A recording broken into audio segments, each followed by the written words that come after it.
Chapter 1175. General Fong. What do you mean?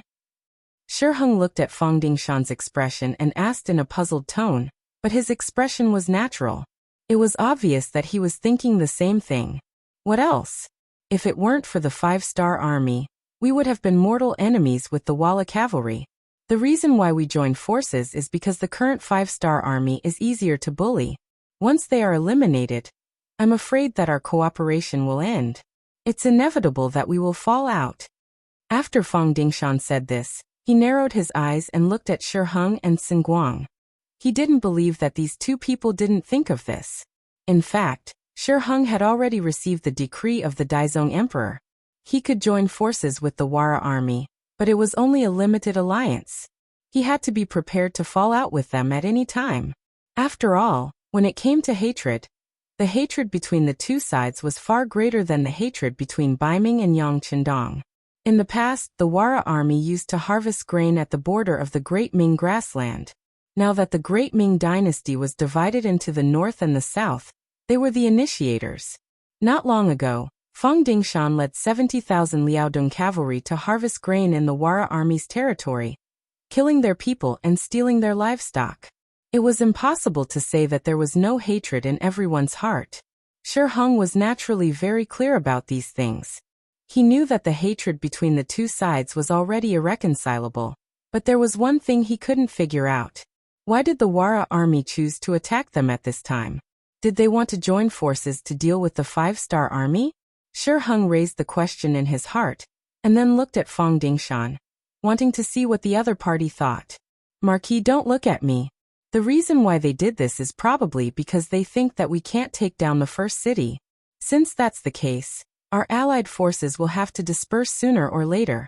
If they can cause us some trouble at this time, that's naturally good. By the way, Marquis, please don't forget that the Shajing city and Jingzhou city that we're occupying used to belong to the Tile tribe. Speaking of this matter, Fong Dingshan did not even hesitate. It was clear that he was not optimistic about this alliance. This had a lot to do with Fong Dingshan's personality. He was originally a very arrogant person. In his eyes, only Baiming was orthodox. The 5-star army, the World Wara, and even the Southern Ming dynasty would all submit to Baiming soon. His mission was to conquer them, defeat them, and establish an immortal achievement. With such thoughts in mind, he had long regarded everyone as his enemy. In that case, it would be normal for the enemy to do anything to harm him. There was nothing strange or suspicious about it. If these thoughts were known by Su Dei, he would be very happy. This proved that his plan to sow discord had succeeded. You're right. It seems that we have to be careful of them. By the way, General Tsen, how confident are you in taking down the first city? Shi Heng nodded in agreement. What Fong Dingshan said was roughly the same as what he thought. However, there was one difference. In his eyes, the 5-star army was a bigger enemy. No matter how strong the World Wara was, they were only able to move freely on the grassland. In contrast, Bugnam of Gojoseon had the ability to penetrate the hinterland of Baiming. This was what he needed to guard against the most. When he thought of Bugnam of Gojoseon, it reminded him of the first city. He wanted to know how confident he was in taking down the first city. It should be soon. This time, Xinguang was not as confident as before. It was not because of anything else. It was because the difficulty of attacking the city had increased over the past few days. The 5-star army that was guarding the city seemed to have been injected with chicken blood. They began to regain their vitality and were not as easy to deal with as they were in the beginning. However, with the advantage of besieging the city, he firmly believed that the other party would not be able to hold on for long. Therefore, it was certain that they would be able to take down the city, provided that they had enough time. Then let's speed up. Shi Heng did not intend to urge Xinguang. These days, the momentum of the siege was still very fierce. As the commander, he knew very well in his heart. Of course, he did not know that there was not much time left for him. By the way, General Fong, what do you think we should do next against the World Wara? Shi Heng did not forget the purpose of asking the two of them to discuss this matter. What else can we do? We'll just have to deal with whatever comes our way. In the future, we will increase the number of soldiers guarding the provisions. In addition, I will also send people to keep an eye on them. Fang Dingshan said with a relaxed expression. If the other party still had 150,000 cavalrymen, he would be nervous. But now there were only 50,000 of them, which was even less than him. He was really not afraid. This was also because the emperor did not give an order. Otherwise he would have dared to kill these people. Fang Dingshan said it so casually that Shiheng also breathed a sigh of relief. This was the advantage of having strong soldiers. When dealing with things, they would have a lot more confidence. Well, then we have to pay attention to the world Wara's every move at all times. Of course, the main thing is to attack the city. As long as we take down the first city, even if they have other ideas, they will have to hold back. When we deal with the 5-star army, it will be time to go back and deal with them. General Tsun, please pay attention to this point. After going around in circles, they finally returned to the problem of how to take down the first city. Yes, I will do my best. But now we are a little short of troops. Can we see if we can transfer some from the rear? Xin Guang asked tentatively. These days, although the 5-star army that was guarding the city was under great pressure, they also suffered a lot of losses. The number of wounded had exceeded 30,000, and the other soldiers were also exhausted. If they could get a fresh army to join them now, then they would have a greater chance of taking down the city. Shiheng was the military commander personally appointed by the emperor. He was in charge of all the military affairs at the front line. Only he had the final say on things like transferring troops. After hearing Xin Guang's request, he asked very seriously, General Tsun, how many more troops do you need? Can you guarantee that you can take down the first city? Hearing that there was hope, Xin Guang said with some excitement. There is no problem in taking down the first city. I can feel that the enemy's strength has been greatly reduced. Now it is just a little bit away. If Marquis can give me an additional 100,000 troops, then I am confident that I can take down the city within 5 days. If it is not possible, I am willing to offer my head. This was equivalent to giving a military order. If there were really 100,000 fresh troops, they could attack from the 4 city gates regardless of day or night. It was really possible to take down the city in 5 days. Oh, so confident? That's good. Marquis will immediately give the order to transfer troops. Shiheng was also very excited when he heard this. Although the transfer of 100,000 infantrymen was not part of the plan, it would be a great achievement if they could take down the first city. Not only would he be able to report to the emperor, but he would also be able to obtain a great achievement. Thank you, Hou Yi. Hearing that the matter was approved, Xin Guang was also very excited. The meeting ended. Shiheng found his messenger and took out the Tiger Troop talisman. He asked them to go to Tulu City, Sambulachuan City, Shajing City, and Jingzhou City to transfer troops. Tulu City was the fortress of the rear base of the Baiming army. There were originally 50,000 soldiers there. They were responsible for guarding the provisions, and if there were any changes, they would be reinforcements. When Shiheng gave the order, 40,000 of the 50,000 soldiers were transferred. Sambulachuan City had fewer soldiers. There were only 30,000 soldiers guarding the city. Among them, there were 10,000 wounded soldiers who had retreated from the front line. Shiheng gave the order, and 20,000 healthy soldiers were transferred away, leaving only 10,000 injured soldiers behind. If there were no external forces, there wouldn't be any problems. There were 60,000 soldiers out of 100,000. The last 40,000 soldiers could only be sent to Shajing City and Jingzhou City. This made it difficult for Rong Xiao, who was in charge here. As a businessman, he knew that if he wanted to expand his business, he could not do without his own people in the imperial court. How could he be considered one of his own people? Of course, it was not as good as being an official himself. Once he became a pillar of the country, who would dare to cause trouble for him in the future? After a discussion with the Rong family, Rong Xiao finally gave Shiheng 200,000 taels of silver. In addition to his contribution in successfully instigating the rebellion of the 2 cities, he was promoted to general of the 2 cities. He became Shiheng's favorite person. When Shiheng gave the order, Rong Xiao knew that his chance to perform had come. He called Su Yuan over and said with a troubled expression, "The opportunity is here." However, When we negotiated with the spirit-severing army, we said that they wouldn't go against the 5-star army. What do you think we should do? This. Su Yuanjiang furrowed his brows. After following Shabi for such a long time, he knew the general's temper. He was a man of his word. Based on how much Yang Chendong valued him, even without the agreement, Yang Chendong probably wouldn't send troops out due to guilt, let alone with the agreement in hand. However, Su Yuan knew that Rong Xiao didn't call him over to see him shake his head. Rong Xiao wanted him to come up with a plan. Well, the Han people have a saying, times are different now. The situation is different, so the original agreement will have to be changed.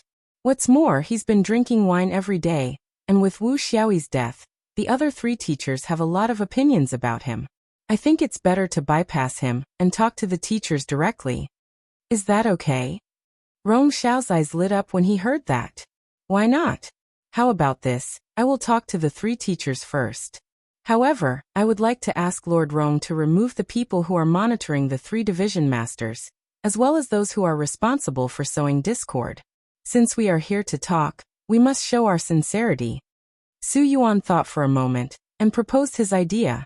That's not a problem. Rong Xiao agreed. He had no other choice. Although the method of sowing discord had some effect now, as long as he was given time, he was confident that he could take over the military power of the 3 division commanders.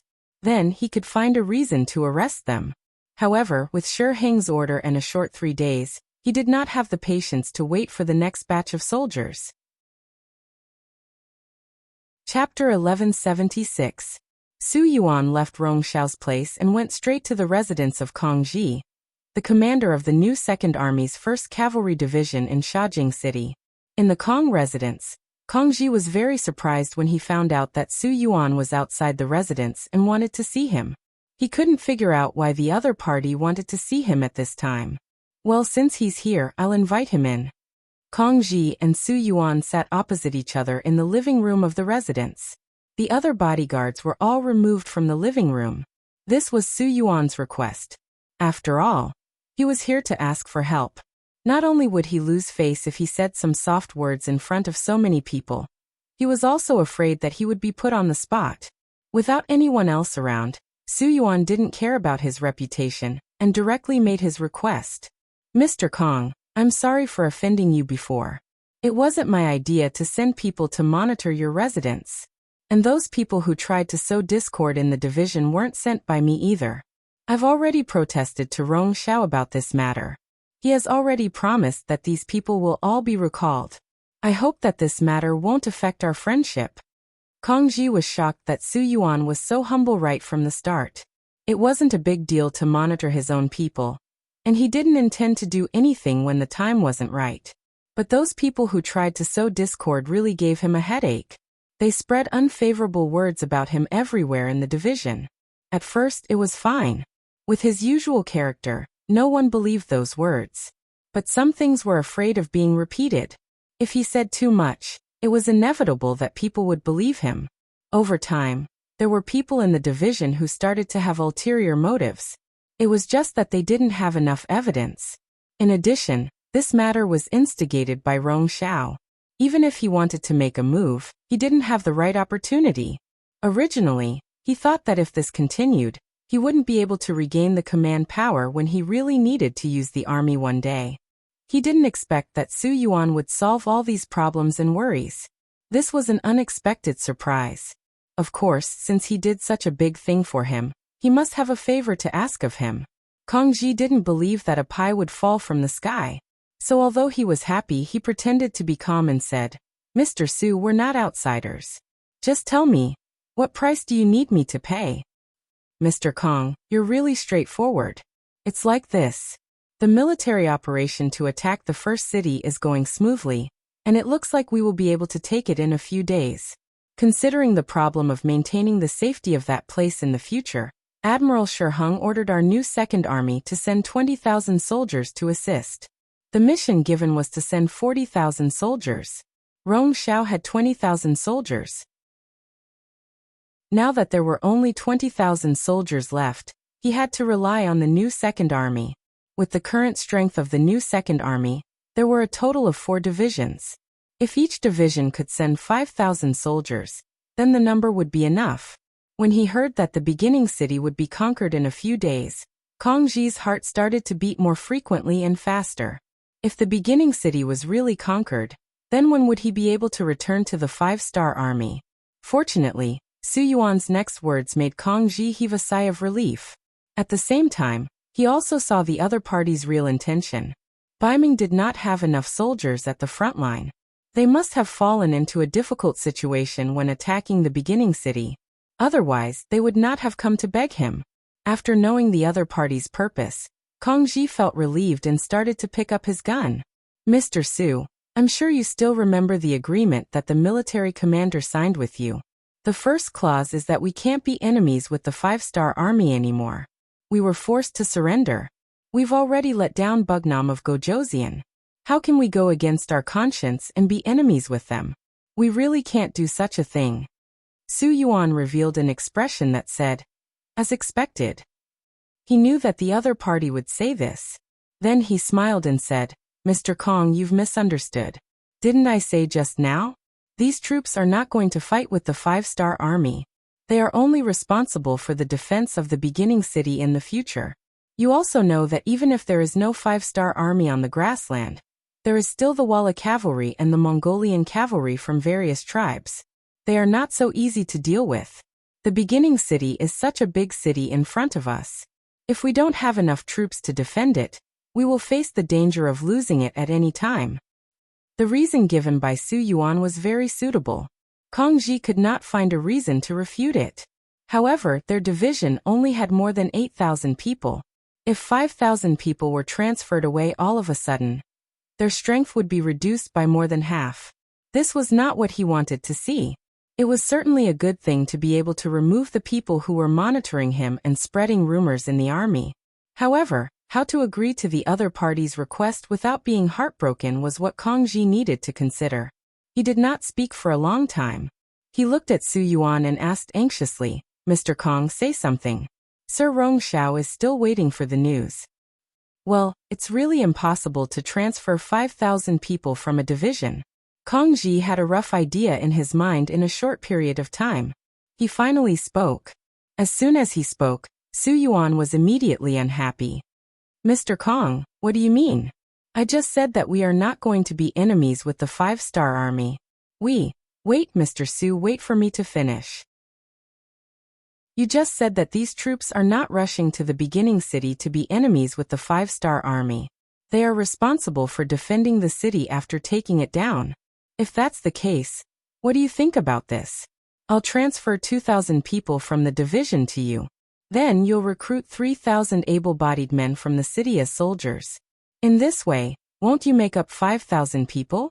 The advantage of doing this is that it won't affect the combat ability of our new second army. It can also help you complete the mission. Isn't it the best of both worlds? Besides, it's just a mission to defend the city. It's not difficult. Even if they haven't undergone any training, they can still do it well. What do you think? Kang Ji came up with a way to get the best of both worlds. He needed to ensure the combat ability of a division. The organization could be incomplete, but they could be pulled and fought when there was a mission. Therefore, he had no choice but to come up with this plan. Originally, Su Yuan wanted to say something. However, when he heard this method, his attitude became a little hesitant. Since he did not reject it immediately, there was a way. Kang Ji added fuel to the fire and said, Mr. Su, why does Baiming value us so much? Isn't it because our army has a certain level of combat ability? If we don't have this characteristic, who will still value us? By that time, it'll be time to get rid of the donkey after it has outlived its usefulness. If that's the case, we won't have a good ending. I'm sure Mr. Su won't have a good time either. Factions are the most important thing in the army. A good man has 3 factions. Kang Ji said these words from Su Yuan's perspective. This made Su Yuan, who was originally hesitant, finally make up his mind.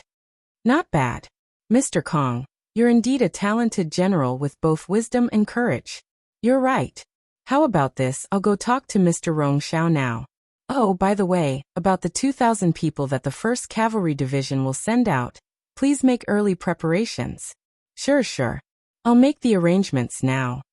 Kongji thought about how some people in the division were dissatisfied with him. Some of them were simply spreading rumors. He didn't know how to deal with these people. Now that there was an opportunity, it would be good to get rid of them so that he could better control the troops. Su Yuan left in a hurry. He did not know how he told Rong Xiao, but the matter was settled. Then the recruitment of soldiers in the two cities began. They were not working for the 5-star army, which was for the people. The people were not very enthusiastic about joining the army. In the end, there was no other way. The recruitment became a recruitment of able-bodied men. Who asked Shiheng to be so anxious? Rong Xiao, who wanted to show off, had to do things well. Not only that, he also decided to personally send 40,000 troops to Beginning City to curry favor with Shiheng. Under Beginning City, the siege was still ongoing. Since the military order was made in front of Shiheng and Fangdingshan, under the command of Guang, the attacks became fiercer and fiercer. Several times, their soldiers rushed up the city tower. Although they were eventually suppressed, at least they saw the dawn of victory. The siege was very lively. The Wara war camp under the city was unusually quiet. This kind of siege warfare was not suitable for cavalry. They had been under the city for a long time, and some of the cavalry were even lazy.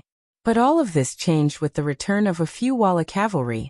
They were the Wala warriors who followed General He Lei to the battle. They were lucky enough to escape. Naturally, they had to return to the camp and report everything they saw and experienced to their leader. In fact, they were not the only ones who returned. Not far from the camp, there were hundreds of cavalry waiting there. Everyone heard Sherwanshan's shout, and knew that Baiming had joined forces with the 5-star army. They were worried that once they returned, they would alert the enemy, so they sent a few representatives back to the camp. In the leader's tent, Yeshen received these deserters. After learning that He Lei died in battle and only a few hundred of the cavalry escaped, he was so angry that he flipped the desk in front of him and said angrily, "You said that the reason why we lost was because the Baiming army stabbed us in the back, right?" "Yes, leader. We saw it with our own eyes and experienced it personally. Otherwise, with our fast horses, no matter how many enemies there are, they can't stop us." Several soldiers who escaped knelt on the ground and kowtowed. Good. What a good Baiming army. I trusted them so much, but they dared to play tricks behind our backs. I'm going to find Shiheng and ask him for an explanation. Yeshen could not suppress his anger, and was about to leave the tent. "You can't." A figure blocked his way. And then that person knelt on the ground. "Leader, you can't do that. Baiming and the 5-star army have joined forces. If we go to them now, not only will it not have the slightest effect, but it will also alert them. If we don't do it well, they will do harm to our leader." The person who spoke was the deputy general that Yeshen had just promoted, Chao Lu. In Mongolian, it meant stone. Chapter 1177. This person was very burly and had good skills. More importantly, he was not only a boorish man, but he also had his own ideas when he encountered problems. Ever since he was discovered by Yeshen, he was promoted to be a deputy general by his side, in charge of his own safety. Sometimes he would even lead troops to become a general. When Chao Lu blocked the way, Yeshen wanted to kick him away out of anger. However, when he heard that the Baiming army would be a threat to his safety, he quickly calmed down. Whether it was the battle with Tua Buhua or the battle with the 5-star army, although he had failed many times, he still lived until now because of his carefulness. For such a person, if you asked him to take risks, he would never do such a stupid thing. Since he could not meet Shiheng, there were some things that he could not figure out what was going on. He could not help but feel a little unwilling. He suppressed his anger and asked Chao Lu, "Let me ask you, do you think the Baiming army and the 5-star army have really joined forces?" I don't know, but I don't think so. If that's the case, why are they attacking the Beginning City so fiercely? Moreover, they did not ask for our help from the beginning to the end. This makes no sense." Chao Lu shook his head. "That's right, that's what I think as well.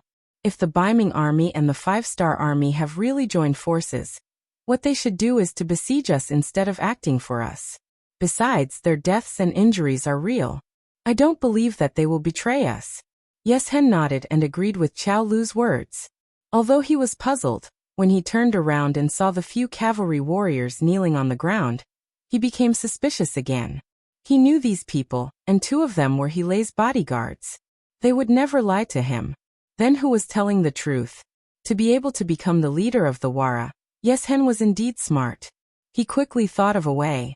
He said to Qiao Lu beside him, Go to Shi Heng's tent. Don't tell him anything else. Just tell him that I have caught a cold and am sick. Ask him to come and see me." When he heard that he was going to Shi Heng's tent, Qiao Lu's heart skipped a beat. He thought that the leader wanted him to question the other party. However, when he heard that it was just a message, he immediately felt relieved. "Leader, you mean to bring Shi Heng to our camp, and then you can question him yourself? Not bad." He nodded his head in satisfaction. He was happy for Qiao Lu's intelligence. At the same time he said, "I want to ask him myself. What's going on? If this is really a trap set by the 5-star army, then he needs to give me an explanation, and give me enough compensation. 100,000 elite cavalrymen, just thinking about it makes my heart ache." After years of constant battles, Yeshen's strength had been greatly reduced. Now he only had 50,000 cavalrymen with him and 80,000 cavalrymen in the Hanoi headquarters. In total, he only had 130,000 cavalrymen left. This time he had lost nearly half of his forces. Anyone would be heartbroken. After knowing Yeshen's intention, Qiao Lu knew what to do. He agreed and left the tent. In view of the fact that the provisions were almost burned, Shi Heng increased the surveillance of the Walla army camp. When a few cavalrymen suddenly entered the Walla army camp, he became alert. Although he didn't know where these cavalrymen came from or what they wanted to do, he instinctively became vigilant. At this moment, Qiao Lu came.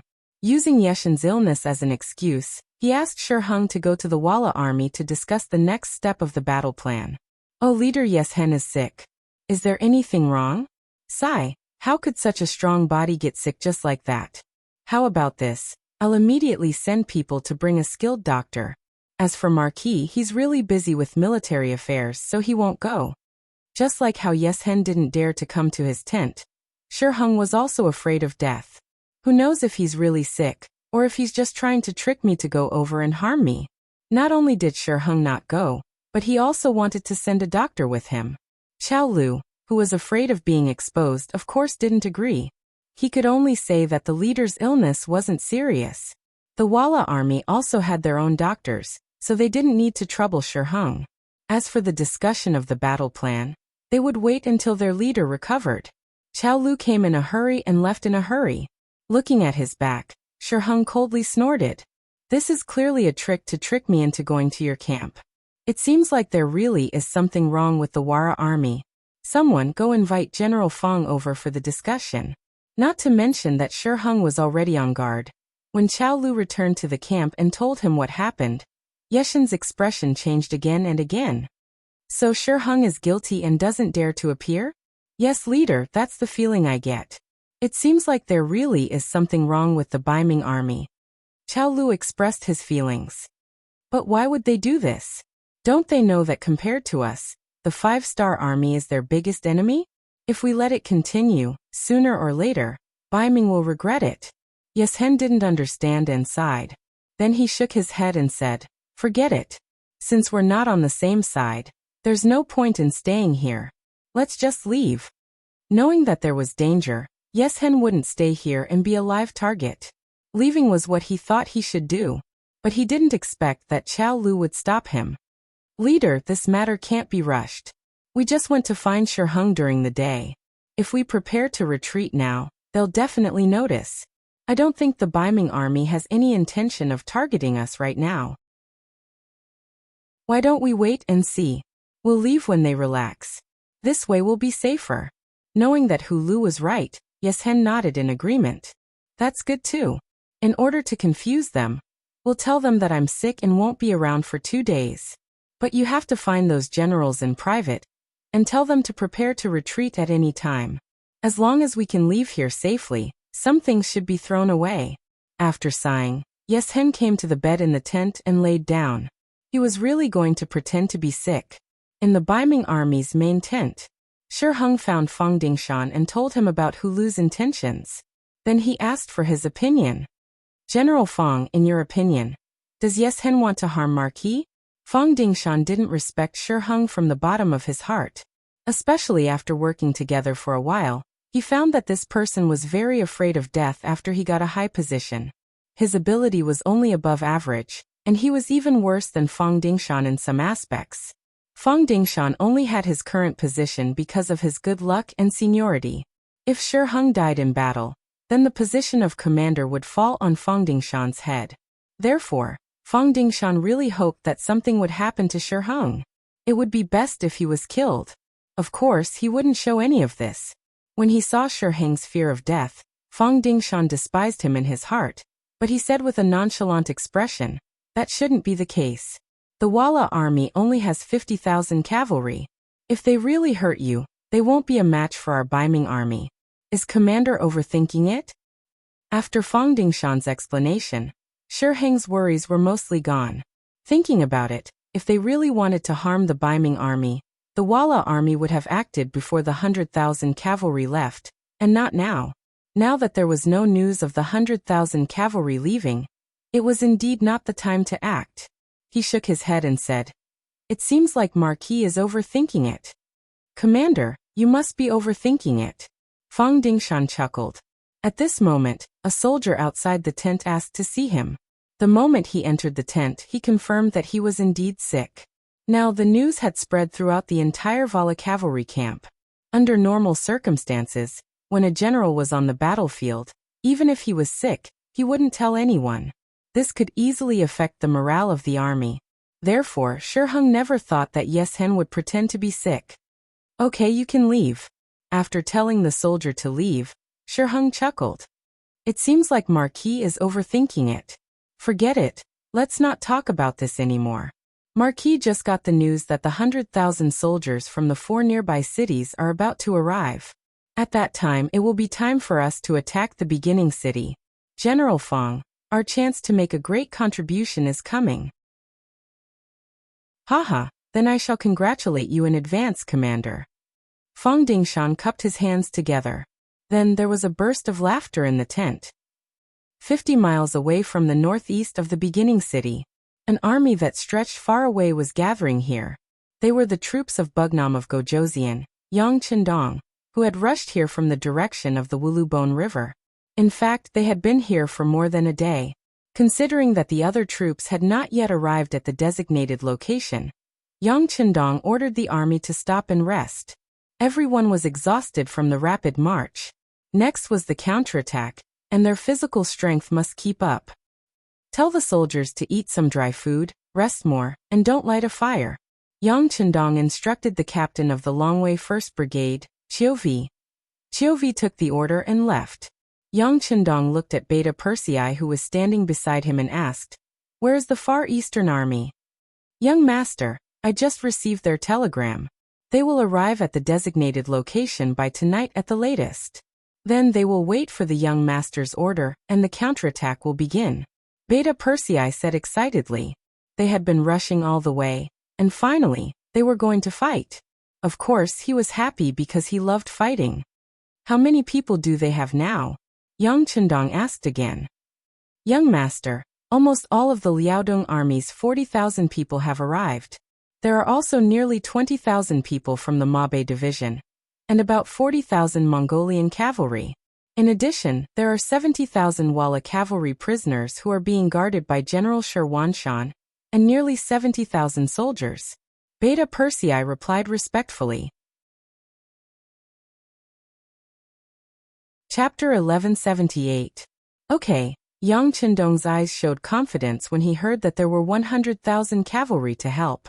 "Tell Wangshan to inform Tiger's Man that we will launch a full-scale counterattack tomorrow morning. We will make the enemy pay the price and let them remember this painful lesson." "Yes." Beta Persei agreed and turned to leave when he heard that the battle was tomorrow. "Wait, send a telegram to Fengliang, and tell him to inform Shabei to regain control of Shajing and Jingzhou City, and cut off the retreat of the Walla cavalry." Yang Chendong thought that if it were not for the participation of Yeshin's troops, the Baiming army would not have been able to attack New City for such a long time without any worries. He was determined to hit them hard and even had the idea of taking down Yeshen. The telegrams were sent out one by one. Chenbo, the commander of the Far Eastern Army, who received the telegram, issued an order to inform the troops to have a good rest tonight and start the counterattack tomorrow morning. The telegram was sent to Tiger's man in Jingzhou City, which made him excitedly slap the desk. A good desk was ruined just like that. Great. Immediately inform Lord Yu, Division Commander Yang Si and other division commanders to come to the military headquarters for a meeting. Hu Meng laughed heartily. After waiting for more than a year, news of the counterattack had finally arrived. It was time for him to vent his frustrations. Shajing City. Director Feng Liang, who had been hiding in the basement, almost shouted out in excitement when he received the telegram from Yang Chendong. After suppressing the excitement in his heart, he gently knocked on the wall door leading to the ground room. After a while, Xiaobei walked in. Since Rong Xiao left with 40,000 soldiers, most of the people who were monitoring him before also left, leaving only 2 people on the big tree outside the courtyard. They were only responsible for watching Xiaobei and not letting him leave the hospital. As for the situation in the courtyard, they didn't even want to look at it. A drunkard was not worthy of their attention. As soon as he entered the basement, he saw Feng Liang's excited look. Xiaobei was also happy, but he still asked tentatively and expectantly, "Director Feng, is there any good news?" "You're right, the 6th young master called. Take a look at it yourself," Feng Liang said and handed the telegram to Xiaobei. Then he saw the dignified man, who had silently swallowed all the grievances he had suffered, burst into tears. Good. The 6th young master still believes in me. He has also given me an important task. This is the time for us to shed our shame. These days, Xiaobei's mental pressure was great. He had no choice but to surrender, and there was even an element of faking it. But how many people could understand him? Could the 6th young master really understand him?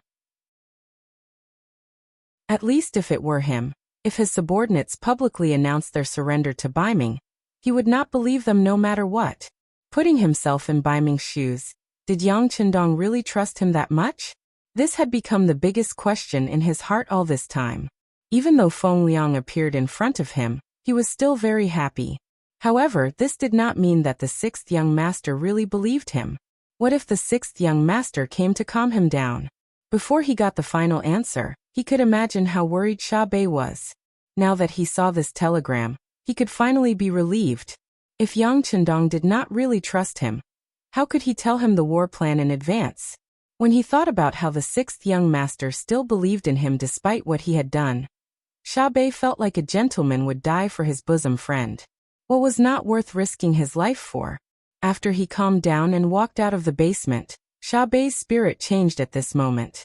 Steward, do 2 things. First, bring people to kill that annoying fellow on the tree outside the courtyard. Second, inform Kong Ji and the other 2 teachers to come to my place for a meeting.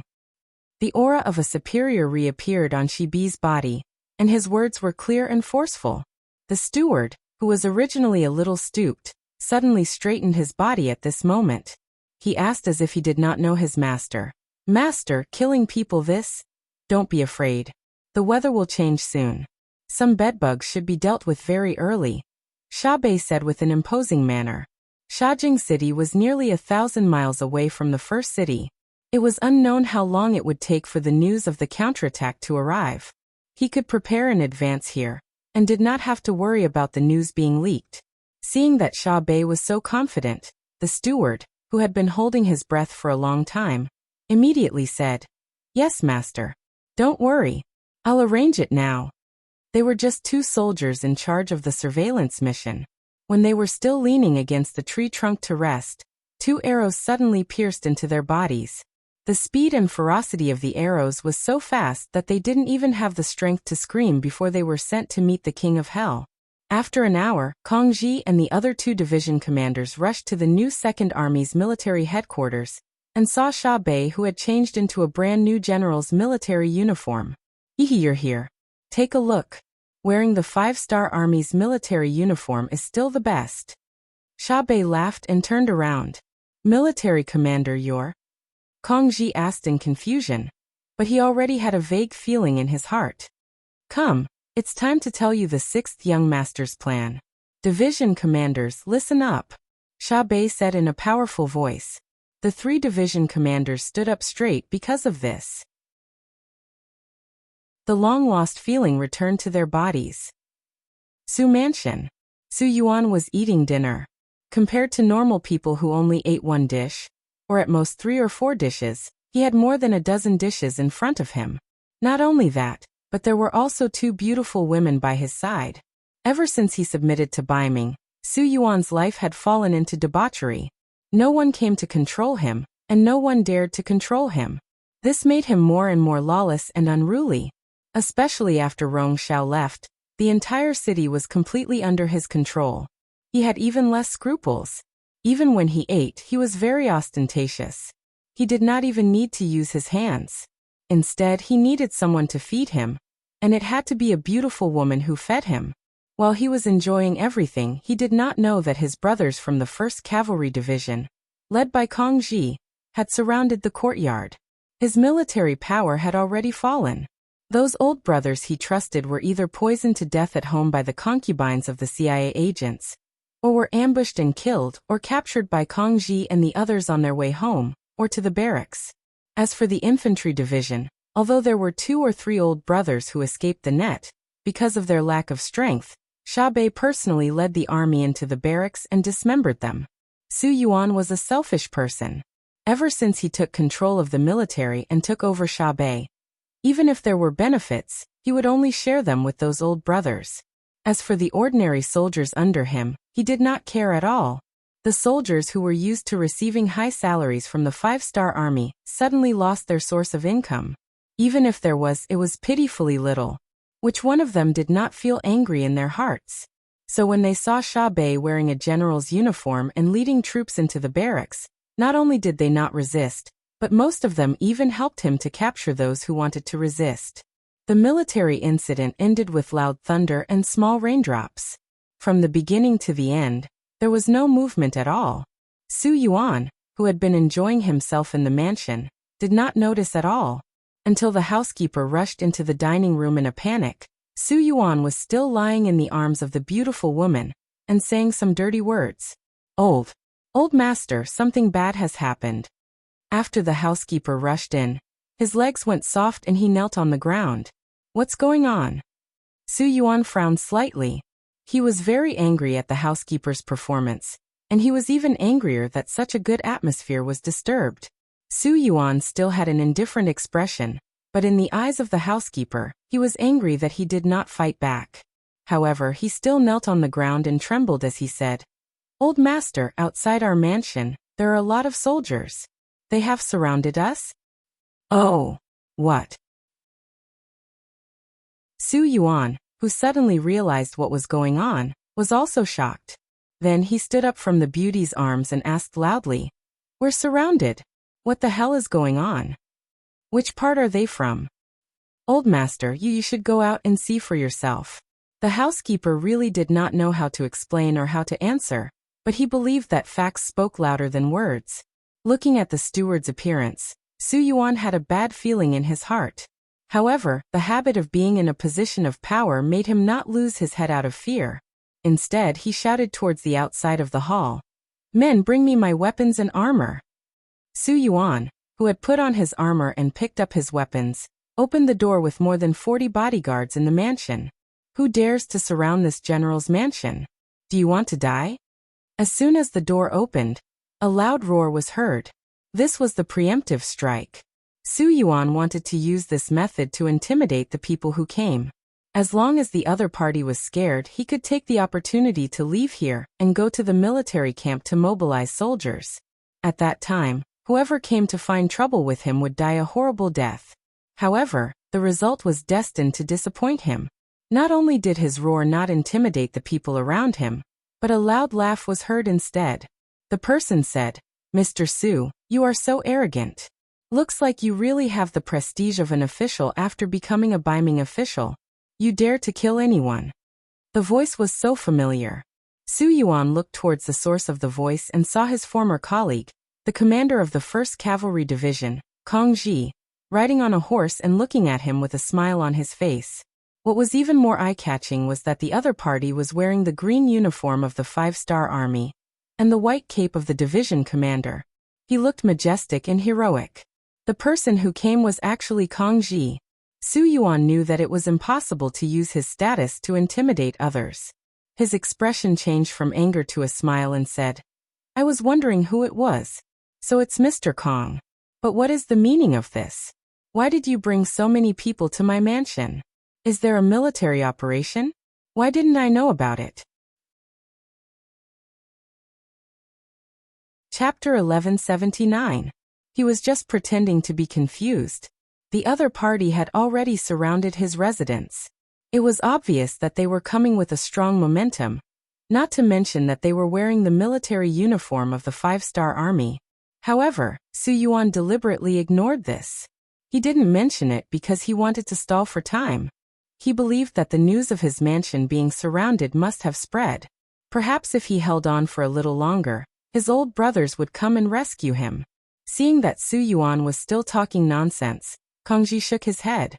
This person was a little smart, but only a little smart. He didn't have a long-term vision. He was destined to not achieve anything big. "Sigh, Mr. Su, you don't have to pretend anymore. You should be able to see why I'm here. I think it's better for you to surrender, so that you won't lose face in front of so many people." Kong Ji pointed out the truth. This was the same as poking through the last layer of window paper. It was somewhat out of Su Yuan's expectations. He couldn't help but be surprised.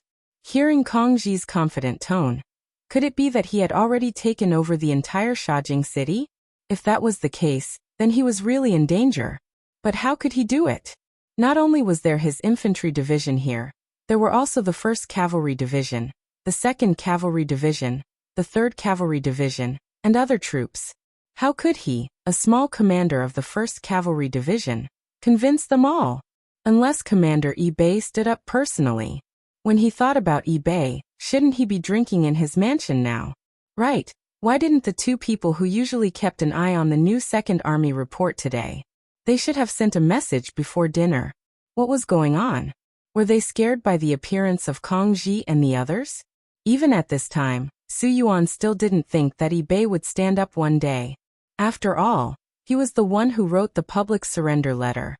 In order to please Baiming, he even killed his guard captain Wuxia. Such a person was basically useless. In a short period of time, it could be said that a myriad of thoughts ran through his mind. The final result was that they could still fight. Kong Ji first looked at the soldiers surrounding his mansion, and found that most of them were still wearing the uniforms of the Baiming army.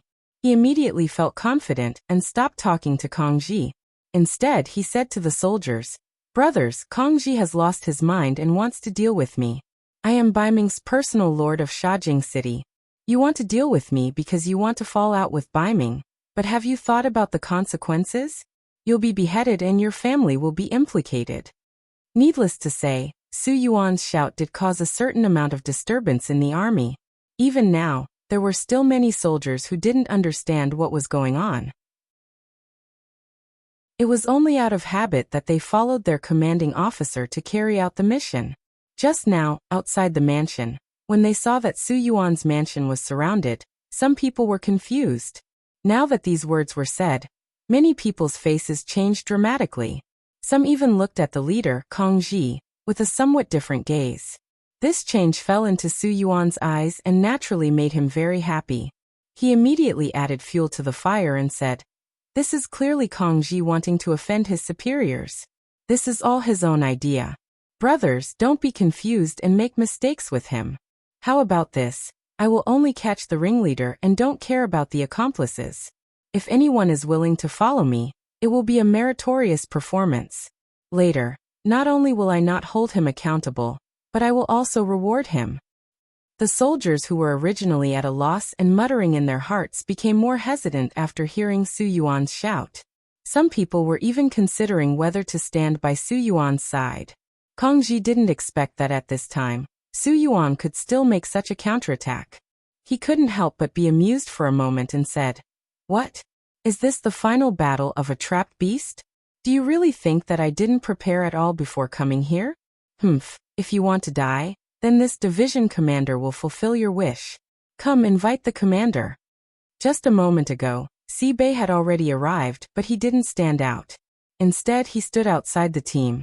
Kongji had already seen this. He thought of what Commander Sibei said in the previous meeting. He said that he didn't want to face the traitor Su Yuan, so he didn't have the intention to invite the commander. But now the morale of the army was obviously shaken. If the commander didn't come out, then it was very likely that there would be a problem. The moment Sibei called for the commander, the crowd in the team panicked. Just as many people looked around, Sibei appeared. He was wearing the 5-star Army's uniform, especially the shining golden beads on his shoulder. Even though the sky was about to turn dark, they were still very dazzling. Sibei finally appeared. When Kongji called for the commander, Su Yuan felt that something was wrong. This seemed to be completely out of his control, and even imagination. And when he saw the Shui appear, this feeling became reality, making him feel as if he had been struck by lightning. A commander was a commander after all. His prestige wasn't something that Division Commander Kongji could compare with. In particular, there were all kinds of people. Due to the lack of time, there were people from all divisions. Kongji was only a division commander of the 1st Cavalry Division. It was obviously difficult for him to completely control them. But when it came to Sibei, this wasn't a problem. As a commander, which soldier wasn't his former soldier? Sibei's appearance caused the noisy discussions from before to immediately disappear. The situation was immediately reversed, and Su Yuan was pressured to the point that he couldn't breathe.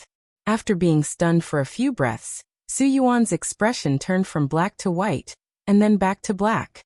When he saw Sibei appear, still wearing the 5-star Army's uniform, he knew that things were going in the worst direction. But he still wouldn't give up without a fight.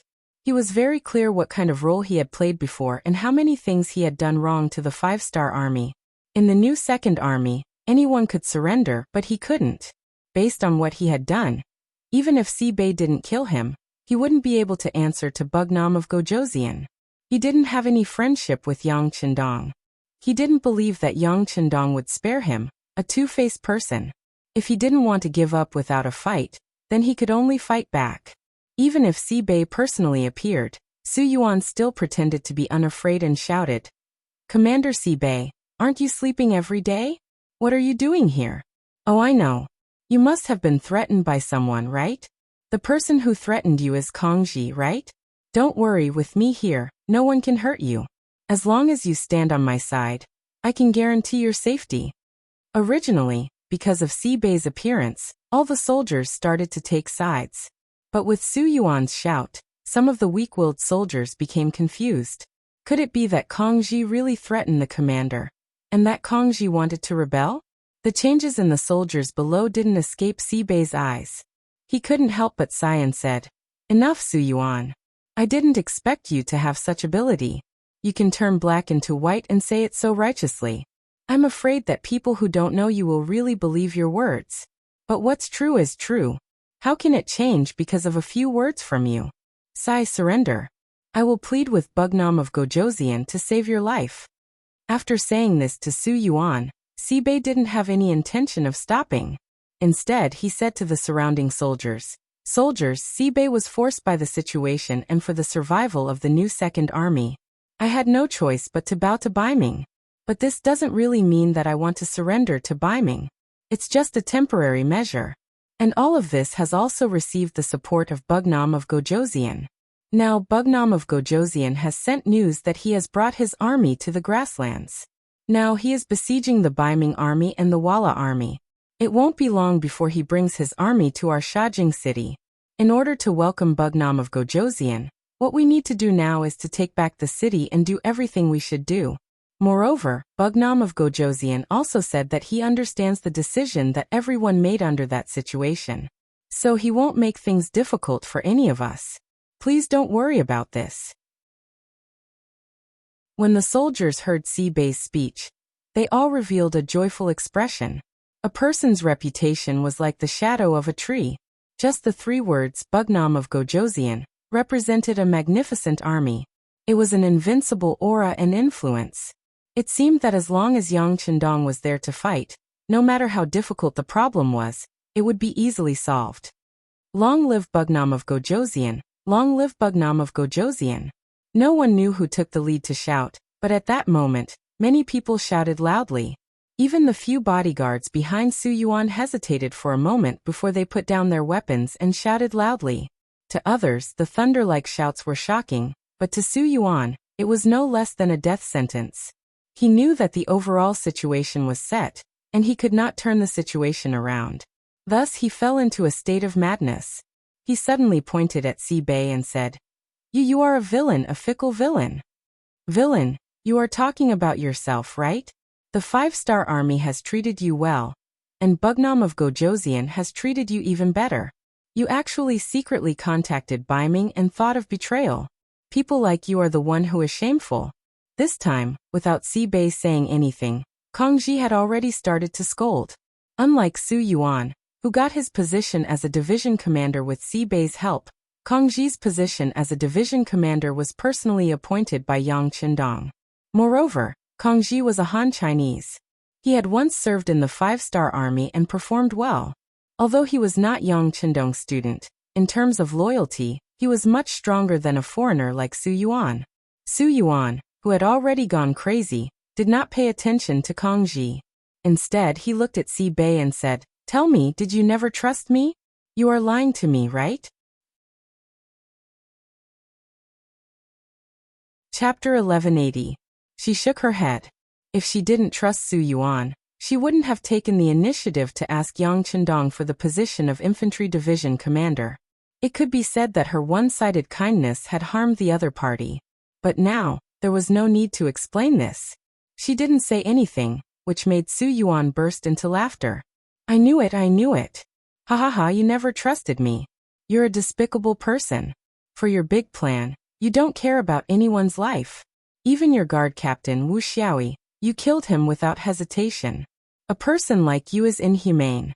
Whoever follows you will be betrayed by you sooner or later. Bullshit. Kang Ji was still the one who shouted. The matter of guard captain Wu was originally discussed with the military commander. He also volunteered. If he didn't do that, how could you rest assured that the military commander had really surrendered? He used his own life to ensure that our entire new second army didn't scatter and fall into chaos. He is the biggest hero. Kang Ji's eyes turned red when he talked about Wu Xiaoyi's matter. Wu Xiaoyi's death was his own request. At that time, Kang Ji and Shi Bei both shed tears after hearing it. Now it seemed that everything was worth it. If it wasn't for this, even if Shi Bei wasn't harmed by Baiming, she would have been forced to go somewhere else. In this way, it would be very difficult for the new Second Army to unite and form a joint force. The sacrifice of one person in exchange for the integrity of an army was worth it no matter how one looked at it. And the person who sacrificed himself was naturally a great hero. Su Yuan, who just found out the truth, widened his eyes in disbelief. He thought that Wu Xiaoyi's matter was an exception, and that Shi Bei had no choice but to deal with it. He didn't expect that everything was premeditated. Thinking about it, it wasn't wrong.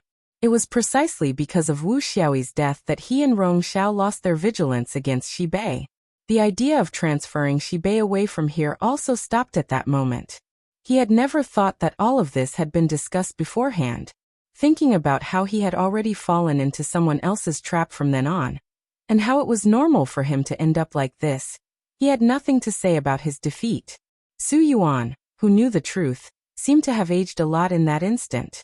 In the eyes of the others, it was more or less unbearable. After all, this was his old brother. Sai, you should decide on your own. You should know that once you fall into the hands of others, it will be difficult for you to even die. Originally, Shirbi wanted to plead with Yang Qindong, but looking at this person's recent actions, it was simply unforgivable. Instead of waiting to be captured and tortured, it was better to have a quick death. It could also be considered as leaving behind the last bit of dignity in life. As soon as he said that, Su Yuan's body, which was about to collapse, straightened up again. People said that a bad life was better than a good death. He didn't want to die, and with a plop he knelt in front of Shirbi. Military commander, I don't want to die. We are old brothers who have gone through fire and water together for many years. Please spare my life for the sake of my hard work, even if I didn't make any contributions. Bugnam of Gojoseon admires you so much. As long as you are willing to plead for mercy, he will definitely spare me. As he spoke, he crawled on the ground and quickly came under Shirbi's mount. Su Yuan spoke with snot and tears. Looking at Su Yuan's appearance, Shirbi felt a trace of pity, but military discipline was a mountain, so he still turned his head to the side. If he really let Su Yuan go, how would he explain to the sixth young master? And how would he explain to the dead Wu Xiaoyi? After continuously crying a few times, there was no response from Shirbi. Su Yuan's eyes flashed with madness, and he suddenly shouted, "No! Why? We are old brothers who have gone through hard times together. You can be a military commander, but I can only be a division commander. You can obtain Bugnam of Gojoseon's trust, but I can't. I don't accept this. Shirbi, I will kill you. I want you to go to hell with me." As he shouted, Su Yuan pulled out his waist knife, raised it high, and chopped down at Shirbi. Poochie! A sharp curved knife pierced through his body. Su Yuan's eyes widened as he watched the tip of the knife come out of his chest. He then looked back at Kong Ji, who was one step ahead of him, and the light in his eyes quickly dimmed. His head drooped, and he died on the spot. This was the ugliest of human nature. When you made a mistake, you didn't know how to repent. Instead, you just blamed everything on others. When things were irreparable, you would plead for mercy. When your pleading failed, you would reveal your true nature. Unfortunately, Kong Ji had long been prepared for this move, and at the crucial moment, killed him first. Bury him. Shirbi sighed and said to the bodyguard beside him. Then he didn't look at Su Yuan, who was killed.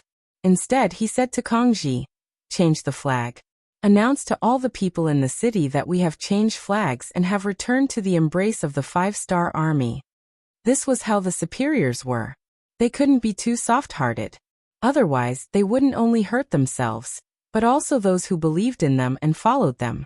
After the order was given, Shajing and Jingzhou City were closed. The original Beiming dragon flag was also replaced with a bright 5-star red flag. Under the great wisdom of Shirbi and the others, the new Second Army was finally saved. At the same time, it also formed a response, and sounded the horn for the destruction of the world of Wara. Shur City. A new day, the sun rose as usual. It was a sunny day, and the weather was very good. There was no wind or rain, and the blue sky and green grass made people feel relaxed and happy. But this day was another dark day for the Beiming army and the Wala army. Just when most of the soldiers got up and were about to eat breakfast, a rumbling sound suddenly came from the ground. It was like spring thunder, completely breaking the tranquility of the grassland. After a series of rumbling sounds, a large number of troops appeared in the north and northwest of the barracks. They were like a sudden gust of wind, flying straight like a sharp arrow, approaching from afar. Enemy attack! Enemy attack! The scouts in charge of the security of the barracks shouted loudly, disrupting the normal order of the barracks. In the Beiming army's main tent, a scout rushed into the tent and fell to the ground. He said with his pale face, Marquis, the reinforcements of the 5-star army are here. The reinforcements are here." Shi Hung, who was eating breakfast with the help of the servants, froze when he heard this. Then his face darkened. Reinforcements? How many of them are here? Uncountable. There are so many of them. There is no end to them. The scout was so scared that he didn't know what to say. He could only tell the most direct impression. Bullshit. That's ridiculous. How can there be so many 5-star army here? Shi Hung reprimanded loudly. He waved his hand and dismissed the scout. Then he hurriedly said to the soldier beside him, "Pass down the order. The entire army is ready to fight. Take out my armor and weapons." After all, he was a veteran of the battlefield. He had participated in many life and death battles. He still had the basic composure. This scene didn't only happen in Shi Heng's tent, but also in other large tents. Just like in Xinguang's tent, Su Dei had already arrived. "General Tsun, the 5-star army is here. Let's prepare to retreat." "Retreat? Can't we fight?" Sun Guang said with some dissatisfaction. Usually Su Dei was quite brave. Back then, they were able to break through the outer city of Shi City by relying on his bravery. But now he became so cowardly. Fight? How do we fight? Why don't you go out and take a look?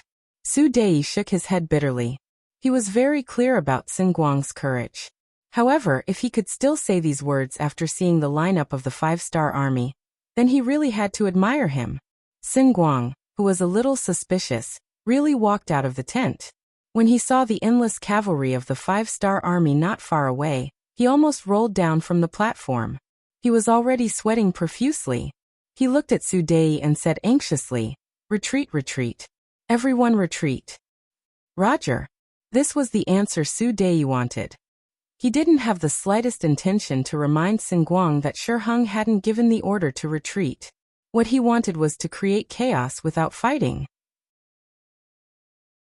This would be more beneficial for the expansion of the Bugnam of Gojoseon army. Sun Guang ran away without any backbone. At this moment, Shi Hung was still arranging the defense at the front line. The 70,000 Liaodong cavalry were already eager to fight. Fang Dingshan rode on a tall horse with excitement in his eyes. He had long heard about how powerful the cavalry of the 5-star army was. Today he could finally see who was better. This had always been his dream. He wanted to defeat the 5-star army in front of so many people and tell the world that the Liaodong cavalry was the strongest. Rongxiao also came and stood beside Shi Hung. At this moment, his eyes were filled with determination.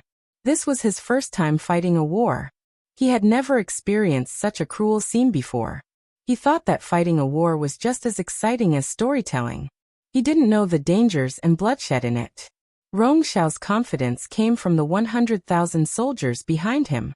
In his heart, he was secretly happy that he could perform well in front of Admiral Shi Hung. In his opinion, his side had a few 100,000 cavalry and infantry. It was enough to fight against the reinforcements of the 5-star army. Perhaps it would be a great achievement, a great contribution. Compared to Yu Rongxiao's calmness, Shi Hung, who was riding on the horse, had a worried look on his face. He had a feeling that since the reinforcements of the 5-star army appeared so openly, they must have come prepared. Then what was their backup plan? Was it just a cavalry charge? Facing the Baiming army that was making all kinds of preparations, there would be no victory in this kind of charging formation. Was the 5-star army crazy? Why did they choose to fight like this? Just as Shi Hung was thinking about the reason for all of this, where was the 5-star army's backup plan, and how to fight this battle? A messenger appeared with a panicked expression. "Marquis, bad news, bad news." Chapter 1181. What's the matter? Why are you so panicky? How can you be so calm? Looking at the cowardly side of his subordinate, Shi Hung reprimanded him. He had already decided to punish this messenger after the big battle. Without paying attention to Shi Hung's displeasure, the messenger knelt on the ground and said with a trembling body, "Marquis, the Walla army has retreated. They didn't have the intention to greet us and rushed out of the barracks."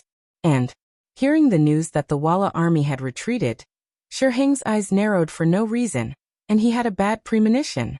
During this period of time, everyone had been on guard against each other, and they were no longer as sincere as they were at the beginning. However, even though he was mentally prepared, Shi Hung was still very angry when he heard that they had retreated without fighting. "Got it. You just said that there's more. What else?" "There's more. Deputy Chief Sun Guang has escaped with 50,000 infantrymen under him." As if he had exhausted all his strength, the messenger mustered up the courage to finish speaking. "Ah, what?" Hearing this news, Shi Hung's expression changed drastically. He turned around abruptly, and the sword on his body was placed on the messenger's neck. With the cold sword on his neck, the messenger's face suddenly turned pale. However, since Shi Hung had asked this question, he had to answer it. He could only continue to speak. "Just now, Deputy Chief Sun Guang has retreated with his troops. They withdrew all the troops that were attacking the city and fled to the south." "Ayaya, Sun Guang, you've ruined Marquis' plan." Hearing that Sun Guang had also escaped, Shi Hung's expression changed drastically. Although Tsingguang only had 50,000 soldiers in his hands, he was responsible for attacking the first city.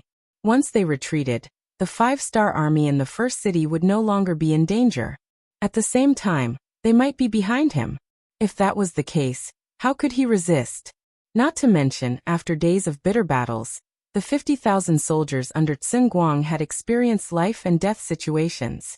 They could be described as elites. Once they left, not only would their combat power be greatly reduced, they would also not be able to find a replacement. Tsingguang's escape added even more uncertainty to the battle. In a fit of anger, he swung his saber and the messenger's head flew into the air.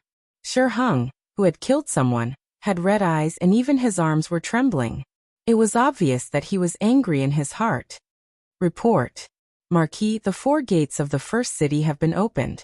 They've rushed out of the inner city and are heading toward our camp in the outer city. Another messenger rushed over on horseback. Before he arrived, his shout had already resounded in the air. If Tsingguang was still around, they would have been able to more or less delay the 5-star army in the city from leaving the city, since they had already taken down the outer city. But now it was too late. Shi Heng's body shook slightly on the horse. Before the battle had even begun, the result had already been decided. Now that he was facing internal and external troubles, he knew that he had already lost. Shi Heng forced himself to stay alert. He looked at Rong Xiao, who was not far away, and said to the bodyguard beside him, "Ask General Rong to come over. Also, you go and inform General Feng to retreat immediately." Rong Xiao was still riding on his horse, feeling the tense atmosphere before the battle. For him, who was on the battlefield for the first time, this feeling was very exciting. It caused his adrenaline to rise uncontrollably. His face also turned a lot redder because of this. "General Rong, Marquis wants to see you." The bodyguard walked over and conveyed Shi Heng's military order. Okay, thank you for your trouble." Rong Xiao was very excited when he heard that Shi Heng wanted to see him. He, who had focused all his attention on the battlefield, did not know what had happened behind the scenes. If he knew, he would not be happy but scared to death. He came in front of Shi Heng with an excited face. He tried his best to appear calm in order to leave the best side of Shi Heng. "Not bad. It's General Rong's first time on the battlefield, yet you're so calm. You truly have the demeanor of a great general."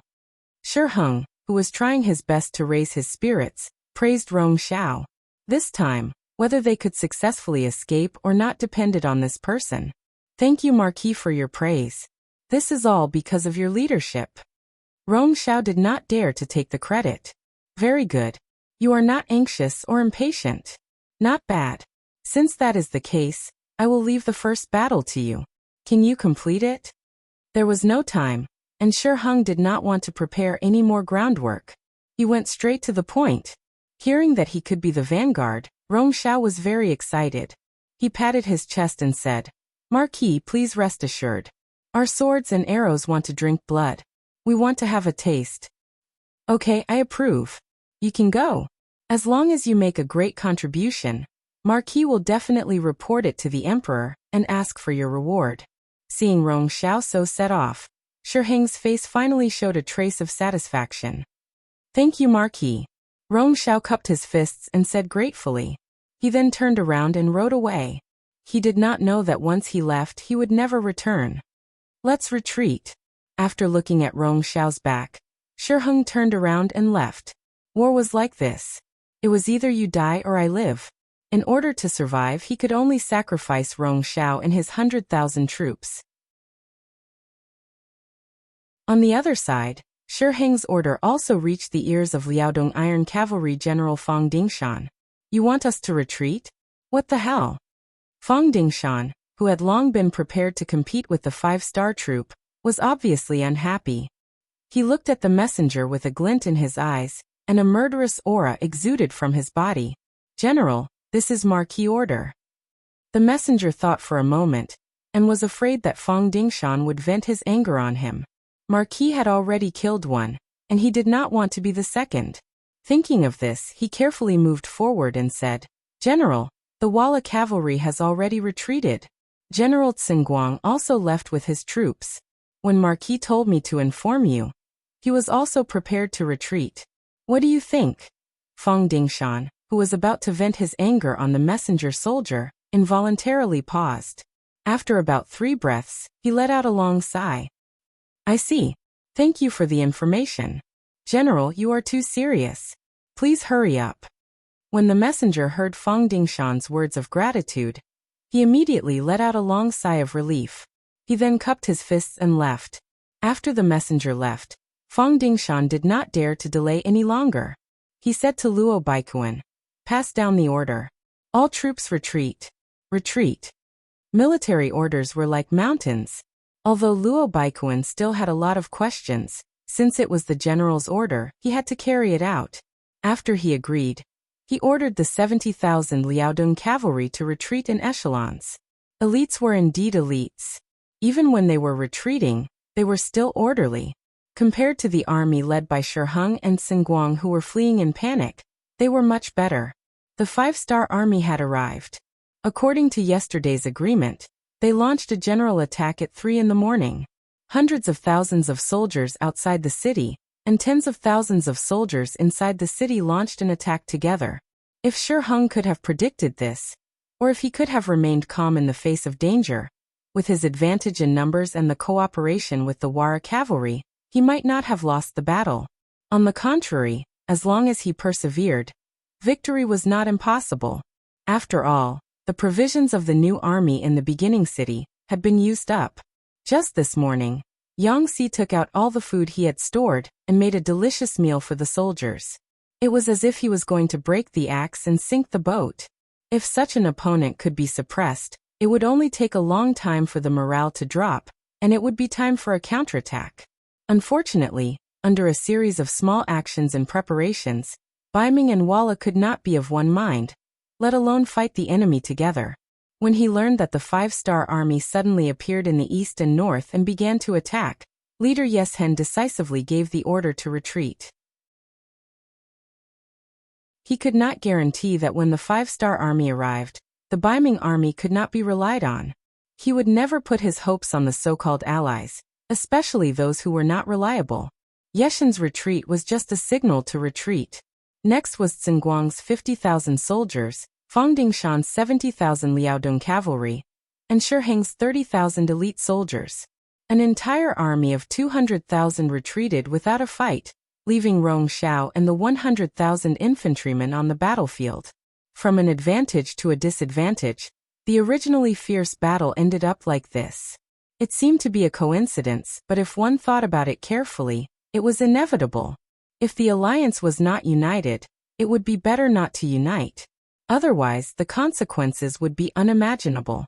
Having said that, Rong Xiao, who was completely unaware of all this, was riding on his warhorse in high spirits and watching his army get into formation to fight the enemy. As expected of a merchant, he knew how to maximize the benefits of everything. After receiving Shi Heng's order, he gathered the generals under his command and told them openly, "Let's go and see what's going on. I am a person who does not know much about war, nor do I know much about military matters. However, there is one thing that I know, and that is that it is natural for soldiers to eat grain. Therefore, what I want to do is to solve your worries.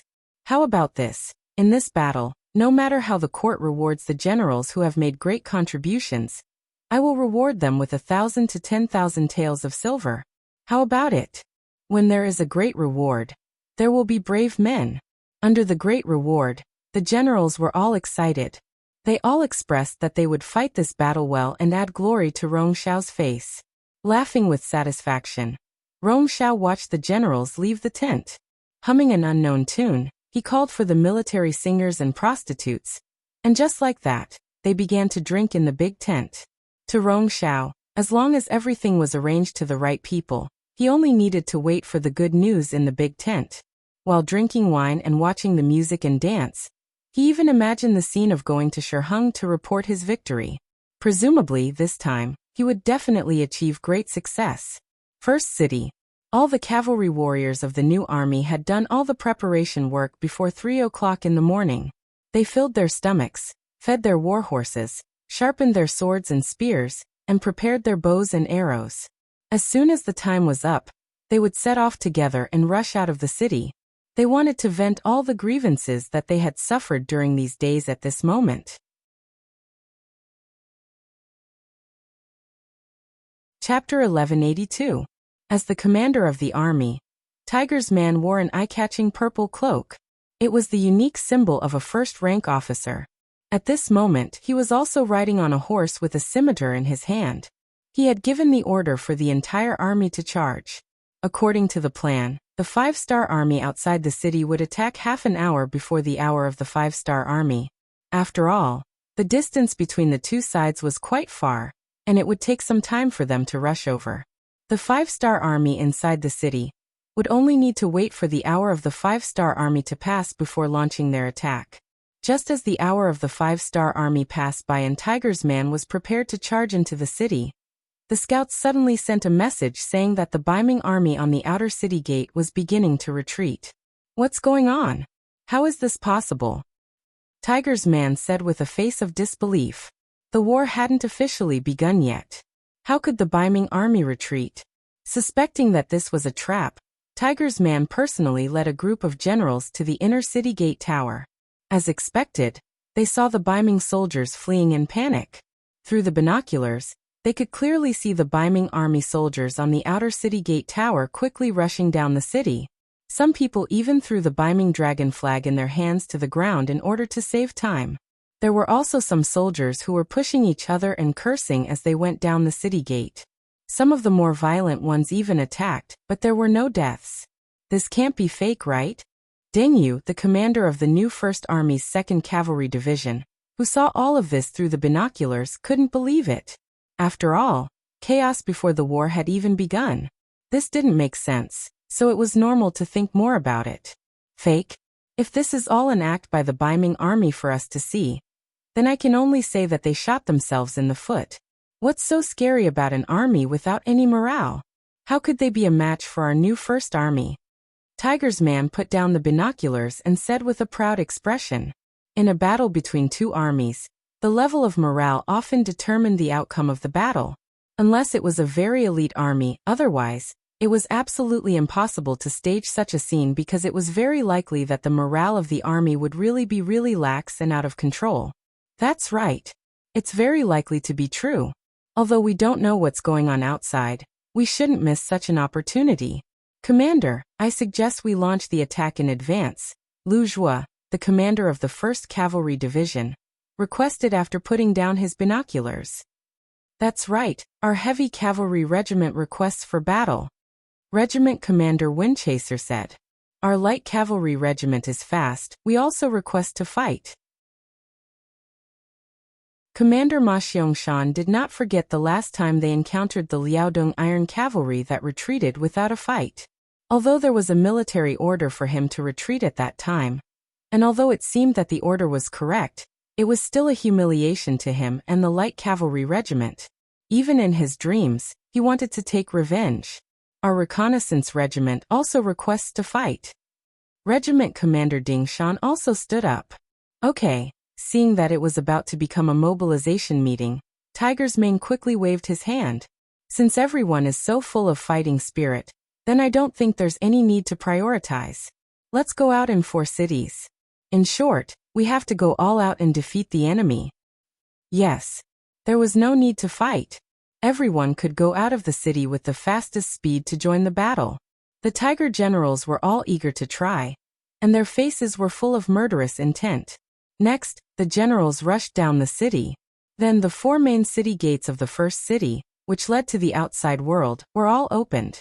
Then, the vast cavalry army rushed out and rushed to the barracks behind Rongshao's army, which was not prepared. After receiving Rongshao's promise of a heavy reward, the generals were full of fighting spirit. Because of this, they all wanted to make the first contribution. The generals who were supposed to be in charge of the security at the rear also moved their troops to the front. In this way, they could find an opportunity for themselves. It was precisely this kind of move that made their rear seem very empty. When the new cavalry army rushed out of the inner city, smoothly passed through the outer city, and arrived at the rear of the Baiming army, they did not encounter any decent resistance at all. Although the division commanders and regimental commanders were also very curious as to why such a result occurred, they did not stop attacking.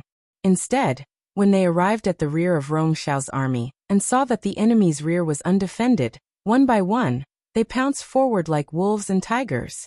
They did not care why such a fatal loophole appeared in the Baiming army. They only knew that if they did not take advantage of the situation, they would be bastards.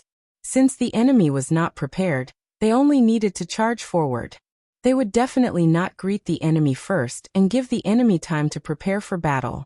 As a result, the Baiming army was in a tragic situation. Suddenly, tens of thousands of cavalrymen from the 5-star army appeared behind them. It was as if the heavens had descended from the sky. Several Baiming army that had reached tens of thousands of soldiers were almost defeated after being stabbed in the butt. This kind of defeat quickly affected the other Baiming army nearby. Some generals even did not know what to do with their troops. Should they prepare their bows and arrows to kill the 5-star army? Or should they turn around and deal with the 5-star army that had suddenly appeared behind them? Even the generals could not make a decision at the first moment. The soldiers below were even more chaotic. Many soldiers had fled before the battle.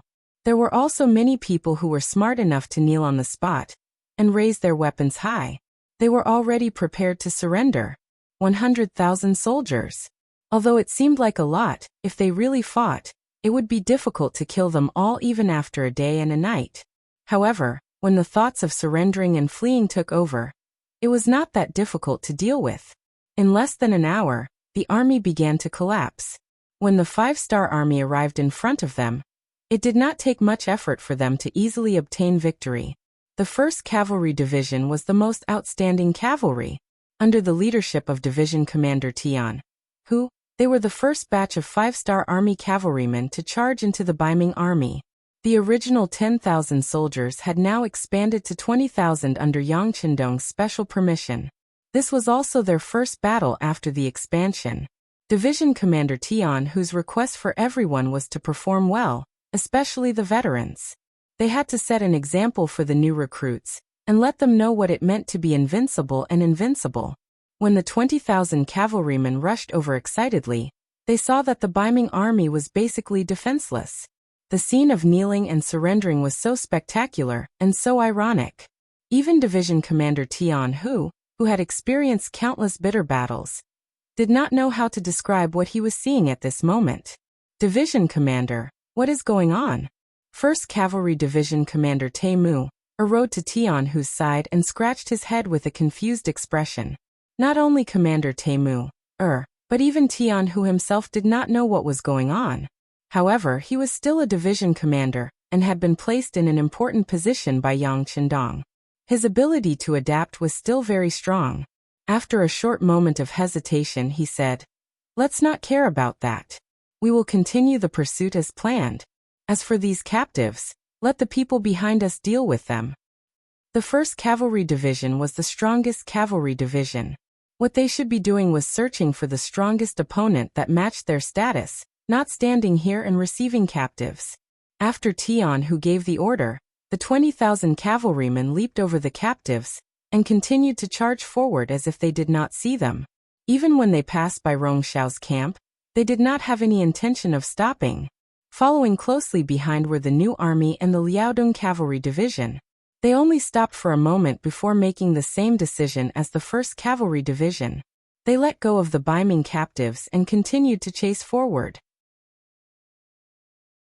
Before they came, Yang Qindong had personally given the order that their opponents this time were the Walla Cavalry and the 70,000 Liaodong Cavalry of Baiming. As long as they dealt a heavy blow to them, the 5-star army would have no opponents on the grasslands in the future. This would be a great achievement. As for the Baiming captives who did not even have the will to fight, who would care about them? 3 armies passed by one after another without the slightest pause. This frightened Rong Xiao, who was in the tent. A moment ago, he was still drinking wine and watching music. However, in the next moment, someone came to report that the army was in chaos. The 5-star army cavalry appeared from all directions, and several generals had already knelt down and begged the 5-star army to surrender. The wine that he had just drunk was spat out from his mouth. Rong Xiao sat there in a daze, as if he had been struck by lightning. It was not strange for him to have such an expression. If it was someone else, they would not be any better. It was just 100,000 Ming Dynasty soldiers. Even if infantry were weaker than cavalry, they should not have been defeated in less than an hour. Moreover, didn't they also have cavalry? Whether it was the Walla cavalry or the 70,000 elite Liaodong cavalry, what did they do? Did they also lose? There were too many things that he could not understand. At this moment, Rong Xiao did not know that Shi Heng and the cavalry had already escaped. He was still sitting there like a fool, until the sound of tremors came from the tent, and someone came to report that the 5-star army cavalry was charging towards the tent. Rong Xiao was even more cowardly as he buried his head under the table. He did not even dare to raise his head. He did not have the demeanor of a commander of 100,000 soldiers. At this moment, Rong Xiao could only pray in his heart that no one would notice him. No one would discover him. Perhaps his prayers really worked. Surprisingly, those cavalry troops didn't enter his tent, and just ran past him several hundred meters away. The outside quickly returned to silence, and no one came into the tent. Rong Xiao patted his chest and got up from the table. Then, he saw that everyone in the tent was like him, trembling on the ground. If it was only the dancers who were behaving like this, it could still be forgiven. After all, they were women, not soldiers, so he couldn't be too strict with them. However, the bodyguards who were protecting him were also behaving like this, which really made Rong Xiao furious. He couldn't help but shout loudly, What are you all doing?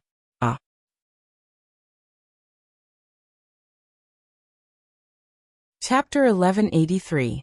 This shout scared the bodyguards who were kneeling on the ground. None of them dared to raise their heads. Rumble. Rong Xiao, who was about to stand up and teach those bodyguards a lesson, once again hid under the table. His body trembled once again. Rong Xiao was about to stand up and teach those bodyguards a lesson. However, the same thing happened again. The cavalry passed by the camp again, and did not disturb them. When everything quieted down, Rong Xiao lifted his head from the desk, and saw that the bodyguards were still in the same position. He was furious.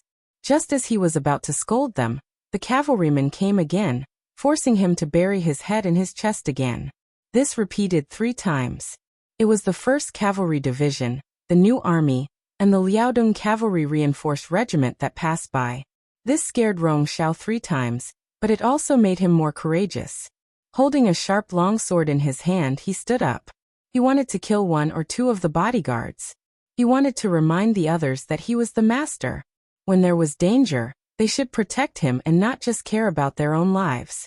Another rumbling sound rang out, but to Rong Xiao, who had already experienced it 3 times, it no longer had any effect of intimidating him. However, just when he thought that the cavalry would pass by safely, the footsteps outside the tent were getting closer and closer. Then the curtain of the tent was opened from the outside. The commander of the 1st Cavalry Division, Wuxia, walked in with a group of soldiers. They had also seen some tents here, and had come to search them out of curiosity. As a new army that had guarded the city for several months and been trapped for more than a year, their combat strength had dropped a level due to the lack of nutrition. Yang Chendong took this into consideration, and ordered them to stay and clean up the battlefield. It was the easiest job. The 1st Cavalry Division of the new army was in charge of capturing prisoners in this area. Originally, he thought that there would be no one in the tent since several cavalry units had passed by. However, he didn't expect to see more than 30 people when he entered the tent. One of them was even holding a sword and standing in the middle of the tent with an angry look on his face. There is a tough guy here. Wuxia sighed when he saw the person. As his voice fell, several bodyguards behind him rushed out and surrounded the person holding the sword. It seemed that if the other party dared to make a move, they would rush up and chop him into meat paste. The person holding the sword was Rong Xiao. He wanted to teach those bodyguards a lesson, and then force them to protect him and leave here. He did not expect that there would be cavalry who noticed this place and rushed in. When he saw those bodyguards surrounding him, he was scared and threw his sword on the ground. Then he knelt on the ground and shouted, "Sir, please spare me." Ah, he turned out to be a coward. This dramatic scene stunned Lu Zhua. Yes, I am a coward. In order to survive, Rong Xiao, who was kneeling on the ground, forced himself to raise his head. He wanted to see who the other party was, and whether they could be bribed. As long as they could let him live, he was willing to pay a lot of money. When he raised his head, he recognized Lu Zhua. He immediately shouted, "Division Commander Lu, I am Rong Xiao. You don't know me? I used to do business with the city lord's mansion in the first city." If he did not shout like this, Lu Zhua might not recognize him. If he was captured as an ordinary prisoner, he might have a chance to escape. But now his shout had completely exposed his identity. After Lu Zhua heard the name Rong Xiao, he frowned and asked, "Are you the Biming merchant Rong Xiao?" Hearing Lu Zhua call out his name and identity, Rong Xiao quickly raised his head and said, "Yes, Division Commander Lu, I am Rong Xiao. We have met before. I have even worked in the army." This time, Lu Zhua looked carefully and recognized that the person in front of him was indeed Rong Xiao. He could not help but laugh and said, "Oh, it's really you. Come, get up quickly." As he spoke, he walked over and made a gesture of supporting him with both hands. Receiving such treatment, Rong Xiao's face was naturally filled with joy. He stood up with a smile on his face. But soon, this smile froze on his face because the next moment, a heavy punch hit his lower abdomen. With just one punch, he vomited all the food that he had just eaten. Rong Xiao's name could be said to be well known in the beginning city. Unfortunately, it was not a good reputation, but a bad reputation. It was this person who became Biming's lackey. He first persuaded Su Yuan and forced the entire new Second Army to surrender to Biming. For this matter, Commander Tiger's Mane had given a strict order that if one day they could catch Rong Xiao, they should not be polite to him. Lu Zhua naturally remembered this in his heart. He thought that this person was still abusing his power in Shajing City. He never thought that he would meet him here. How could he be polite? Of course, he would teach him a lesson first. The miserable Rong Xiao was beaten up by Lu Zhua on the spot. He knelt on the ground and vomited. He did not even have the strength to stand up. Lu Zhua stopped and said to the soldiers beside him, "Come, lift him up and send him to Bugnam of Gojoseon for punishment." Without a leader, the 100,000 Biming army could not form an effective resistance. Even if some of the Biming army generals wanted to resist and make contributions, they could only resist for a few hours under the crazy attack of the 5-star army cavalry. In the end, they could not escape the fate of being surrounded and surrendered. Yang Chendong appeared at the gate of the first city with 1,000 black cavalry at noon. The first thing he saw was the captives of the Biming army and the money and supplies that they did not have time to transport when they escaped. "Young master, it's a big harvest." Beta Persei looked at all this with a grin. Yang Chendong was also in a good mood. He thought that with 70,000 Liaodong Iron Cavalry and 50,000 Walla Elite Cavalry, even if they won this battle, they would have to pay a certain price. He did not expect that Shi Heng was so afraid of death that he escaped so quickly. This was naturally because of the previous strategies that worked, but it also had a lot to do with the incompetence of the commander of the Biming army. Young master." Not far away, a group of cavalry galloped over, and the shout could be heard clearly even though it was still far away. "It's Tiger's Head." Beta Persei had good eyesight and recognized the person who came. He was also excited. It had been more than 2 years since the last time they were separated. Anyone would be excited to see each other again. Especially Tiger's Mane, who came over on horseback, jumped off his horse when he was still more than 10 meters away from Yang Chendong and ran over. Facing this errand boy and servant who had accompanied him since he was a child, Yang Chendong was also filled with emotions, and his eyes involuntarily became gentle. "Young master, you're finally here." Tiger's Mane, who fell 10 feet in front of White Dragon, couldn't help but cry. "Quick, help Tiger's Head up." Yang Chendong couldn't stand to say this the most.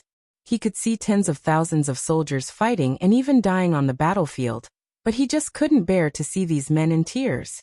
Beta Persei dismounted from his horse and helped Tiger's Mane, who was kneeling on the ground, up.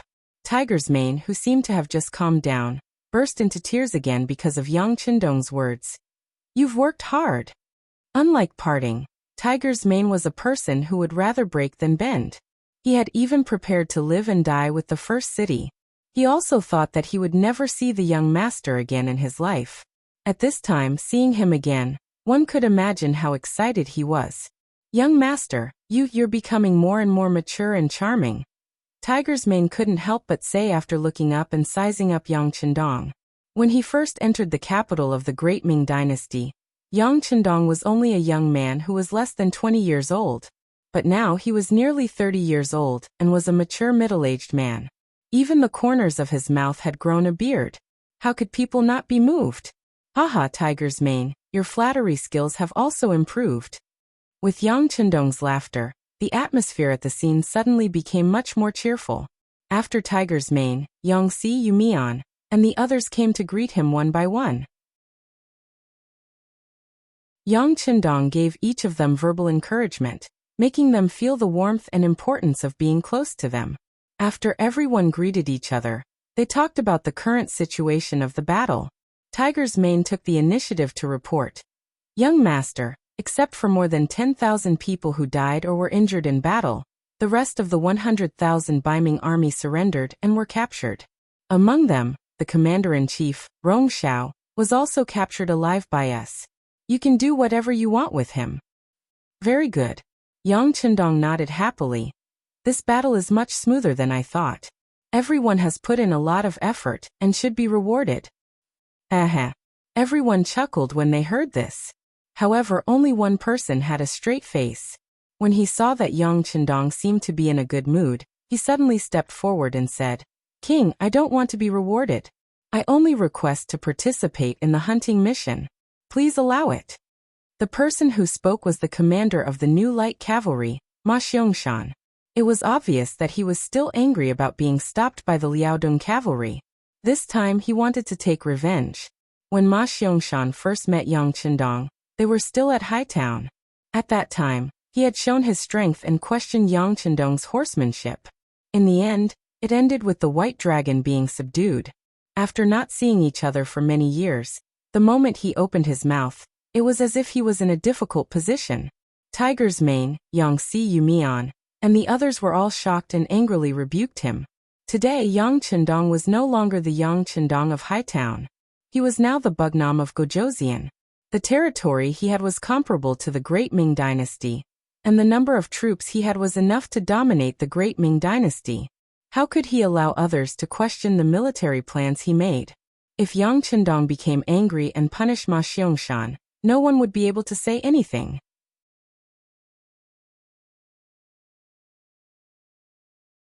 Chapter 1184. Commander Ma, what are you doing? Hurry up and apologize to the king. Tiger's mane was the first to speak. It was clear that he still cared for and valued this person. Commander Ma, hurry up and apologize. Yu Mian, Yang Si, and the others also spoke up. Lu Zhua and the others, who felt that they had lost face, also hurriedly winked at Ma Xiangshan, reminding him within the appropriate range. Seeing that everyone was reprimanding him and showing concern for him, Ma Xiangshan realized that he had caused trouble. Yang Chendong was not Tiger's mane, who could voice out his opinions in person. He immediately knelt on the ground and kowtowed to Yang Chendong. King, please forgive the subordinate's reckless words. Young master, you see Ma Xiangshan's temper is like this. He speaks without thinking. In fact, he doesn't mean anything else, and he doesn't mean to question your decision. Please forgive his reckless behavior. Yes, Commander Ma is usually a good person. He is loyal and reliable, and does things seriously. Yang Si is willing to vouch for him. He did not mean to be disrespectful. Yang Si also spoke up at this moment, and his knees went soft as he knelt on the ground. The originally happy and harmonious scene instantly became like this. Everyone didn't even dare to breathe loudly. Yang Chendong's expression did not change, but he lamented in his heart. In the past, he always heard people say that it was lonely at the top, and that an emperor would not have any friends. He never believed it. However, everything that happened in front of him vividly taught him a lesson. It made him understand that now everyone was actively keeping a distance from him. This might be a show of respect. However, from now on, it would not be so easy for him to be friends with these people and hear some truth. Young master, look. Seeing that Yang Chendong did not speak for a long time, and even his brother Yang Si was kneeling on the ground to plead for Ma Xiangshan, Beta Persei finally could not hold it in anymore. He asked tentatively in a low voice with a pleading expression on his face. Puchi. When Yang Chendong saw Beta Persei's reaction, he finally could not help but laugh out loud. He then pointed at the crowd and said, "What are you doing? What are you all doing? Do you really think that just because I, the young master, am in a higher position, will become estranged? Commander Ma only gave a suggestion. He didn't do anything. Why should I punish him? Why don't you all get up?" Yang Chendong said with a smile on his face. Obviously he was not angry. Tiger's man and the others let out a sigh of relief, but at the same time, they did not deliberately remind Ma Xiangshan to thank him. Ma Xiangshan was very clear that his actions just now were very uncomfortable. This time his apology was sincere. "Your Majesty, it's all my fault. I didn't think before speaking. Thank you for your forgiveness. Well, it's not a big deal." Besides, Commander Ma gave a military suggestion. This is what a military officer should do. There's nothing wrong with it. Not to mention, it's very reasonable. We sent too few cavalry to chase after them. Since the new army is made up of cavalry, of course, they should perform better. Not only was Yang Chendong not angry, but he also took the initiative to say what everyone wanted to say. For a moment, everyone's eyes gathered on him again. According to the military action plan that Yang Chendong had previously set, considering that the new army had been fighting for so many days, once the battle started and they broke through the joint defense line of the Baiming army and the Wala army, what they had to do was to capture prisoners and clean up the battlefield. Relatively speaking, this task was the easiest and safest. It was also beneficial for the new army to quickly recover their strength. But now the Baiming army's front line was broken through so easily. This was really beyond Yang Chendong's expectations. Because of this, some changes could be made to the previous military plan. Noticing that everyone was looking at him with hopeful eyes, Yang Chendong asked seriously, "After being besieged for so long, and with the lack of food, are you sure that your strength hasn't declined and you can participate in the next tough battle?" "No problem." In just an instant, all the division-level generals of the new army spoke in unison. Ignoring everyone's answer, Yang Chendong's eyes fell on Tiger's mane. He wanted to hear his opinion. He didn't want to blindly agree because these people wanted to show off. Once there was a problem, it would be a big problem. Tiger's mane obviously understood what Yang Chendong meant. He didn't answer immediately. Instead, he lowered his head and pondered for a moment. Then he raised his head and said, "Young master, most of them don't have any problems. Although the siege seems dangerous, as cavalry, they don't really have many opportunities to go up the city tower. In addition, Yang Si took out the stored food half a month ago. During this period of time, everyone's physical strength has been replenished. They can accept the mission of continuous battle." "Well, you said that most of them don't have any problems. That means that some of them have problems. Tell me which divisions need to stay behind." Yang Chendong understood the hidden meaning in Tiger's mane's words. He also needed someone to stay behind to clean up the battlefield and look after the prisoners. He couldn't let the new army rush up at once. If that happened, what would happen to the safety of the beginning city? "Yes, young master. I personally think that the 1st Cavalry Division and the 2nd Cavalry Division should stay behind. The other divisions can join the battle immediately." Tiger's mane didn't even turn his head. He could even imagine that his subordinates would definitely look at him with hopeful gazes. However, it was good to want to render meritorious service. However, if they didn't have enough strength and forcefully stood out, it wouldn't be meritorious service but courting death. When he mentioned the 1st Cavalry Division and the 2nd Cavalry Division, Lu Zhua and Deng Yu's expressions immediately became very ugly. However, they had nothing to say. Previously, when they were defending the city, the 70,000 soldiers that Yang Si had prepared couldn't hold on any longer. The two divisions even abandoned their horses and rushed up the city tower. Only then did they protect the city. Because of this, their losses weren't small. Now it was most appropriate for them to stay behind to defend the city and look after the prisoners. After Tiger's Mane finished speaking, no one objected. Yang Chendong knew that this should be a result that everyone could accept. He immediately said, "Very good. If that's the case, the 1st Cavalry Division and the 2nd Cavalry Division will stay behind. Heavy Cavalry Regiment, listen to my orders. You are ordered to wander around Tulu City. If you find any Baiming army that wants to come out, fight them back.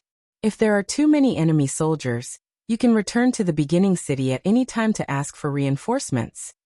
Yes. The Heavy Cavalry Regiment's commander, Windchaser, immediately agreed excitedly. Light Cavalry Regiment and Reconnaissance Regiment, rest for a while. After that, you will set off with this king and kill your way to the Hanoi area. This time, we will make the Wara pay the price. I want Yeshin's head. Yang Chendong's voice became louder and louder as he spoke. The two commanders, Ma Xiangshan and Ding Shan, immediately agreed loudly. As the war went surprisingly smoothly, Yang Chendong's vision was no longer limited to taking back the lost cities. Instead, he wanted to make a crusade against his enemies and opponents. And this time, his target was the leader of the Wara, Yeshen. Although Baiming was also an opponent, after all, they had a deep foundation and were powerful. If he tangled with them now, he didn't know how many troops and time he would have to invest. This was not in line with Yang Chendong's current development goal. It was better to let go of the opponent first and clench his fists to deal with Yeshen first. Of course, if Baiming didn't know what was good for them and still came out to mess things up, then he didn't mind fighting a few more battles with them. The new army's military plan had been adjusted. Everyone went to prepare. Using these few hours of reorganization, Yang Chendong came to the big tent outside the city.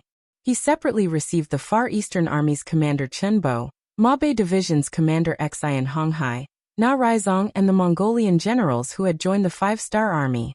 During the process of receiving them, Yang Chendong gave full recognition and praise to everyone's performance, making every general feel a sense of importance. When everyone walked out of the tent, their faces were full of satisfaction and excitement. Especially at the end, when Yang Chendong sacrificed himself to analyze the situation for them, it made them have a clearer understanding of the next step and plan. For example, the Far Eastern Army's commander Chen Bo, Yang Chendong straightforwardly asked him to rush back to the Far Eastern province. The environment there was complicated, and they couldn't lack the deterrence of the army. Of course, this time they didn't come in vain. After the supply line was opened, soon new supplies would be sent from the sea through the Liaodong region. This time, when Chen Bo and the others returned, they could send a large number of logistical supplies back. This would play a very positive role in speeding up the development of the Far Eastern province. 6th Young Master, I will leave you a division. Next, we will deal with Yeshen of the Wara. He is not an easy person to deal with. Of course, the more the better. I also want to let my soldiers see the true style of the 5-star Army's cavalry. Chen Bo was in favor of withdrawing the army back to the Far Eastern province. Originally, this time, he came here to launch a surprise attack and rescue the heavily injured Mo Bay City and Shur City. Now that the mission was completed, of course, he had to go back. However, he still hoped to leave a division behind, so that they could learn more from Yang Chendong. In the face of Chen Bo's request, Yang Chendong thought about it for a while and agreed. No matter what, he was still the commander of an army. Moreover, he stayed in that bitter cold place all year round. If he made a request, he would have to fulfill it. After Chen Bo left a division behind, Narasong was also allowed to bring 20,000 Mongolian cavalry to participate in the next battle. Yang Chendong only had one request for him, and that was to follow orders. Since those small Mongolian tribes wanted to have a share of the pie in the war, they must obey orders and follow orders. If they couldn't do this, then they should leave as soon as possible. Now Yang Xie didn't have to rely on these small Mongolian tribes.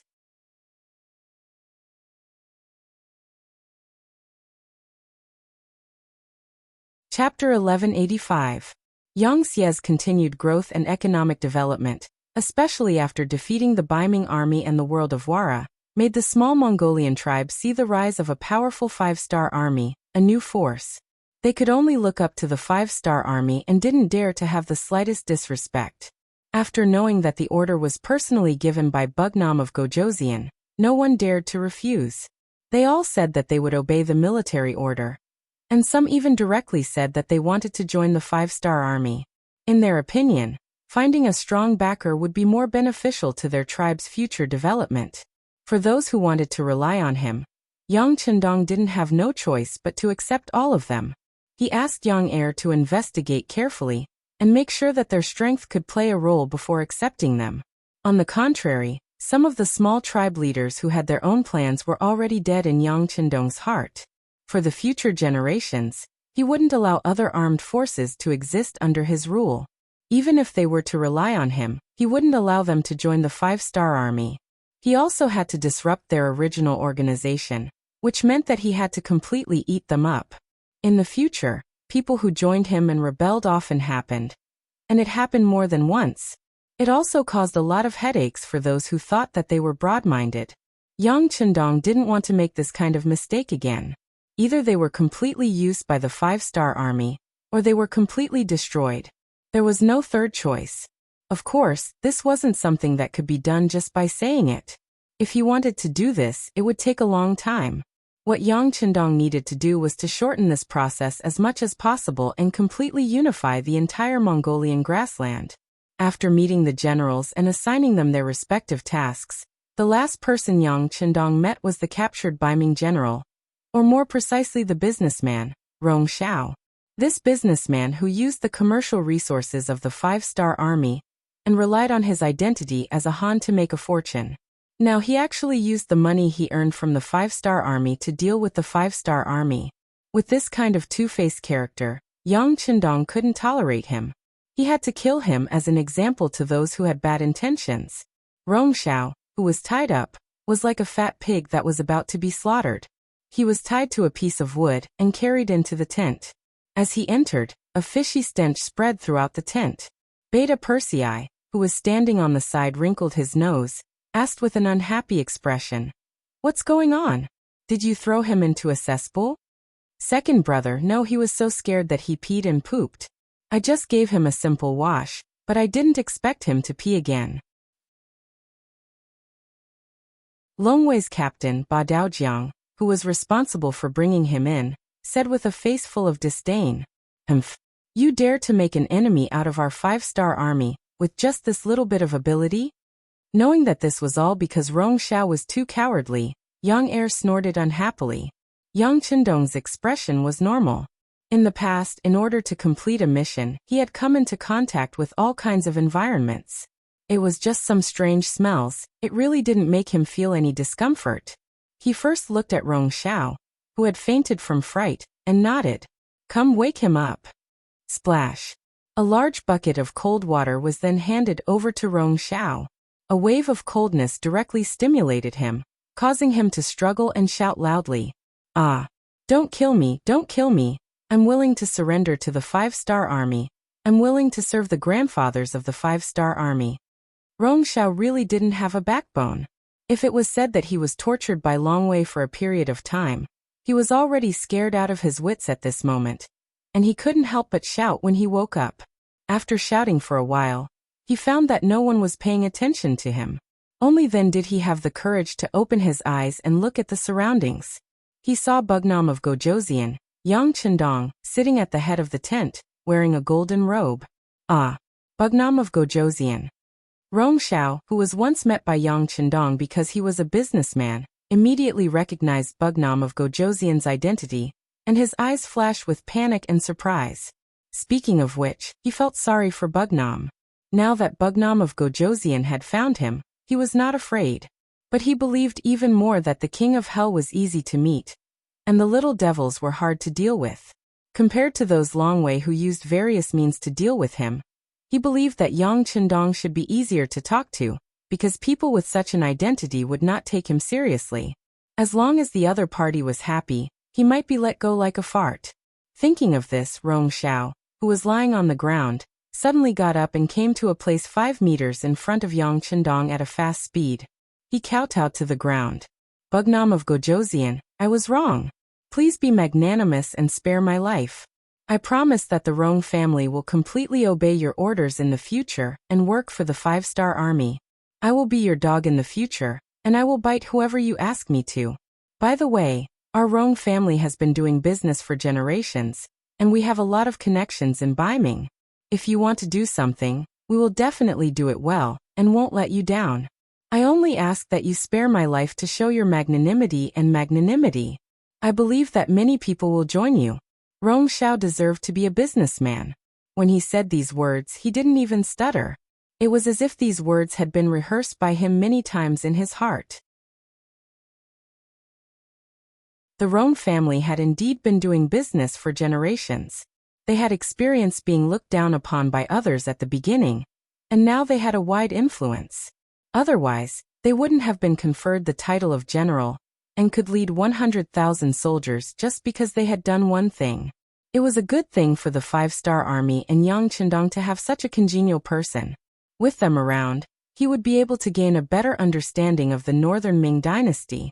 Or if it was another person, he would nod and agree. Unfortunately, he met Yang Chendong. It was because of Rong Xiao that the new Second Army had experienced a tragedy. Even among the captives in the Battle of the First City, many people who were originally from the new Second Army had been captured. Some of them had really betrayed Baiming, while some of them hadn't. It was just that the environment had forced them to work hard for Baiming in order to survive. It was because of Rong Xiao that the commander and the others had experienced a humiliation that they would never forget in their lives. This kind of approach was often more uncomfortable than killing them. If it weren't for Yang Chendong's enough trust in the commander, he and the entire new Second Army would not have a good ending. It was because of Rong Xiao that the 100,000 people in Shaojing City and Jingzhou City had not seen the sun for several months. The happy smile on their faces in the past had disappeared. Instead, they were living like walking corpses. No one wanted to experience the feeling of going from heaven to hell again. It was because of Rong Xiao that the guard captain Wuxia had to die to show his loyalty.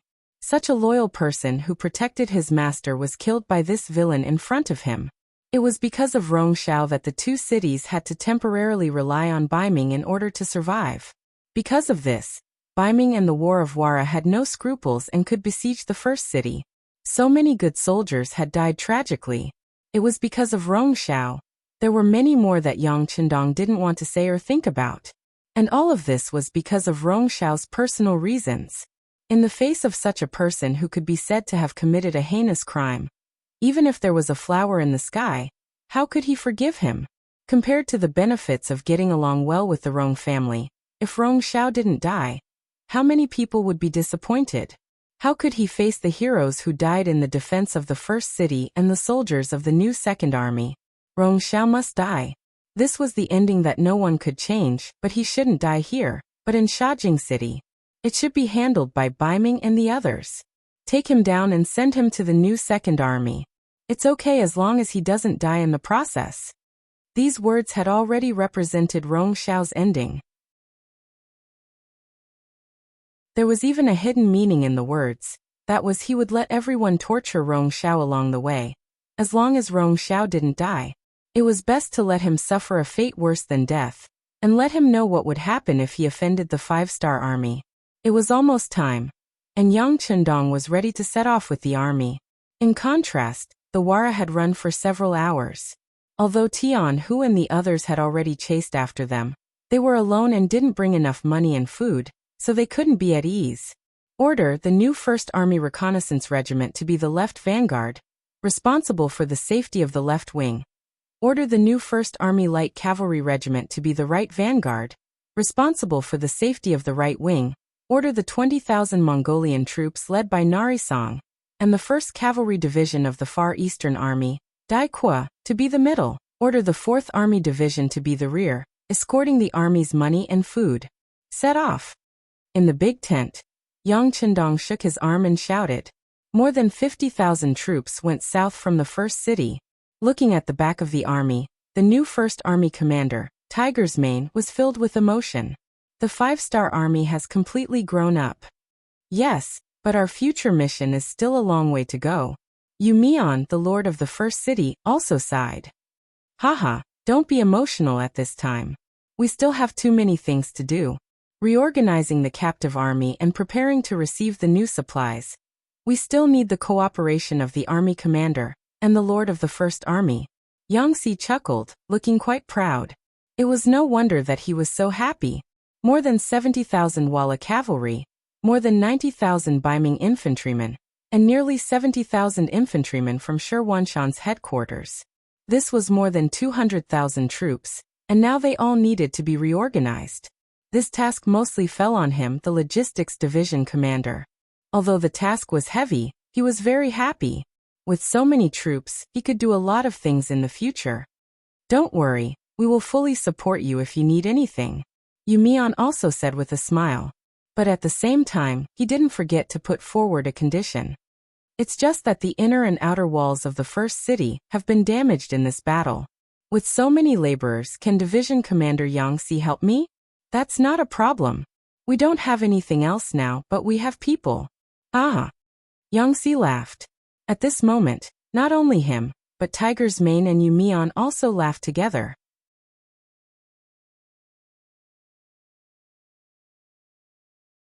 Chapter 1186. Compared to the joy of the new army, at this time, Shi Heng was leading the army to strengthen the defense of Tulu City. In the battle outside the beginning city, the Baiming army was defeated and retreated. Rong Xiao's 100,000 troops were all captured by the Five-Star Army. Not only that, he just received news that Shajing and Jingzhou City were once again controlled by the Five-Star Army's new Second Army, and returned to the embrace of Bugnam of Gojoseon. All kinds of unfavorable news came, and Shi Heng's face became very ugly. He already knew that this attack on the grasslands had ended in failure. He didn't dare to imagine what kind of reaction the emperor would have once he knew this news. What he had to do now was to mend the pen after the sheep were lost, and find someone to take the blame. Shi Heng's earliest preparation was to let Xinguang, who retreated first, take the blame. For this reason he also ordered Xinguang, who retreated to Tulu City, to be arrested. Now he was in the dungeon's interrogation room. He hoped that he could use his words to persuade the other party to take all the blame. This way, his responsibility as the commander would be reduced by a lot.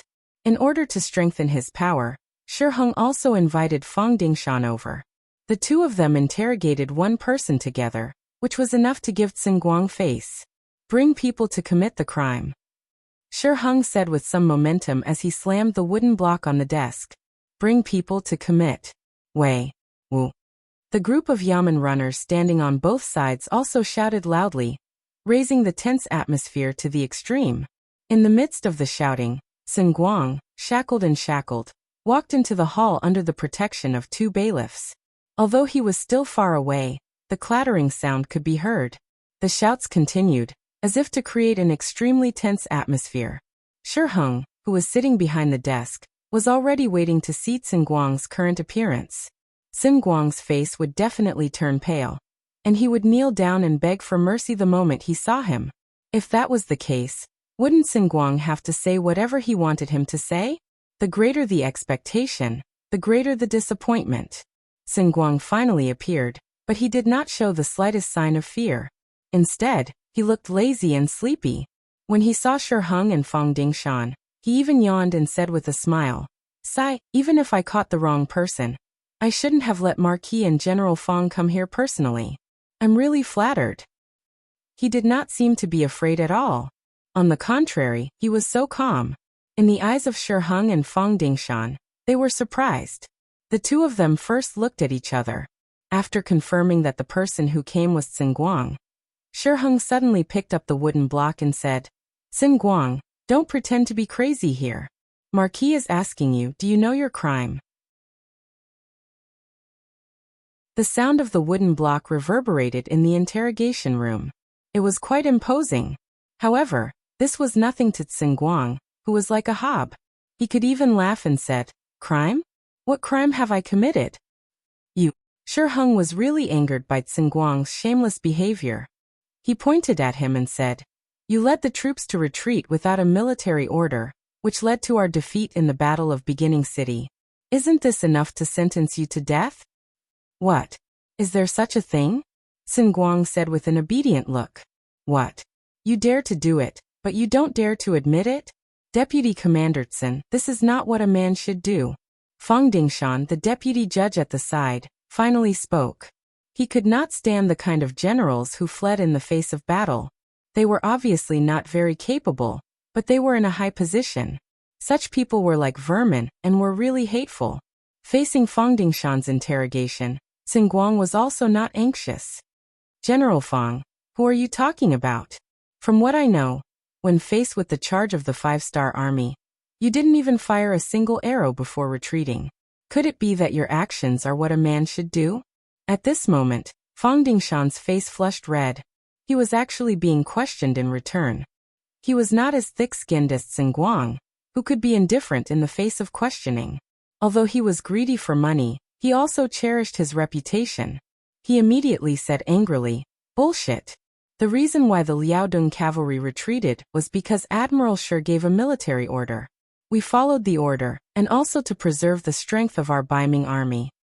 Oh, if that's the case, then I also retreated to preserve my strength. Tsin Guang was good with words and directly used the other party's reason to explain his actions. This is not the same. Fang Dingshan said angrily. I retreated because I received the Admiral's order. You didn't. You think I didn't do it just because you said so? Ask Marquis, didn't you give me the order to retreat first? Tsin Guang ignored Fang Dingshan and looked at Shi Heng, who was sitting on the other side. The situation is like this. When the Admiral saw that Rong Xiao, who was the vanguard, didn't know how to command and fight, and was the first to escape, he relied on his many years of experience on the battlefield. In order to preserve more strength, he immediately gave the order for the entire army to retreat. It was under this order that our Great Tang Army and General Fang's Liaodong cavalry took the opportunity to retreat back to Tulu City. This sealed off the 5-star army's entrance to Baiming, and at the same time preserved the strength of the army. In this battle, Marquis' command wasn't wrong.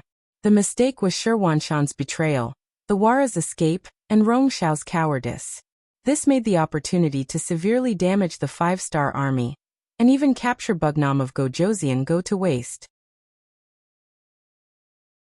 There was no mistake in the command and preparation of this battle. Marquis and General Fang. Was that not the case? As if he was telling a story, Tsin Guang's words were full of chapters and chapters as he narrated the entire story. Shi Heng and Fang Dingshan were stunned when they heard this. If they didn't experience it themselves, they would also think that this was what happened. Without waiting for the two to react, Tsin Guang continued. Of course, if the two of you insist that I am guilty, then there is another explanation. Admiral Shi didn't know how to maintain a good relationship between the two armies, so the Wara suddenly retreated at a critical moment. Admiral Shi and Fang Dingshan saw that the situation was going to change. So in order to protect their own lives, they forced Rong Xiao to lead 100,000 soldiers to their deaths. Only Vice General Tsin Guang saw the problem, but because they had been besieging the city for many days, their strength was limited, so in order to preserve the strength of the army, they had no choice but to retreat first. Unfortunately, in order to cover up the truth, Admiral Shi killed all the witnesses and pushed all the blame to Tsin Guang. In the blink of an eye, it was a completely different explanation. After saying this, Tsin Guang intentionally shrugged and said, Right, I've already written a memorial for the second explanation. As long as I don't leave this place today, someone will send it to Baiming. When the time comes, His Majesty will definitely see it. Perhaps he won't believe it, or perhaps he will. In that case, everything will be up to the heavens. Naturally, the choice is still in the hands of the two of you. Do as you see fit. At this moment, Tsin Guang was extremely relaxed. He didn't seem like a criminal at all. On the contrary, he seemed more like an interrogator. The second explanation was like a heavy hammer to Shi Heng and Fang Dingshan's heads. The two of them couldn't help but suck in a breath of cold air. Only now did they realize that they had somewhat underestimated this Tsin Guang in the past. It turned out that this was a smart person. They didn't know that everything Tsin Guang did was the idea given to him by Su Dei. And this idea came from Yang Qindong. No wonder Shi Heng and Fang Dingshan were stunned. In this battle, Su Dei originally wanted to take the opportunity to return to the embrace of the 5-star army. He was even confident that he could capture Tsin Guang, and make a great contribution. However, this was not what Yang Qindong wanted. A good-for-nothing general like Xinguang would not be an obstacle to Yang Qindong's unification of the world. On the contrary, having such a person by Ming would only be beneficial and not harmful to him. Once he captured him, not only would he not be able to severely damage the strength of the Baiming army, but he would also help the other party to eliminate villains. Why would Yang Qindong do that? As for Su Dei, he played an unparalleled role in the battle outside the beginning city. It was better for such a person to continue to stay in the Baiming army. At least now was not the time for him to come to the 5-star army. Of course, Yang Qindong would remember all these contributions in his heart. Once he returned one day, he would definitely give them a position that he was satisfied with. Having said that, Xinguang's 2 statements entered the ears of the 2 generals. As long as one was not stupid, one would naturally know how to choose. Although there was a hint of being threatened, whether it was Shi Heng or Fang Dingshan, they were the kind of people who cared about their reputation. They absolutely did not want to have a scandal, let alone lose the imperial favor. In the end, the 2 looked at each other and laughed. Then Shi Heng said, "Deputy Commander Tsin is indeed a pillar of the country. It seems that everything is really a misunderstanding. Come, quickly remove the shackles." Xinguang was released just like that. The explanation to the outside world was that his withdrawal was originally approved by the admiral. It was just that he withdrew too quickly, so it caused a misunderstanding. Following that, Xinguang's first statement was written into a memorial to the emperor and reported to the Daizong emperor. The 50,000 cavalrymen of Walla were like a black whirlwind on the grassland, heading straight toward Shajing City. At the most critical moment, Yeshen was the first to withdraw his troops. He did not dare to gamble. He did not dare to believe in his ally, the Baiming army, which led to a great defeat outside the beginning city. Of course, the Baiming army was defeated. They lost 100,000 troops.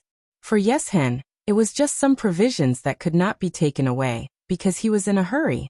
When he returned to Hanoi and gathered his general, Bo Muir, provisions would not be a problem. Leader, the fast horse scouts reported that the 5-star army is still chasing us 50 miles behind us. They have not given up. General Chao Lu rode to Yeshen's side and reported in a hurry.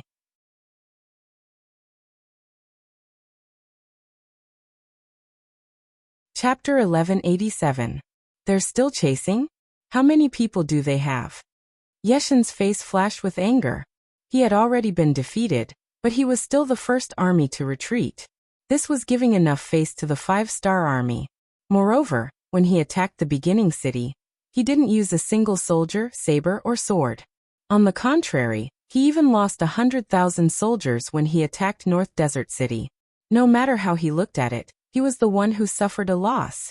Why was the 5-star army so tightly holding on to him and not letting him go?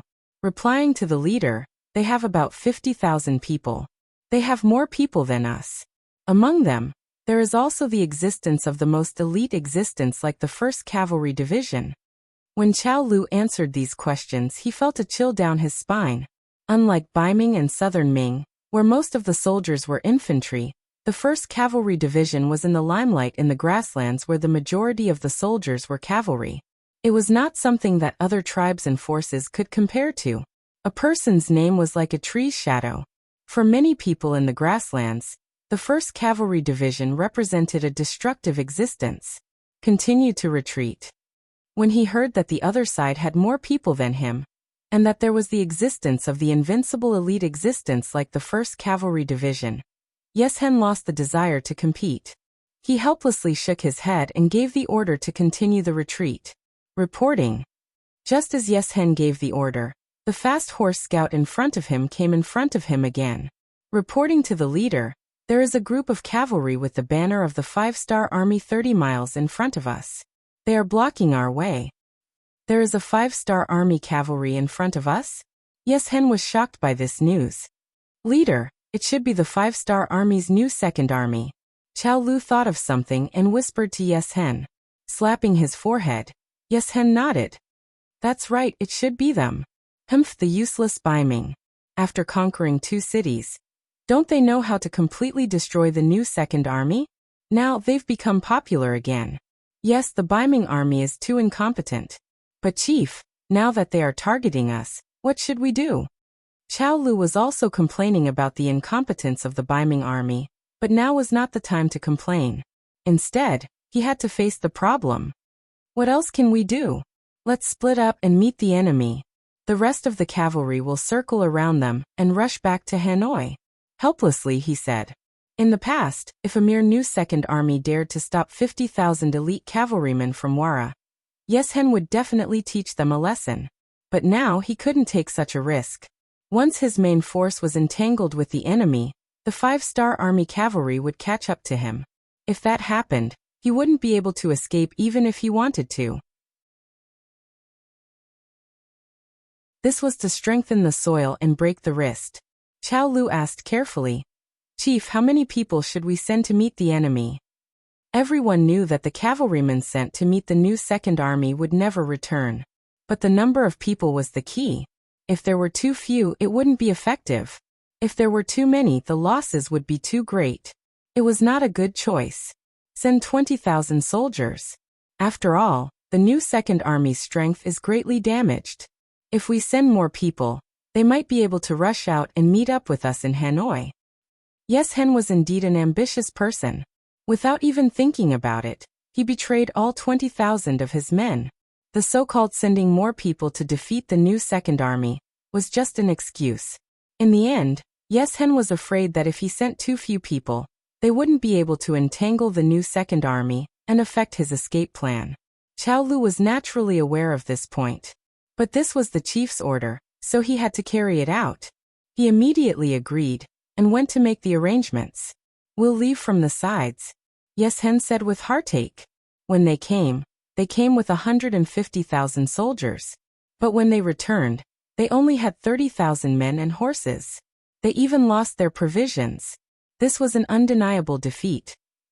In front of the small yellow river in front of Shajing City, the new Second Army was laying an ambush here, waiting for the Wara cavalrymen to escape here. They wanted to take advantage of the situation and kill them. Report. General, the Wara cavalry has split up. 30,000 of them left from the flanks. About 20,000 of them are heading straight for us. The scout in charge of scouting turned back and reported to the general standing in front of the army. Understood. Shbai nodded with a solemn expression. Obviously, this situation was completely within his expectations. The enemy has split up, so the pressure on us has decreased a lot. Now we're only dealing with 20,000 cavalrymen. Everyone must cheer up and show the might of the new Second Army. Yes. Kong Ji and the other 2 division commanders replied loudly. In fact, even if there were 20,000 Wala cavalry, it would still be a huge pressure for the new Second Army. After going through so many things, the new Second Army was now short of an infantry division, and the other 3 divisions were not complete. At most, there were only 18,000 soldiers. Moreover, the number of horses in the army was not enough. Many of the original cavalrymen had to be converted to infantry because of the lack of horses. Kongji looked at his subordinates who were supposed to have more than 8,000 cavalrymen, but now there were only about 4,000 cavalrymen and 2,000 infantry. He couldn't help but curse. It's all because of those damn Baiming. They stole our horses. Otherwise, with the strength of the new Second Army, it would be easy to deal with 20,000 cavalrymen. Okay, Mr. Kong, don't complain. Save some strength to deal with the enemy. Go and check on the preparation of the bows and arrows. She understood Kong Ji's frustration. How could he not be the same? However, this was a war. It was not a war where 2 people could curse each other. It was not a war where one could win by talking. Although Su Yuan betrayed the 5-star army and ended up with his corpse, he still did some good things. For example, a large number of military supplies were stored in Shajing City. Among them, bows and caltrops were the most abundant. Considering that the most likely enemy on the grassland was the cavalrymen, the Baiming army was well prepared. Because the Baiming army was mainly attacking the beginning city this time, many of the equipment that was used to deal with the cavalrymen were temporarily not used. They were left in the city.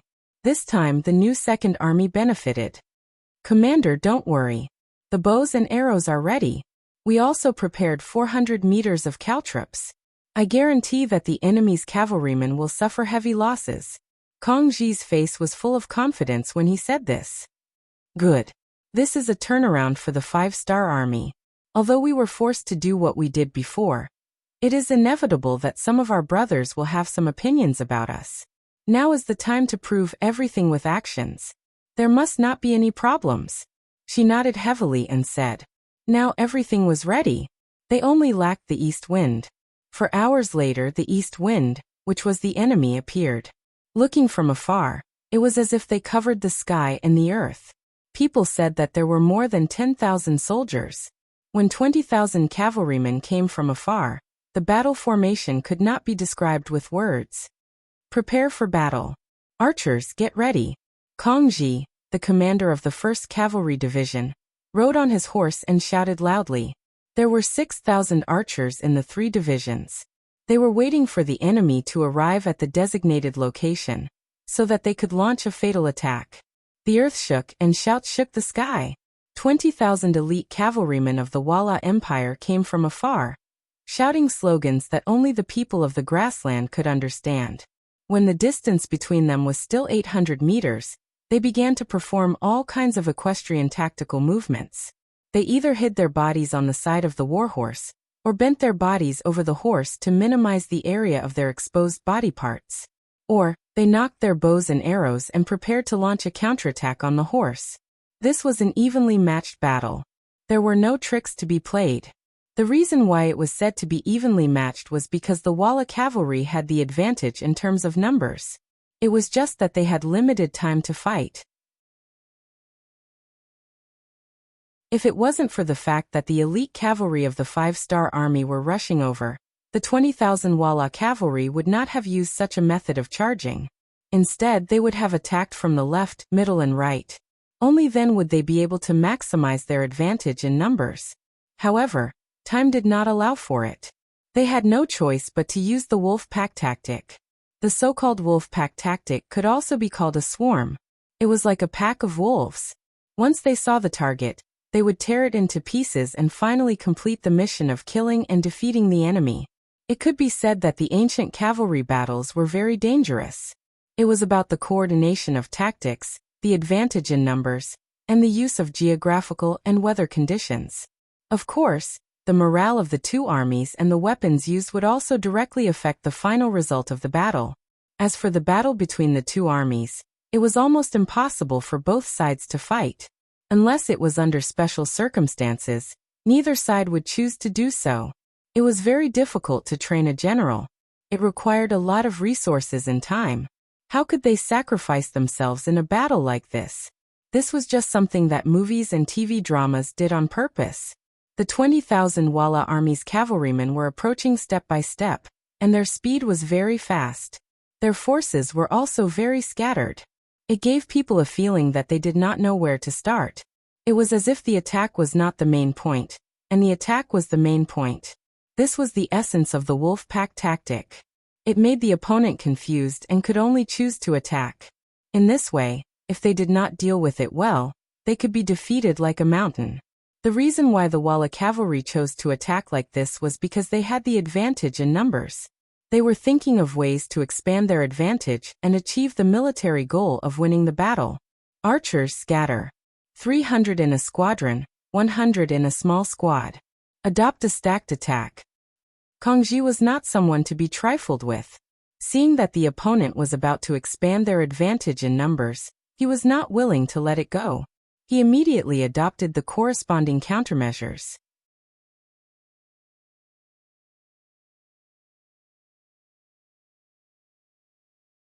Chapter 1188. After the order was given, the 6,000 archers were divided into 20 formations. Each formation had 300 archers, and 100 archers would fire at the same time. After the first row fired their arrows, the second row, then the third row, and the first row readied themselves. The cycle repeated itself to achieve the goal of constantly firing arrows. By the time the archers' formation had completely dispersed, the Wa cavalry was less than 5 li away. At this moment, Shibi's eyes were wide open as he looked forward. He wanted to see the iron caltrops display their might. Charge! Kill! Kill these lambs! Ha ha! The battle cries were still coming from all directions. The distance between the two groups increased from 500 meters to 450 meters, then 430 meters, 410 meters, 400 meters. Finally, they arrived at the battlefield of the iron caltrops. The sound of horses falling to the ground could be heard. The caltrops had 6 horns, so they could stand upright no matter where they were thrown. They were also very sharp. Once the caltrops hit a horse's foot, it could be pierced through even if the horse was hit by an iron palm. This was the advantage and power of the caltrops. The Walla cavalry did not expect the new Second Army to use this tactic. In their opinion, this attack was simply a rash move by the new Second Army. They shouldn't have made more preparations. Otherwise, they wouldn't have adopted the tactic of charging at the beginning. At least, they should have sent some people to test the waters first. They did not expect the Walla cavalry to be hit by the caltrops. None of the Walla cavalry in the front could dodge the caltrops. A short distance of 100 meters was enough to knock down 2,000 Walla cavalry. The momentum of their charge was also halted. The caltrops were limited. In the era when iron was precious, the caltrops were very expensive. Even Baiming did not prepare a lot of them. The caltrops could only cover a distance of 100 meters. After this distance, the Walla cavalry adjusted their posture and started to charge again. When they were about 200 meters ahead and had just picked up their speed, the arrows came from afar. Like a dense rain of attacks, Division Commander Kong Ji gave the order to release the word fire. Ding ding dang dang dang. The arrows flew through the air for over 100 meters before landing on the bodies of the cavalrymen, or their warhorses. In an instant, there was another scene of men and horses being thrown off their feet. At least 1,000 cavalrymen fell to the ground from the arrows. Cavalry, get ready! Seeing that the 2 waves of preparation had the effect of injuring and obstructing the enemy, Kong Ji's heroic spirit soared. After a shout, he pulled out the sharp saber on his body. Tip of the arrow, charge at the enemy formation. Archers, use protective fire. Charge. Kong Ji, who was issuing military orders, was the first to rush out of the battle formation. This also meant that the new Second Army's counterattack had officially begun. Relying on the caltrops and archers to obstruct the enemy, they effectively suppressed the Walla cavalry's advance. Kong Ji gave the order to launch an all-out attack. It could be said that he grasped the timing very well. Seeing all this, Songbi nodded in satisfaction. Songbi clenched his fists tightly because he knew that what happened just now was just a small trick. The real battle and bitter battle had just begun. In a chaotic battle like this, there were very few true winners. The only difference was which side would suffer less losses. Songbi clenched his fists tightly. His face was tense. In a battle like this, being a bystander was far less relaxing than slaughtering his way into the battle. At the very least, he didn't have to think so much when he entered the battlefield. All he had to do was to continuously kill the enemy and prevent himself from being killed. However, Yang Chendong had already set the rules for the 5-star army. In such a chaotic battle, the high-ranking officers were not allowed to participate personally. This time, Kong Ji was able to personally participate because the morale of the new Second Army had suffered a huge blow. Now that they urgently needed a leader, Commander Kong Ji rushed out. Otherwise, even he would have to stand outside the battlefield and watch everything from a bystander's point of view. The cruel battle had begun. Weapons clashed against weapons, warhorses clashed against warhorses, and humans clashed against each other. From time to time, there would be arrows falling into the battlefield. At this moment, no one could guarantee that the arrows wouldn't kill the enemy and harm the soldiers. At most, the probability of it happening would be lower. Therefore, on the battlefield, there were many cavalrymen who died in the hands of their own archers. However, this didn't stop the archers from continuing to shoot arrows. After all, even if the arrows were used as support, the number of arrows would still be higher. This was a battle where there were no winners. In a chaotic battle, individual strength played a huge role. Luck also played a huge role in winning and losing. For example, Many cavalrymen who went berserk would hurt their own soldiers from time to time. In such a chaotic battle, even if you had the ability to fight against 100 people, you might not be able to escape death. Unless it was a high-ranking officer like Kong Ji, there would be dozens or even hundreds of soldiers following him wherever he went. At least they could provide some protection. War was cruel. The cavalrymen fought back and forth. From time to time, there would be people who were knocked off their war horses.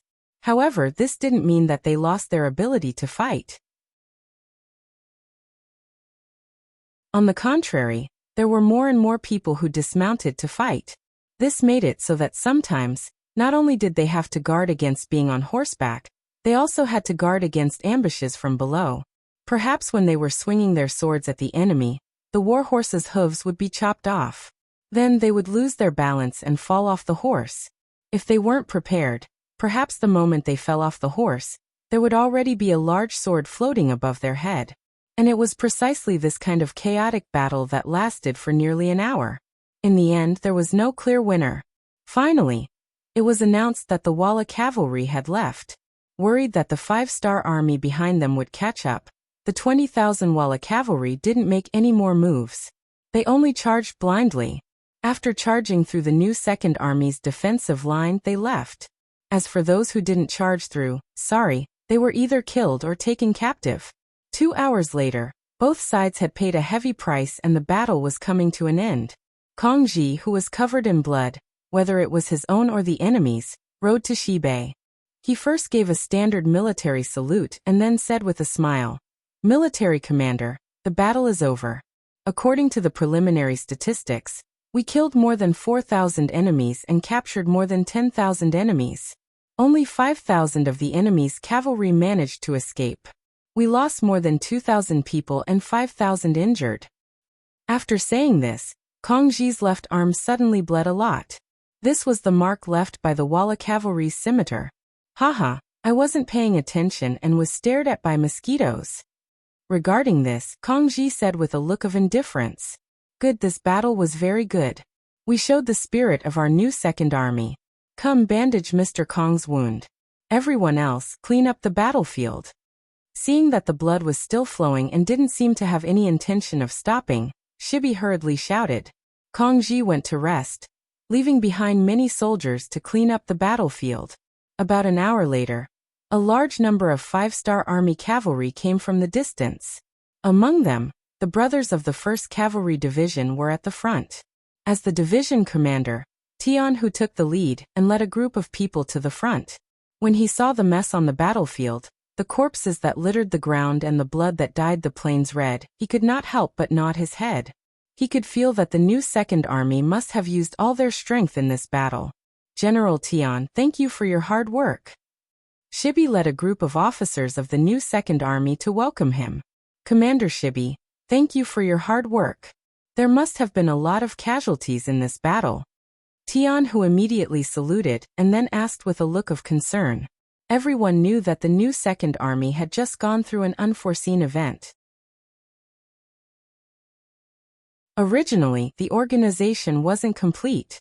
Now that they had to fight such a fierce battle, it was already very difficult for them.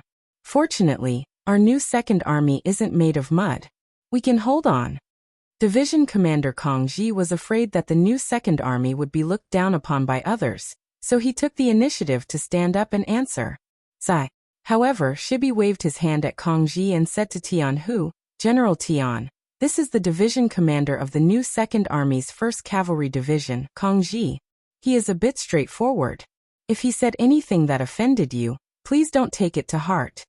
The reason why he called Tian Hu general, instead of division commander, was that he was a major general. This was not something that an ordinary division commander could compare to. In fact, compared to his position in Bugnam of Gojoseon's heart, he was probably even lower than an ordinary division commander. Shibi was able to become the commander of the new Second Army in a way that came later not only because his ability to command the army was good, but also because his EQ was very high. This could be seen from this conversation. "Oh, it's Mr. Kong. Sorry for the disrespect." Tian Hu smiled indifferently. Then he looked at Shibi and said, "I Tian Hu am not that petty. We are all comrades, so I won't take it to heart. And I really admire the new Second Army. At least, if it were our 1st Cavalry Division, we wouldn't be able to do it no matter what. Tianhu's words were not meant to belittle them. They were all from the bottom of his heart. Yang Chendong said that the 1st Cavalry Division was the strongest cavalry brigade. They were an existence that would rather break than bend. In their division, there were only soldiers who died in battle. There were no kneeling captives. This was also their characteristic. Haha, General Tian is really praising us. We were also forced to do it. When talking about the past, there was a trace of shame on Shibi's face. No matter what, it's good to be able to persevere and hold on. How about this? We also seized 5,000 warhorses during the Battle of the First City. Now we will give them to the new Second Army. Take it as the 1st Cavalry Division's sponsorship to our brother's army. Please accept it, Commander Shibi. Tianhu also laughed and then gave a generous gift.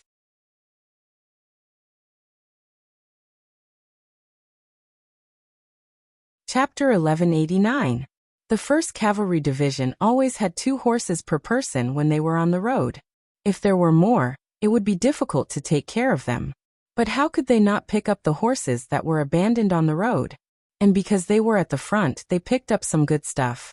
Now that they had nowhere to put the horses, they decided to give them to the new Second Army. It could be considered a good karma, and it could also show the 1st Cavalry Division's sincerity. Hearing that there were 5,000 horses, Kong Ji's expression became much better. He finally knew that Tianhu was not laughing at them, but was sincerely admiring them. Thank you very much, Shibi said with a touched expression. He also knew that if the other party brought too many warhorses, it would affect their speed. But no matter what, he had to remember the favor of this gift of horses. Otherwise, they could have sent a troop to send the horses back. It would definitely be a great merit. The 5,000 warhorses were quickly handed over. Considering that the Walla cavalry was already far away and that they had to chase after them, Tianhu proposed to take his leave. She took out the limited food in the city to send the 1st Cavalry Division off. When he sent Tianhu off, he asked tentatively, General Tian, if I ask the 6th young master to join the battle, do you think he will agree? Although the new Second Army's strength had been greatly reduced after going through a series of events, they had to fight if there was a chance to turn the situation around. Only in this way could the new Second Army's momentum be shown, and they could get rid of the humiliation of surrendering to Baiming earlier. Tianhu naturally saw this clearly, so he did not choose to remain silent. Instead, he said after thinking for a while, those 5,000 horses can be used as entrance tickets if they are properly trained. Oh, thank you General Tian for reminding me. She was stunned at first, but then he understood the meaning of these words. Obviously, Tianhu was reminding him that as long as there were enough cavalry and enough elites, they would have a chance to participate in the battle against the Walla. The 1st Cavalry Division finally left. Seeing the departing army, Division Commander Kong Ji sighed and said, I didn't expect the division commander of the world's #1 cavalry division to be so humble. He doesn't have any arrogance at all. Also, he has sincerely helped our new Second Army. You're right. General Tian is indeed a straightforward person. Perhaps his vision has long surpassed ours. In his eyes, he wants to conquer the world with the 6th young master. Only such a person is worthy of being the commander of the 1st Cavalry Division. Tianhu didn't know what Shibi and Kong Ji were saying about him. At this moment, he was hurrying on his way to the battlefield as he called the 5 commanders over to assign them combat missions. When we march, we must put the scouts further away. Do you remember how we were ambushed by the 6th young master? At that time, it was all thanks to the 6th young master showing mercy. Otherwise, our 1st Cavalry Division's reputation would have been tarnished. Therefore, I want to tell everyone that there's always someone better than you. Any actions or thoughts that look down on your opponents are unacceptable. If anyone dares to have such thoughts, then get out of the 1st Cavalry Division. We don't accept people who are arrogant and have no ability. When he said this, Tianhu's face was solemn, and he was very serious. This was also a problem that he had just discovered. When he was in Shajing City, facing the new Second Army, which had a history of repeated failures, His soldiers showed a sense of superiority. They didn't pay attention to others when they spoke, and some of them didn't even talk to others. This made the officers of the new Second Army feel very embarrassed. But from beginning to end, the commander-in-chief had never once complained to him. Just because others didn't complain didn't mean that it didn't happen. At that time, Tian Hu considered that this was an internal matter of his division, so he didn't say anything. Now that he finally had the chance, he couldn't hold back and vented his anger to the 5 regimental commanders. Don't think that you're the best in the world. What did we rely on to have our current achievements? It's our comrade in arms, the 6th young master, who gave us preferential policies. Think about it. When did we not choose first when there were good soldiers? When there were good equipment, we didn't use it first. When there were good horses, we didn't choose first. Even if there were good food and drinks, we were the first to choose first? With this kind of full protection, even if we didn't do it, there would still be others who would do it, and they might even do it well.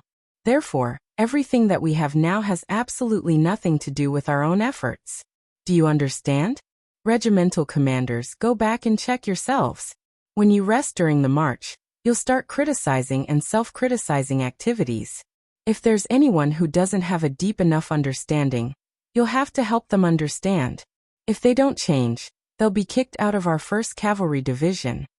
All right, there's no room for discussion on this matter. You can organize yourselves. However, I'm going to do a spot check to see which regimental commanders didn't do well. I won't find trouble with the battalion commanders, company commanders, platoon commanders, squad leaders, or soldiers. I'll only find you regimental commanders. If you don't meet the standards, I'll consider requesting the 6th young master to transfer you out of the 1st Cavalry Division after the war. His words were ruthless.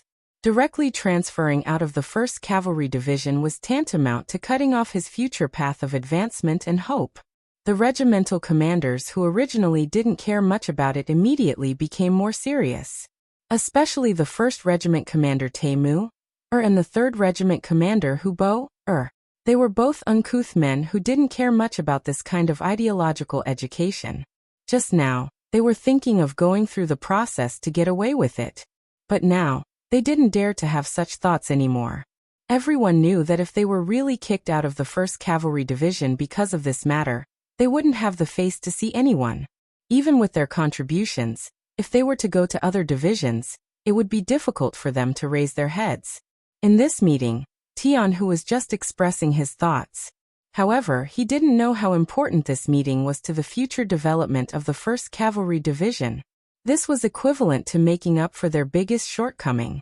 When courage and carefulness were combined, when courage and modesty were combined, when powerful combat strength and a strong heart complemented each other, they would become the most difficult opponent to defeat. During the Ming Dynasty, Ili Beli was a part of the Chagatai Khanate of the Yuan Dynasty. Crooked Thoughts became its first king. He moved his people west to the Ili River Valley, which is the current Yining region of Xinjiang, and changed the name to Ili Beli. Ili was another transliteration of Ili, and Beli referred to Bali. In 1432 AD, Crooked Thoughts died, and his descendants fought for the throne. The country split into Ili Beli, Yarkyang, and Turfan. One of the descendants still used the name of Ili Beli, and became a subordinate country of the Ming Dynasty. Yarkyang was south of Tianshan, east of Tsong Mountains, and west of Boston Lake. The other was centered around Turfan. Ili Banli King Bao lied. The thing he wanted to do the most in his life was to reunite Ili Banli and bring the legacy of his ancestors to greater heights. For this, he did not hesitate to lower his head to the Ming Dynasty, and even used Alipu to develop and strengthen himself. In history, Alipu did well, helping King Baolide make Ili Beli strong, and he became the leader of the three. Even after he grew old, Ili Beli lasted for dozens of years before dying. However, in this life, Yang Xie's sudden rise, especially the rapid development of the 5-star army, changed the original history. Especially after the battle with the 5-star army, Ili Beli had lost a lot of soldiers and generals, and their strength had been greatly reduced. 80,000 of the original 230,000 troops had been eaten. and now there were only 150,000 left. Even though during this period of time, under Alipu's hard work, he had recruited 50,000 new troops, and the size of the army had reached 200,000. However, compared to before, it was not as strong as before, and it attracted the attention of Yarkyang and Turafan. This made King Baolide sigh, as he was getting further and further away from his life goal. When it rains, it pours. On this night, it was raining heavily outside the palace. Hurried footsteps could be heard coming from the depths of the palace. A bolt of lightning flashed and illuminated the figure of this person. Who else could it be but Prime Minister Alipu? The person who came was Alipu. He had just received the intel from the scouts, and he was urgently looking for the king to discuss matters. King Baolide, who had already rested, was woken up by the servants. He changed into his king attire and saw Alipu in the small hall. When he saw the intel that was sent over, his brows furrowed, showing the anxiety and uneasiness in his heart. Regarding the Wara sending troops to Shur City and working with the Baiming army to deal with the 5-star army, King Baolide had known about it long ago. He had always been conflicted about this matter. As far as he was concerned, whether it was the 5-star army or the Wara, they were not easy to deal with. As such, no matter who won or lost, it would not be a good thing for him. If either side expanded, they could threaten him at any time. Unless the Baiming army won, this was a powerful but unambitious country. As long as they submitted to them in name, they would be able to live freely and do what they wanted to do. Because of this, he had asked Alipu about the Baiming army's chances of winning. Alipu's answer was less than 20%. He also said that even if the Baiming army won, it would be difficult for them to expand. After all, the Great Ming Dynasty was not just the Baiming army, but there was also the Southern Ming Dynasty. Dealing with internal problems was the most important thing for them to do. This answer was not what Baolide wanted to hear. However, since they were small and weak, even if they did not like it, they could only wait for the final victor to appear. They could only hope that no matter who won, it would be a Pyrrhic victory. This would give them more time to develop. Now the results were finally out. The 5-star army had won, and the Wala army had fled towards their base in Hanoi.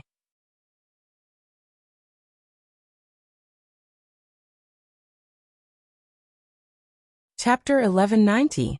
King Baolide didn't expect this. What he didn't expect was that the 5-star army actually chased after them for thousands of miles without any intention of stopping. This naturally caught his attention. The Han people had a saying, "Without the lips, the teeth will feel cold." Hanoi was too close to Ely.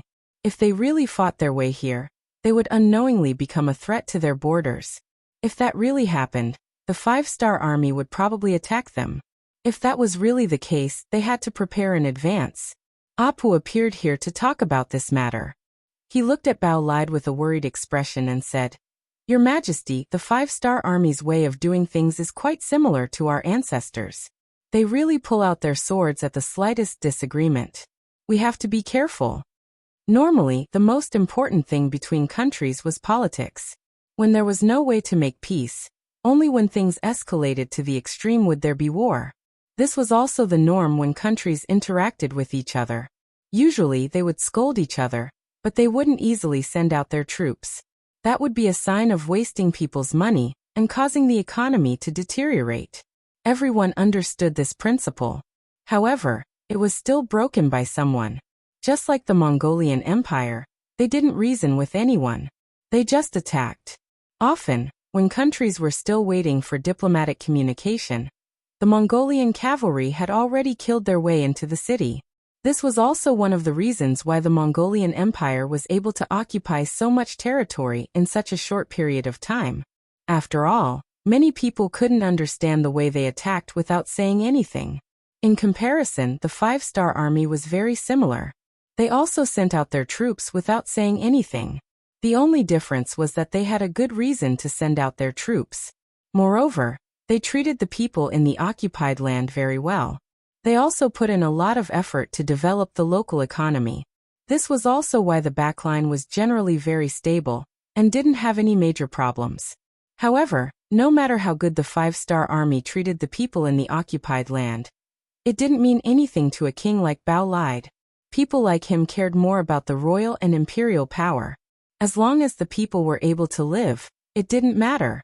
With an ugly expression, Bao Lide put down the information, looked up at a lip, and asked, Xianghua, do you think that if the 5-star army defeats Yeshen, they will attack us? Judging from their past habits, it's very likely. Who told us to be weak? Apu didn't want to say this, but it was the truth. Their territory was small, and their population was small. It was undoubtedly difficult for them to develop greatly in this limited environment. Even though he worked late into the night every day, he was still unable to completely turn the situation around. That's right, we're really too weak. If it was before the split, we would have had a chance to fight against the 5-star army. Bao Lide sighed and admitted the truth. When Bao Lide mentioned before the split, Ali's eyes lit up. He looked at Bao Lide expectantly and said, Your Majesty, you mean? That's right. It's time to contact the Yarkyang and Turfan tribes. Although we all want to eat each other, when this kind of survival is threatened, I think they will also put down their prejudices and work together like me. Bao Lide was worthy of being able to appoint a wise minister like Apu. His wisdom and boldness were few and far between. A look of admiration appeared on Arap's face as he nodded heavily. All right, allow this subject to contact them. Yes, but it must be done quickly. After all, this is a 3-way alliance. It will take a lot of time to adjust and coordinate. What we lack right now is time. Bao Lide looked at Apu solemnly as he spoke in a heavy voice. Apu nodded and asked the king about the alliance. After all, it involved too many things, so every step of the plan had to be done carefully. Otherwise, it would be fine if nothing went wrong, but if something did go wrong, it would be a big problem. The 5-star army hadn't even fought with the Wara chief, Yeshen, yet the Ili had already been on high alert.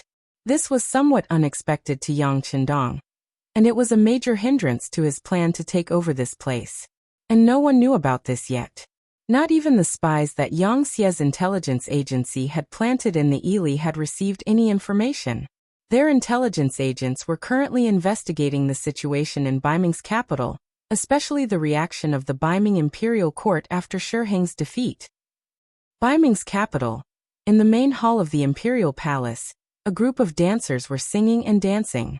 There were dozens of tables on their left and right, and each table had an important official of the imperial court sitting there. They were eating delicious food, drinking wine, and enjoying the dance of the beautiful women. It was a very pleasant scene. Sitting in the main hall of the imperial palace, Zhu Qiyu was very pleased with himself. A few days ago, he had received a report from the 6th Li Hundred from the front line of the first city, saying that the first city was about to be taken, and the 5-star army's spies in the grasslands would be removed. At that time, the grasslands to the west of Baiming would become safe again. As the emperor of Baiming, he could sit back and relax. He could then focus all his energy on the southern Ming Empire and unify it. This was undoubtedly good news for Zhu Qiyu, who had been in constant trouble since he took office. In order to express his happiness, he had held a banquet in the main hall for 3 days to express his gratitude to his officials for their support. People said that horses galloped when they were flushed with success, but they did not know that flushed with success could cause horses to stumble.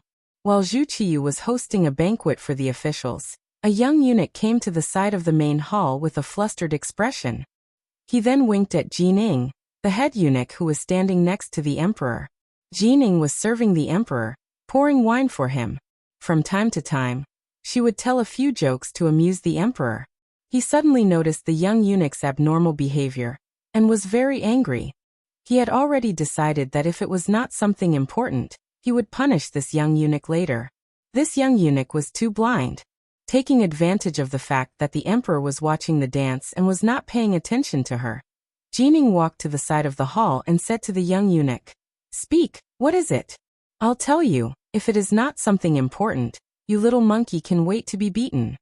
The young eunuch did not care about Jinying's threat at all. With a nervous expression and a trembling voice he said, "Chief eunuch, things are not good.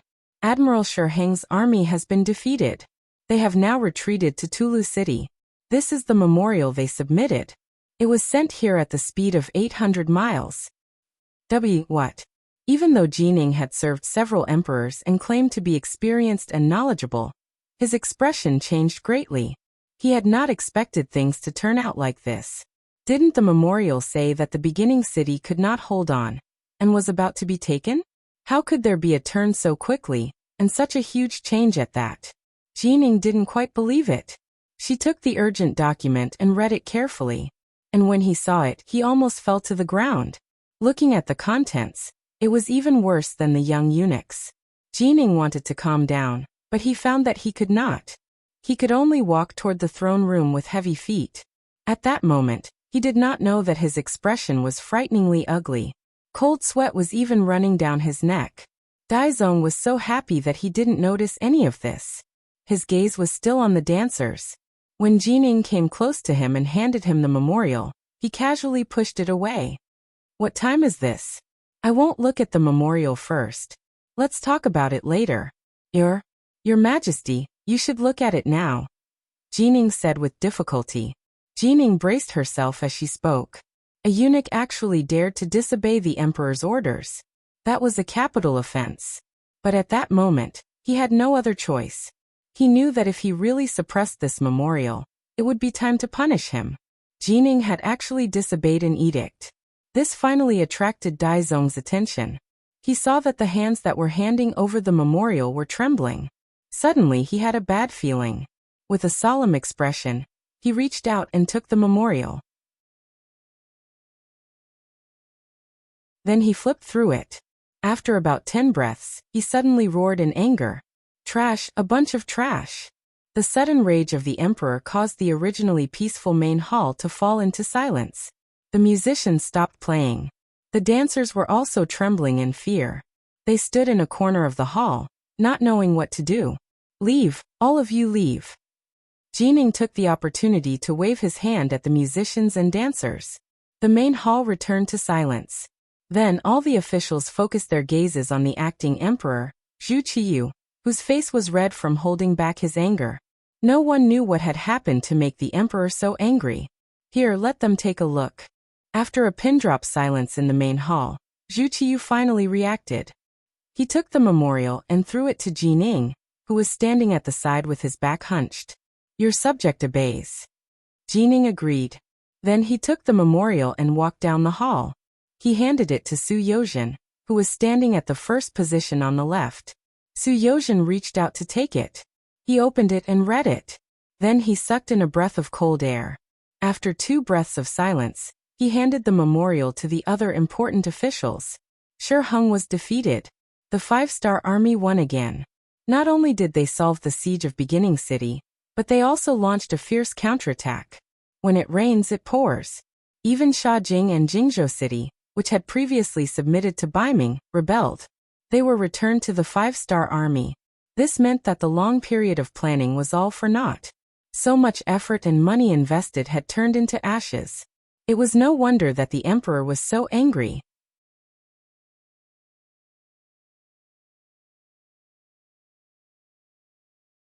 Chapter 1191. A few moments later, many of the officials who had read the memorials had grave expressions. They could clearly see the severity of the situation. Many of them were even thinking, if the 5-star army used the momentum of their victory to suddenly attack Tulu City, what would they do? Would Shi Heng, who had already suffered defeat, be able to defend the city? If he couldn't defend it, once the 5-star army broke in, the Baiming army would be forced into an internal battle. This was an extremely dangerous matter. Once Baiming's capital was attacked, it would affect their own interests and safety. The officials had no choice but to take this matter seriously. Of course, there were also people like Su Yozhen, who had long since submitted to Yang Chendong. He pretended to have a grave expression on his face, but he was actually very happy on the inside. For him, once the 5-star army entered the city, he would openly become a high-ranking official of the Yangxia. He might even be treated even better. You've all read it. Tell me, how should we deal with this? During this time, Zhu Qiyu had already steadied her mind. When she looked at the ministers, her eyes were full of hope. Your Majesty, Tulu City is a gateway. We can't lose it. Your Majesty, Shi Heng's defeat cannot be avoided. He should be heavily punished and replaced with a new commander. Your Majesty, the 5-star army is coming with menacing momentum and cannot be resisted. There is no harm in sending someone to talk to him and see if he can be persuaded to withdraw. Your Majesty. After Zhu Qiyu asked this question, there were all kinds of comments below. There were all kinds of suggestions, which made people feel a little dizzy after listening to them. Zhu Qiyu had no choice but to roar. Enough! All of you shut up. We are the emperor, and Yang Chendong is just a lowly bugnam of Gojoseon. We even conferred him the title, so how can we lower our heads to him? Let's not talk about peace talks anymore. As for replacing the commander, do you have any suitable candidates in mind? After expressing that he would not lower his head to Yang Chendong, he asked about the candidate for the new commander. At this moment, the entire hall was so silent that a pin drop could be heard. Although Shi Hung was a little greedy for money and power, it had to be said that he still had some skills in war. Moreover, over the years, he had already built up enough prestige in the army. How could Baiming have a backup for such a handsome man? Now that it was said that there was a change in leadership, who would be able to take on this important responsibility? After asking, there was no response for a long time. Zhu Qiyu knew that it was impossible to change the commander. In this case, he had to settle for the second best and said, everyone has read the memorial. Although Marquis Wuxia has the leadership responsibility this time, he is not the main reason. He is still in his position. Let's forget about the proposal of changing the commander. Now let's talk about the problem of how to defend Tulu City first. If anyone has any opinions, feel free to raise them. Zhu Qiyu also knew that there were people in the imperial court who had a close relationship with Shi Hung. If he showed that he wanted to change the commander or did not trust him, these words would inevitably spread out. This would have a negative effect on his control over Shi Hung. This was not what he wanted to see now. Naturally, they would be punished after losing the battle. However, how to punish them and when to punish them still needed to be discussed at length. At least in the current situation, they absolutely could not be punished. Not only that, they also needed to be rewarded to stabilize the people's hearts. This was the so-called way of using people. Send troops, a large number of reinforcements. Don't we have millions of soldiers in training? Pick some of the elites and send them to Tulu City. No matter what, we have to defend it. With the high walls and thick city walls, we can fight an offensive and defensive battle like the first city. As long as the battle lasts for a long time. With strong strength, the 5-star army will be defeated in the end. The Minister of War, Yi Ming, stood up and put forward his own opinion. As the Minister of War, Yi Ming's authority was even greater than that of the previous Minister of War. This was all because Baiming took on a large number of training troops to prepare for war. Anyway, he was very comfortable and proud as the Minister of War. Yes, Minister Yi is right. I think that not only should we send troops to defend the city, but we can also find an opportunity to fight outside the city. In this way, we may be able to catch the 5-star army by surprise. It is not impossible to regain the initiative on the battlefield. Your Majesty, no matter what, the first city has been besieged for a long time. After such a long defensive battle, its strength should be at its weakest. We can't miss this opportunity. Grand Young Master Fu, Grand Scholar, and Minister of Justice Su Yozhen also stood up and put forward their opinions. Hearing that they would take the initiative to attack and catch the 5-star army off guard, Zhu Qiyu's eyes couldn't help but brighten. He looked at Su Yozhen with admiration and said, Minister Su's words are reasonable. Minister Yi, we might as well do it. Inform Shi Hung to find an opportunity to fight outside the city. Yes. Yi Ming immediately agreed. The originally celebratory court banquet thus ended. Everyone had a lot on their minds. They only hoped that Shi Hung could turn the tide and allow them to continue to abuse their power in the capital. However, when one official walked out of the hall, he was extremely worried. He was the Minister of Revenue, Jin Lian. As the saying goes, before the troops and horses move, the provisions move first. Once he increased the number of troops sent to Tulu, it would involve tens of millions of money and provisions. This was his responsibility, and also his source of worry. Not long ago, He gave the provisions that he had saved not long ago to General Li Tong in the Liaodong region. Although he had some now, it was beyond his ability to provide for hundreds of thousands of troops.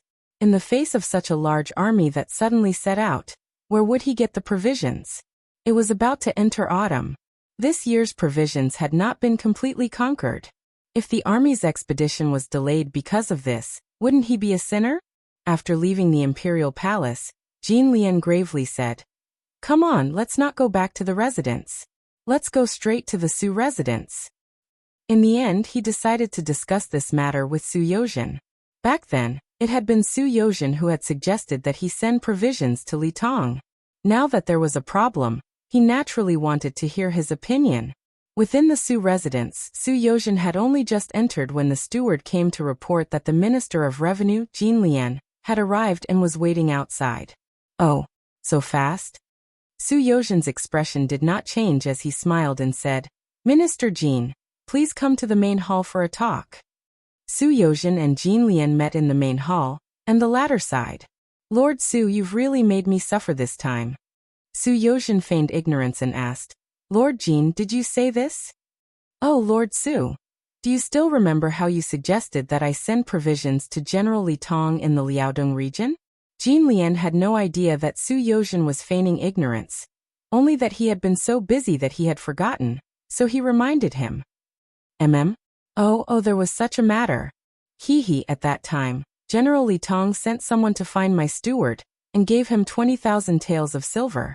Oh right, didn't I give Lord Jean 10,000 taels? What, is there something else? Su Yozhen purposely mentioned the 10,000 taels of silver to tell Jean Lian that he had accepted a bribe. If this matter was blown out of proportion, it would not be good for anyone. Jean Lian was stunned. He had also forgotten about the 10,000 taels of silver. Now that he thought about it, it was not that the time had not come yet. For a moment, his tone weakened. "Lord Su, you're right. However, the Emperor wants to send troops to attack the 5-star army. How much provisions would that require? Our Ministry of Revenue does not have that much. You don't have any?" Su Yozhen had already sent people to investigate the Ministry of Revenue's warehouse, but he still pretended to be ignorant. "Yes, we don't. I'm not afraid of Lord Su's ridicule, but in the past few years, our Baiming has expanded the army quickly, putting great pressure on our Ministry of Revenue. Although we have some now, it is only for daily training. Once it is used in battle, it will not be enough." When Jean Lian said this, he was about to cry. In contrast to the Minister of War, Yi Ming, the other was very satisfied. His Ministry of Revenue had always been tight. If he had not intentionally saved from all sides, there would have been problems long ago. Yi Ming was a qualified official. At least he was very good at saving money. It was a pity that even the cleverest housewife could not cook without rice. He did not have any good ideas. These words were very pitiful, but in Su Yozhen's ears he said with an indifferent expression, "Since it's not enough, then just report it directly." "Directly report it," Lord Su is saying, "report it to the Emperor?" As if he had misheard, Yi Ming asked with his mouth wide open. "Of course it is to report it to the Emperor. I say, Lord Yi, the food was indeed given to General Li Tong. There is nothing shameful about it. In any case, as the Minister of Revenue, you have already done your best. Our wise Emperor can understand." Su Yozhen appeared very relaxed. He wasn't trying to shirk his responsibility. Instead, it was his sincere way of dealing with the situation. After all, the amount of food they lacked was too great. Today, Zhu Qiyu's intention was not to send 30 to 50,000. It was very likely that he would send 100,000 or 200,000 would be normal. With so many people, how much food would they need? Even if they could find a way to get some, it would not be a solution after a long time. Thus, reporting it was a matter of time. Since it was so, it was better to report it in the morning. This could be considered as pouring cold water on Daizong. It also let him know that fighting a war was not as simple as just talking. It needed money and food. If they were not willing to spend money, they would not be able to fight a war, much less win a war. Su Yozhen said twice to report the matter to the Emperor, and Yi Ming finally faced it seriously. After careful consideration, It seemed that this was the only path he could take. Although it was inevitable that he would be reprimanded if he reported it like this, and he might even be punished, he was not an immortal. He could not conjure food, so he could only do this. Well, Lord Su, I will report to the Emperor tomorrow, but I will have to trouble Lord Su to help me beat the drum. Now, who doesn't know that the Emperor relies on Lord Su very much? This time, you have to save me. Well said, well said. Tomorrow, I will meet the Emperor with Lord Yi. It just so happens that I have something to report to the Emperor. Su Yozhen nodded. He urgently needed to complete the task handed over by Yang Qindong, so he had to get the first-hand information. If he could go with Yi Ming, he would owe him a favor and get the information. Wouldn't it be the best of both worlds?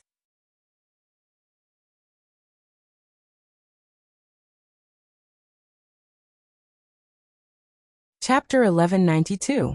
Most importantly, he could also take the opportunity to persuade Daizong to be cautious. Yang Qindong said that they only needed to wait for 2 more months, and the safety of the beginning city would be impregnable. At that time, even if Baiming sent out an army, they would not be afraid. Although he did not know why all of this was done, since Yang Qindong said it, Su Yozhen could only choose to believe it. Furthermore, he only needed to delay the northern Ming dynasty for 2 months. This was not a difficult task. With Su Yozhen's guarantee, Yi Ming left with satisfaction. However, what was unexpected was that the next morning, Yi Ming went directly to the entrance of Su Mansion and acted as if he wanted to accompany Su Yozhen to the court. It was obvious that he was afraid that Su Yozhen would find an excuse to run away. Lord Yi, you don't believe me. After leaving the mansion and seeing Yi Ming's sedan, Su Yozhen knocked on the other party with an unhappy expression. I'm sorry. I need Lord Su's help. Please forgive me. However, Lord Su, don't worry. After today, I will definitely apologize to Lord Su. You see, Yi Ming showed a pitiful look and looked at Su Yozhen with a sad gaze. Then let's go. Su Yozhen pretended to be in a difficult position and said. However, when he returned to the sedan, his face was not ugly at all. Not only that, but he was also a little excited. Being able to build a good relationship with Yi Ming would only be of great help to him in understanding Baiming's economic strength. This time the other party owed him a favor. In the future, when he inquired about some things, it would be easier for him to get information. The 2 ministers of the imperial court entered the palace together and participated in the court meeting. After the meeting, the 2 of them went to the back hall to meet Zhu Qiyu. In the back hall, when Yi Ming and Su Yozhen had just knelt down, Zhu Qiyu took the lead to speak. Minister Yi, you have to hurry up and prepare the amount of money for the army mobilization. Before the army is mobilized, the provisions have to be prepared first. Your responsibility is great. Your Majesty, I am guilty. Yi Ming's face was full of sadness. If one looked carefully, one would see that his eyes were a little red. At this moment, Yi Ming's appearance definitely had the potential to become a movie star. You're guilty? What crime is there? Zhu Qiyu looked at Yi Ming, who was still kneeling on the ground, and had a bad feeling. Your Majesty, it's like this. The grain reserves of our Ministry of Revenue are not enough to support a large-scale war. Now Without waiting for Yi Ming to finish speaking, Zhu Qiyu, who was sitting on the dragon throne, almost jumped up. What did you say? There was no more food? Where did they go? Wasn't last year's harvest pretty good? I remember that the price of food is not high. Don't you know how to collect more? They were about to send out their troops, and now Yi Ming was telling them that they didn't have any provisions. Wasn't this just tearing down their stage? How could he not be angry? How could he not be angry? Seeing that the emperor was indeed infuriated by the dragon debate, the kneeling Yi Ming hurriedly explained. Yes, your Majesty is right. Last year's harvest was good, and the price of grain wasn't high, but we weren't the only one collecting grain.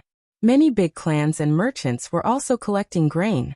Their prices were even a little higher than the government, so most of the grain was taken away by them. The common people often said that it was hard for the people in bad years, but it was even harder for the people in good years. This was referring to the problem of grain prices. When the harvest was bad, grain production was low, and grain prices were high. Other than handing over their grain, the common people had nothing left. Because there was no grain to sell, they couldn't make any profit. On the other hand, when the harvest was good, grain prices were especially low, and they couldn't make much money. They could only scrape together enough to eat. This was the common people's sorrow. Compared to those big families, they were different. When the price of food was low, they would buy in large quantities and hoard them. Then, when the price of food was high, they would sell it in exchange for a large amount of money. It was difficult to say that they would suffer a loss. Over time, they relied on this kind of business to make money, and their hearts became wild. It developed to the point where they fought with the government to buy grain. The same grain, different prices. Farmers would definitely be willing to sell to the side with a higher price. This also caused Yiming to not be able to buy much grain. Taken away? Taken away. Zhu Qiyu had already stood up angrily from the dragon throne. Then he kept pacing back and forth to show the anger in his heart. As the emperor, he was actually aware of the grain problem. He was even aware of who was stirring up trouble and reselling the grain. However, the influence of these people wasn't small. Once they joined forces, it would involve many aspects, to the point that he couldn't help but be afraid. This was also the reason why he couldn't do anything even though he knew that someone was collecting grain. Is it possible to buy some grain from those people at a fair price? After pacing back and forth a few times, Zhu Qiyu suddenly turned around and asked the kneeling Yiming. Your Majesty. With a bitter expression, Yiming said, it's impossible to buy grain at a fair price. Adding some money shouldn't be a problem. After all, they are Baiming subjects. They should also contribute to Baiming. And then how much money do you need to add? Hearing that there was a way, Zhu Qiyu's face revealed a trace of expectation. Yiming didn't immediately answer. Instead, he calculated in his heart. Then he raised his head and stretched out a hand. 10%. When Zhu Qiyu saw that it was only one hand, his expression became much more relaxed. No, it's 50%. Yiming opened up his hand as he spoke. At this moment, there were 5 hands. What? They are profiting from the country's crisis. They are forcing me. When he heard that it was 50%, Zhu Qiyu immediately became unhappy. As a result, the original 30,000 jin of grain could only buy 20,000 jin. This price difference was too high. Zhu Qiyu cursed these profiteers and rich families in his heart. However, he didn't have any better methods to deal with them. Who asked these people to exist to represent the interests of too many people? Once he lost the support of these people, it would be hard to say if his throne would be stable. Unable to make an example out of these people, Zhu Qiyu could only lower his tone and ask, is there any other method? No. His head shook like a rattledrum. Yiming continuously shook his head. If he really had a better method, he wouldn't have come here to be scolded. If there isn't, then what are you doing as the Minister of Revenue? Finally, the thunderous anger that Yiming imagined appeared. At this moment, he lowered his head and gave a look to Su Yozhen who came with him. This was the time to see the use of an alliance. Su Yozhen had been waiting for an opportunity. If he didn't let Zhu Qiyu understand some things, it would be hard to say what he wanted to say. Seeing that the time had come, if it was any later, Yiming might be punished. If another Minister of Revenue came up, it might not be beneficial to his work. He finally slowly raised his head, holding the ceremonial tablet in his hand, and said, Emperor, please calm down. This subject has a way to solve the food problem. Zhu Qiyu, who was really angry, even wanted to punish Yiming. Su Yozhen's words instantly extinguished a lot of his anger. Beloved Minister Su, you said you have a method? That's right. Although this subject's method can't solve the problem immediately, we only need to wait for a month or so. When this year's rations arrive, the problem will be solved. Su Yozhen raised her head and spoke with a righteous expression. Wait for more than a month? Zhu Qiyu repeated after hearing that. Yes, it's only a month. It won't delay the army's departure. Saving this time can save us a lot of money. No matter how you look at it, it's a profit. When the time comes, we can use the same price to compete with them. I believe the people will support the government more. Speaking of money, this subject has an idea that I want to report to the emperor. Using money to talk about the matter, Su Yozhen talked about the other topic that he had come for today. When the matter of money was brought up, Zhu Qiyu clearly became nervous. The longer he had been the emperor, the more he knew the benefits of money. Without money, it really was hard to move forward. He even thought that if he didn't have money, would people still listen to him? Beloved Minister Su, we are listening. Yes, Your Majesty. Since this subject has taken charge of the Ministry of Justice, I've found that there are often insufficient prison cells. This is because there are too many people who don't follow self-discipline. Of course, there are also some people who make mistakes in the heat of the moment. They have said more than once that they want to repent, but they don't have the chance. Because of this, many people have come to this subject. There are even some people who want to use money to redeem themselves. This way, we can give those who have always been good a chance to repent.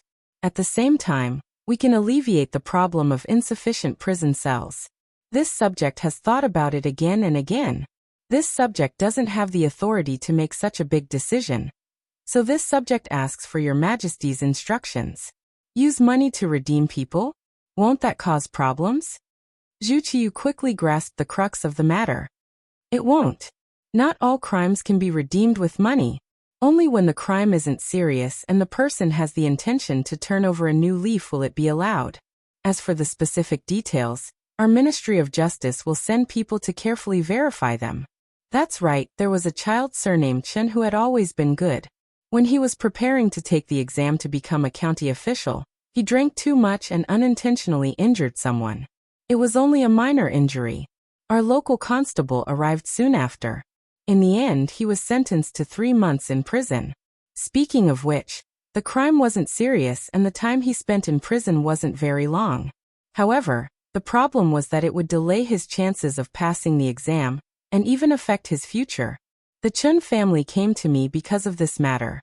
They were willing to compensate the person who was beaten and also wanted to redeem him.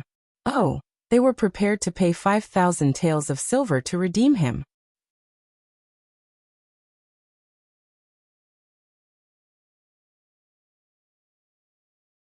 Chapter 1193. So much silver, but it's just a light injury? Zhu Qiyu listened carefully. When he heard that such a small matter could bring 5,000 taels of silver into the national treasury, his eyes widened with a look of disbelief. Yes, this is the price that they offered. This subject has thought about it. Since this matter concerns a person's future, and the Chen family is a respectable family, a mere 5,000 taels is not enough. No matter what, it has to be doubled. We have to ask for 10,000 taels. Su Yozhen's tone was normal, but the result of her words shocked Zhu Qiyu. It was just injuring someone and being punished with 3 months of imprisonment. If they let the person go, they could get 10,000 taels. This deal was too easy to make. If everything was like this, then he would buy Ming how many children with the surname Chen?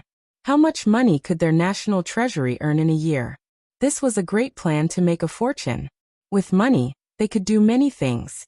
When the time came, would they have to worry about not being able to destroy their opponents? The excited Zhu Qiyu once again paced back and forth in the Dragon Palace. After pacing back and forth several times, he finally made up his mind and said, "All right, Chen understands the matter. The specifics will be handled by beloved official Su, but those who have committed heinous crimes cannot be released. Also, Zhen will not mention this matter to anyone else, nor will Zhen agree. Do you understand?" Zhu Qiyu wanted to be a whore, but he also wanted to establish a chastity. If nothing happened, he could earn enough money. If something big happened, he could push off the blame. Su Yozhen originally did not expect the emperor to issue a decree. If it really was done, wouldn't the rich be able to do whatever they wanted? He only needed the emperor to know about this matter. The specifics would naturally be handled by him. As for whether or not this matter would attract the opposition of the other officials, he was not afraid. Not to mention that he had countless methods to force the opposing officials to shut their mouths. He also had Yang Qindong as an escape route. He did this in order to disrupt the social order of Baiming. If he could not stay here, Bugnam of Gojoseon would definitely ensure his safety. Yiming, who should have been beaten with a board, was not punished because of Su Yozhen. In the end, They agreed to postpone the departure of the army for more than a month. They would set out to the grasslands after the autumn harvest. The two ministers walked out of the palace together. Along the way, Yiming expressed his gratitude many times. Sudaran, His Majesty's fondness for you is truly envious of others. After a round of thanks, Yiming spoke of his thoughts on today's matter. Daran is overpraising me. All this is just what a subject should do.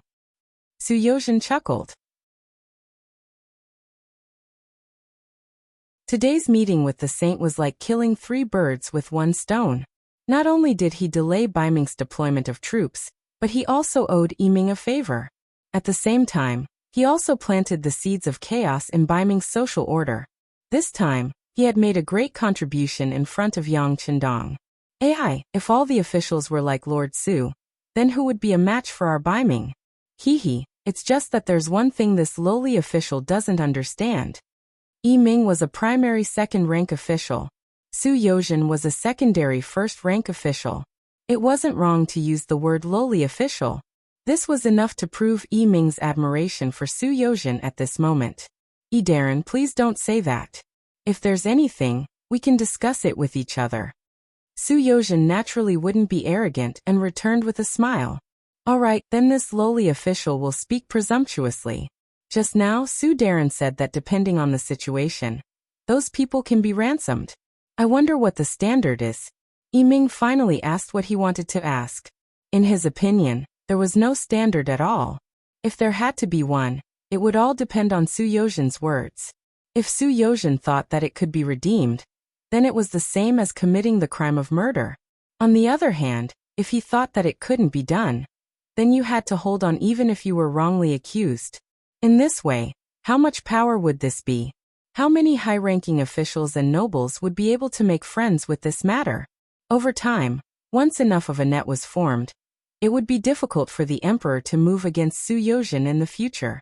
There would be many constraints and difficulties. Oh, this matter, there are no regulations now, but there will definitely be in the future. Well, if Daran has any friends who need help, just ask. Suyozhen knew that Yiming saw through the trick in this matter, but he was not afraid. Everyone was good. He wouldn't deliberately target anyone. On the contrary, he was very willing to do some favors. Yiming wanted this sentence. After all, Suyozhen was the Minister of Justice. He was the boss of this matter. He couldn't intervene even if he wanted to. Being able to get this promise, once there was a friend who needed help in the future, he would also have some confidence. Thank you, Sudaran. Yiming clasped his fist and laughed. Well said, haha. Suyozhen also clasped his fist and laughed. The Baiming army delayed the time to re-enter the grassland because of the grain and fodder. When the news appeared in front of Yang Qindong in the form of a telegram, he also breathed a sigh of relief and said, "Very good. The new grain will only be harvested after more than a month. At that time, it will take more than 3 months to collect grain by grain and mobilize the army. There is no need to worry about the beginning city." The alliance between the Baiming army and the Wala army had indeed brought a lot of trouble to Yang Qindong. At one point, it even almost caused the new First Army and the new Second Army to be completely wiped out. Even now, thinking back on the dangers involved, it was still so frightening. If the matter of the Shaowei province had not been resolved quickly enough, he was afraid that he would not have been able to save the beginning city in time. Now, Yang Qindong's strength was expanding rapidly, especially after he took over the Smallwa province, which gave him more foundation. More than 500,000 of the original Wa soldiers were captured and surrendered, which gave him more confidence in doing things. Yang Qindong's strength was expanding rapidly, especially after he took over the Smallwa province, which gave him more confidence in doing things. Send a telegram to the small Japanese empire and ask them to speed up the reorganization of the army. The first echelon, 50,000 people, will set off in half a month at the latest and enter the Liaodong region.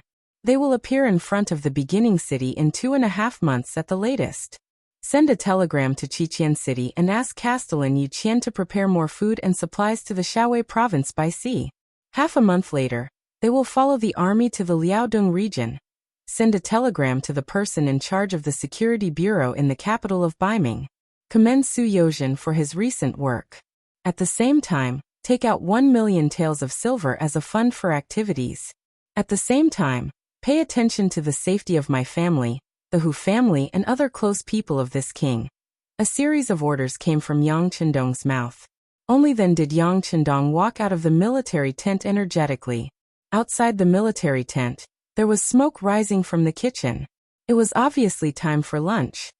Pass down the order. After lunch, the troops will speed up and arrive at Shajing City as soon as possible. At the same time, inform the 4th Army Division at the back to speed up their march. Yang Chendong could not wait any longer. He had to launch a sudden attack while the Walla cavalry's morale was low. Otherwise, if he did not remove the roots of the weeds, they would grow again when the spring breeze came. Once Yeshen escaped, it would be difficult to find him in the vast grassland. This was the reason why he only brought these troops to Hanoi. He was afraid that if he brought too many troops, Yeshen would escape without a fight. He was especially afraid that he would escape to the north. In that case, he would really be letting the tiger return to the mountain. Hanoi region, disorderly well city.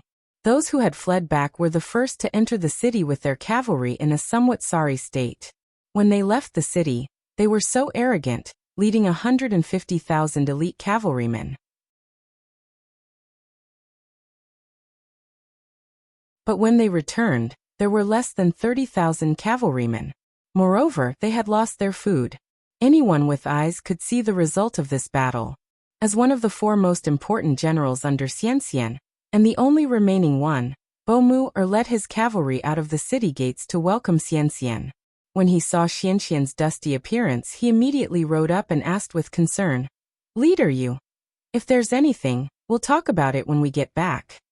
Noticing that there were many people looking at him at the city gate, Yeshen shook his head gently and gave Bomur a look. The army smoothly entered the city and soon came to the general's mansion. When there was no one else, Yeshen took off his armor and said something that surprised Bomur. "This time we lost. The 5-star army has been chasing us. For safety's sake, we must leave here." "Leave here? But," Bomur said with a puzzled expression. The reason why the Vala tribe was able to maintain their current strength, especially after the appearance of the 5-star army and the destruction of the Tatar's main forces, was because they were able to maintain their strength. Even after the surrender of countless Mongol tribes, they were still able to grow and expand. The most fundamental reason was that they were able to occupy a city. In the past, the Mongolian cavalry was used to moving around and attacking in a wandering manner. Usually they were herders, but once they found a target, they would transform into fierce grassland wolves, burning, killing, robbing and plundering. There was no evil that they would not do. This was their nature, and also the environment. The advantage was that they did not have a fixed residence. Even if they had enemies who wanted to take revenge, it would be difficult to find them. The disadvantage was that it was difficult for them to develop and grow. Because they did not have a fixed location, they relied on plundering to make a living, and there was no opportunity to develop. In view of these problems, Yeshen made a bold decision, and that was to change from wandering to fixed. He sent troops to occupy the cities of the Great Ming Dynasty, and learned from the Great Ming Dynasty's yamen to manage the cities. He allowed outsiders to do business and farm here, and they only charged a certain amount of money. Needless to say, this way, they really did develop. Slowly, with money, they could recruit soldiers and buy everything they needed. Gradually, Wara people were no longer a nomadic people, and they were evolving into the Han people. If they continued to develop like this, it was inevitable that they would become stronger and stronger. Once the time was right, it was not impossible to overthrow the old regime and establish a new empire. But now, Yeshen wanted to change his previous decision and return to a nomadic life. It was no wonder that Bomur was so surprised and confused.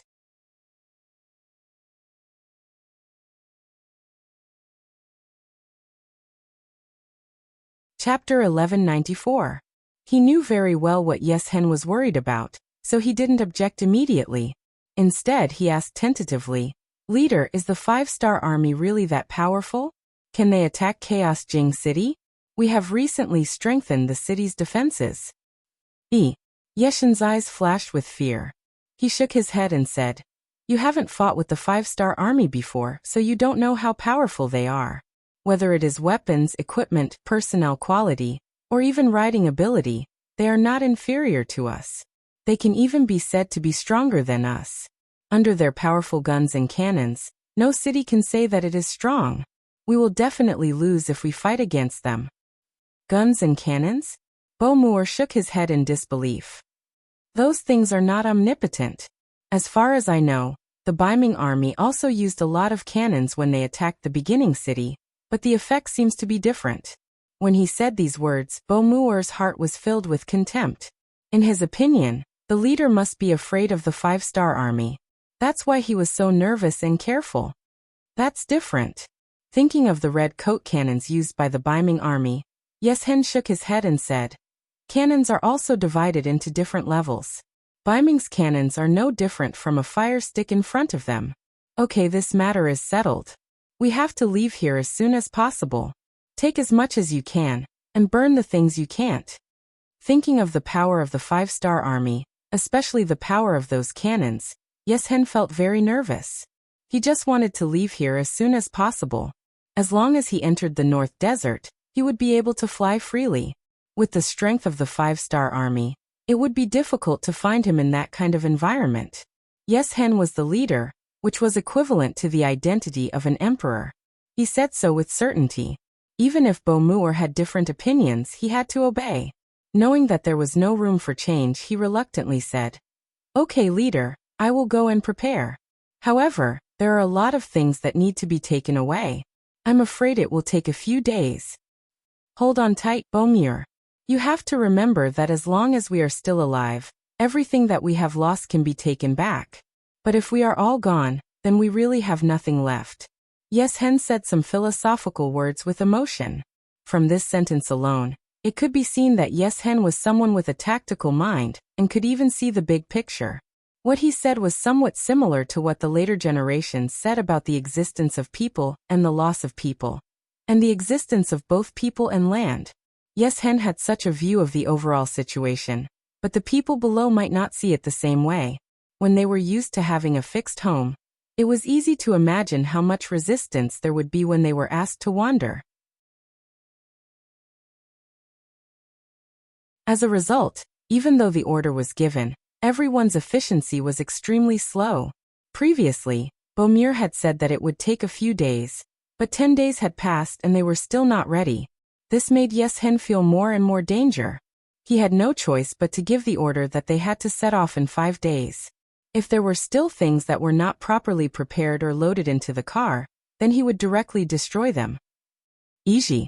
It was a town that did not occupy a large area, but because of its geographical location, it had become a place that military strategists would fight for.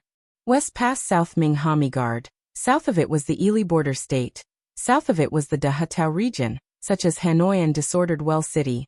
East of it was a prairie, over the Lang Mountain, and other places were Shaojing City and Jingzhou City.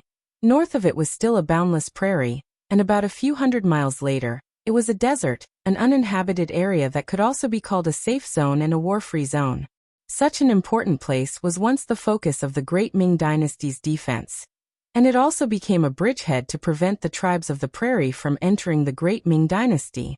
The emperors of the Great Ming Dynasty had also arranged a large number of troops here, and all these changes began when the Great Ming Dynasty divided the north and south. According to the geographical division, this place should belong to Baiming, but because it was too far away from the Great Ming Dynasty, it was eventually abandoned and now became one of the territories of the Wara cavalry. When the Wala cavalry faced the 5-star army, it was always difficult for them to gain any advantage, but in the eyes of other forces, it was already a very powerful existence. Since Yeshen sent people to occupy this place, no one dared to have any ideas about it, and no one wanted to bear the revenge of the Wala cavalry. But this did not include the 5-star army. Just like now, the Liaodong cavalry reinforced regiment was quietly approaching here. In a low sand dune 10 miles east of Yiji, the regiment commander Tong Long and the deputy regiment commander Zhao Xing were looking down at a simple sand table in front of them, making arrangements and preparations before the battle. Regiment Commander, our scouts have reported that there are now 3,000 Walla cavalry in Iji, and 500 desperados recruited from all over the country, respectively guarding the 4 entrances to the town. There are barricades on the outside and ropes on the inside. It will not be easy for any force to force their way in. The Deputy Regiment Commander Zhaoxing said as he pointed at the sand table in front of him, pointing out the distribution of the Walla cavalry. Hiss. Hearing the analysis, Tong Long could not help but take a deep breath. He thought that Bugnam of Gojoseon ordered him to take down Iji, and this was a simple matter, but he did not expect that there would be so many difficulties. His Liaodong Cavalry Reinforced Regiment only had 5,000 cavalry, and they were the attacking side. If they were not careful, not only would they be heavily injured, but if they could not take down this important town, it would delay Bugnam of Gojoseon's plan. After Zhaoxing finished the report, he also frowned. Obviously he did not know what to do. After all, the enemy's forces were on par with theirs, and they came from afar, so they were not very familiar with the environment. There would be no good result if they forced their way in. But what if they used their wits? It seemed that they could not think of a better way in a short time, and it was likely that it would be extremely difficult to get close to the enemy. Whether it was Tong Long or Zhaoxing, they were both surrendered generals. This caused them to be at a disadvantage compared to others when they first started.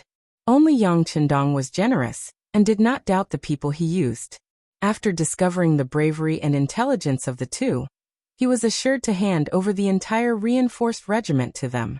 It was because of this that they felt even more pressure. Under pressure, there was unlimited motivation. Tong Long and Zhaoxing had thought that they would perform well on the battlefield to prove their abilities, and also to prove that Bugnam of Gojoseon was not wrong. But now, there was finally a mission that they could complete alone, and now they were helpless. How could they not be anxious? Why don't we just force our way in? I will lead the troops to rush in first, and Deputy Regiment Commander Zhao will be at the back. This time, even if we lose all of our reinforced regiment, we must take down Iji. Bugnam of Gojoseon's orders must be completed. Tong Long, who had run out of ideas, became a little anxious. He simply smashed his fist heavily on the sand table, putting on a desperate stance. You can't, Regiment Commander. Zhaoxing quickly shook his head and said, We are not afraid of death, but if we die without completing the mission, then we will become the sinners of the 5-star army, and our families and friends will be implicated, and we will be looked down upon forever. Then what should we do? What do you think? Tong Long's eyes were spitting fire when he heard that they could not force their way in. Think about it, think about it. Of course, Zhaoxing did not have a good idea, but he knew that it was impossible to force their way in, and this could very well ruin Bugnam of Gojoseon's grand plan. In that case, even if the entire Liaodong Cavalry Reinforced Regiment was sacrificed, they would still not get any credit, and would instead become sinners. Report. Just as the two regimental commanders were arguing and feeling helpless, a bodyguard jogged over. He first saluted Tong Long and Zhaoxing, then said, There are 2 Han men outside the camp. They say they want to see Regimental Commander Tong and Deputy Regimental Commander Zhao. What is there to report about Han people? I don't want to see them. Tong Long waved his hand in anger. On the other hand, Zhaoxing's eyes narrowed. Wait, what did you say? They said they want to see Regiment Commander Tong and Deputy Regiment Commander Zhao? Yes, that's what they said. The soldier nodded, indicating that there was no mistake. That's strange. How do they know our names? Zhaoxing said with a face full of confusion. At this moment, Tong Long finally understood what was going on. Could this be the enemy's spy? They've already discovered us, right? It's hard to say. We'll know once we see them. Regiment Commander, you see. Zhaoxing had a feeling that the other party was a friend and not an enemy, otherwise they would not have reported, and would have brought soldiers to attack them. Then let's see them. How about this, you go invite them in. Also, inform the other soldiers to prepare for battle. Tong Long nodded.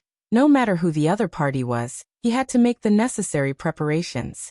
After receiving the regiment commander's order, the soldier turned and left, following which, More than 10 executioners lay in ambush on the left and right sides of the temporary tent, ready to rush out and kill at the slightest sign of trouble. After a while, the soldier brought 2 men dressed in Han Chinese clothing, dressed like Jianghu people, into the temporary tent. From afar, the 2 of them were muscular, giving off the feeling that their bodies were filled with explosive power. Following behind the soldier, the 2 of them looked left and right, as if they were very curious about everything. When they entered the tent, the leader paused for a moment, his face revealing an unfathomable smile. Including the soldier, the 5 of them stood in the temporary tent. Both parties did not speak immediately, instead sizing each other up. In the end, it was Deputy Regiment Commander Zhao Xing who spoke first. 2 strong men, who are you? Hee, you're quite alert. There are even executioners outside. King Kong, we have to be careful not to get killed. The leader did not answer immediately, instead he spoke to his brother behind him as if there was no one around.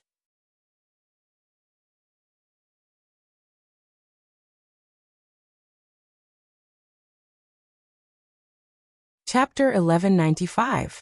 Tiger King, they're just trying to scare us, right? I'm a coward, what should we do? The man called King Kong spoke, but he didn't look like he was really afraid. The duo's exchange of questions and answers showed that they did not place Tong Long and Zhao Xing in their eyes at all. This caused the former to become displeased as he suddenly raised his voice and said, "The 2 of you, this is not your home. If you have something to say, just say it. If you continue to cause trouble, I will have no choice but to treat you as enemies and take you down first." Oh, look, you're still anxious. Ha ha ha, King Kong, show us your identity. Tiger King laughed, obviously amused by Tong Long's behavior. Although he said that, his right hand shook and a green military certificate was taken out just like that. Military certificate? Seeing this green certificate, Tong Long and Zhao Xing were shocked.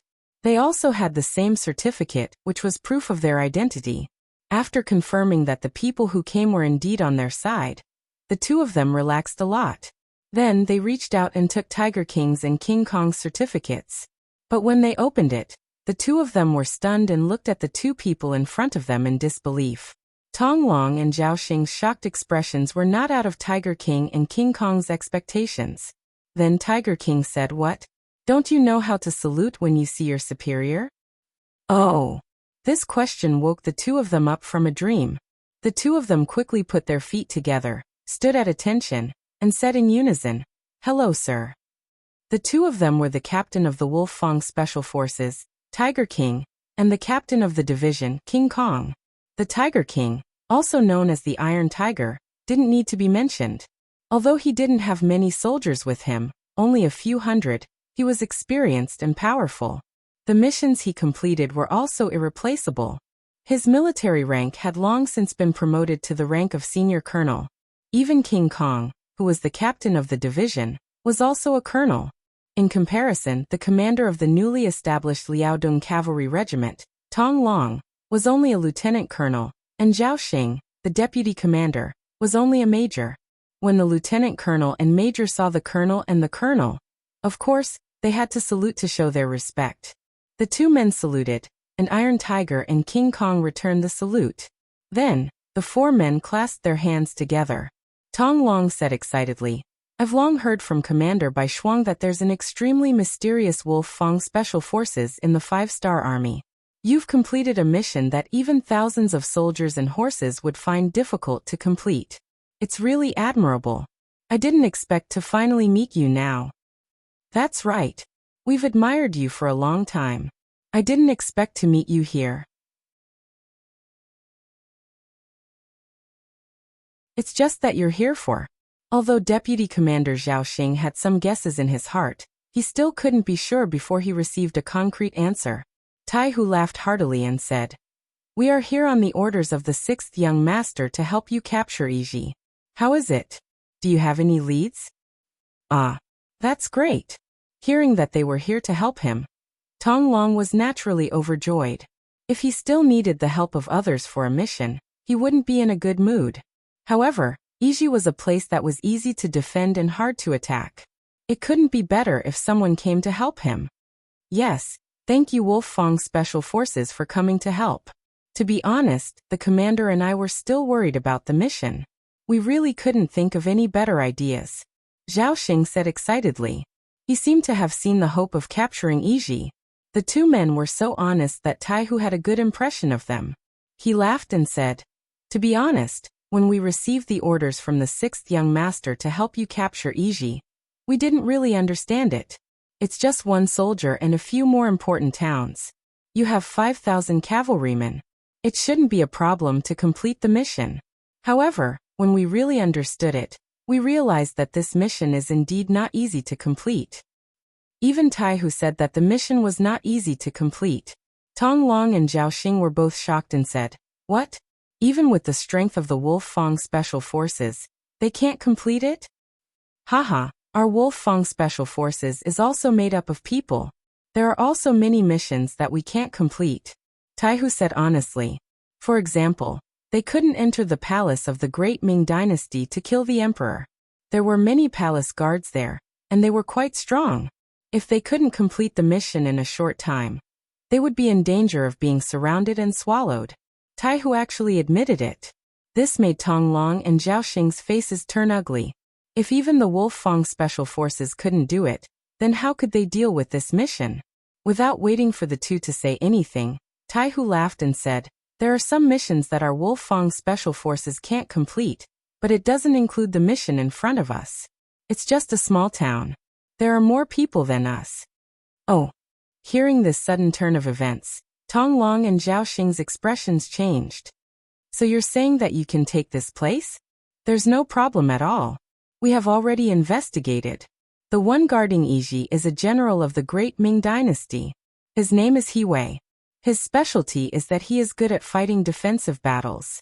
After he was captured by Yes Hen, he surrendered because he was afraid of death. As long as we capture this person, all the problems will be solved." When Taihu said this, there was a bit of anger in his eyes.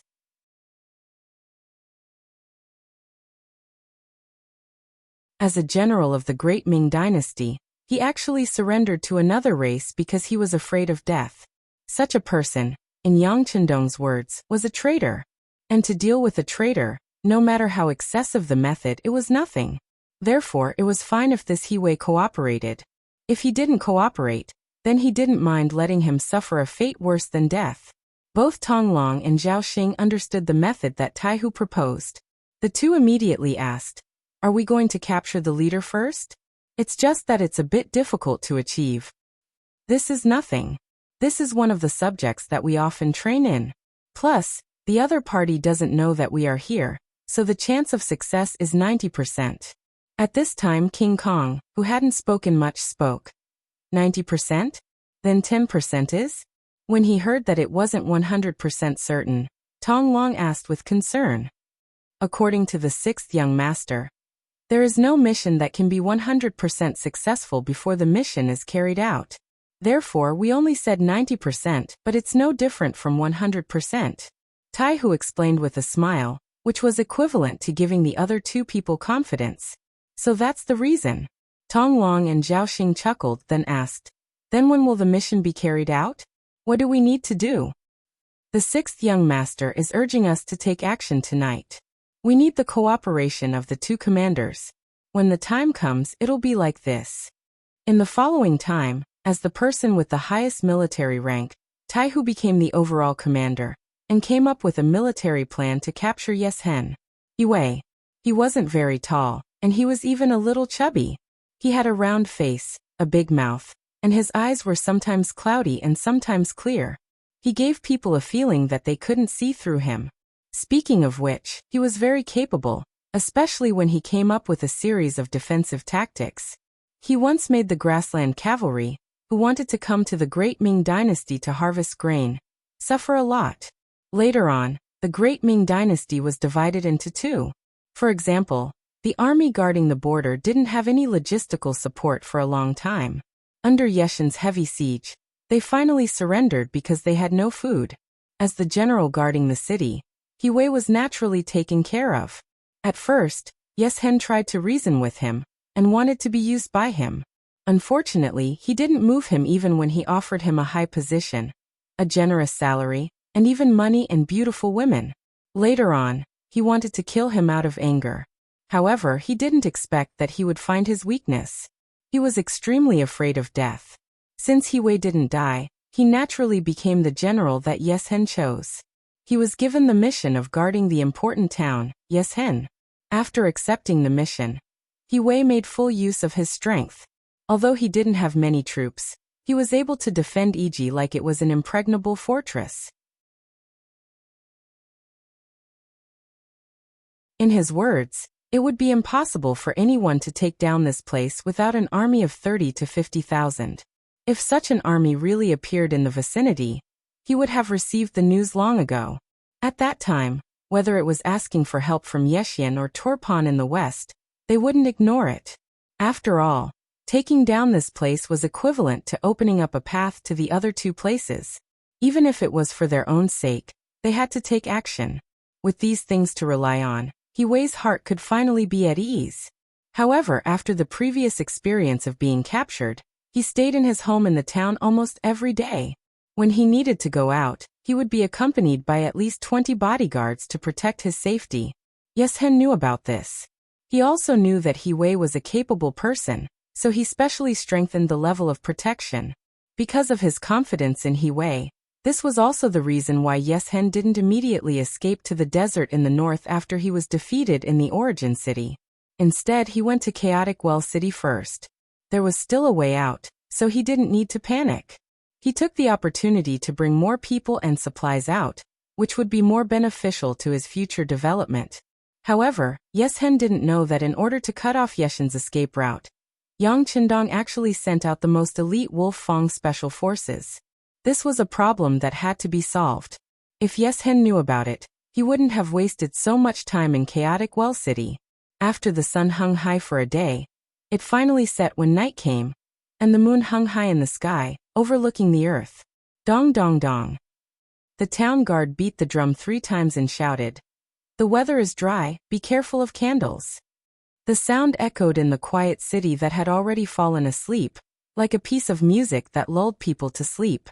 Just as the 2 guards walked through a street and turned to another street, 6 black shadows quietly appeared behind them. You're tuning in to the Li Mei's Wuxia Whispers YouTube channel. We're so grateful for your support, and don't forget to subscribe to join us on this incredible journey through captivating stories. Your generosity through donations truly makes a world of difference, as it's the primary source of revenue that allows me to expand and enhance this channel for you. Thank you from the bottom of my heart for being a part of this adventure.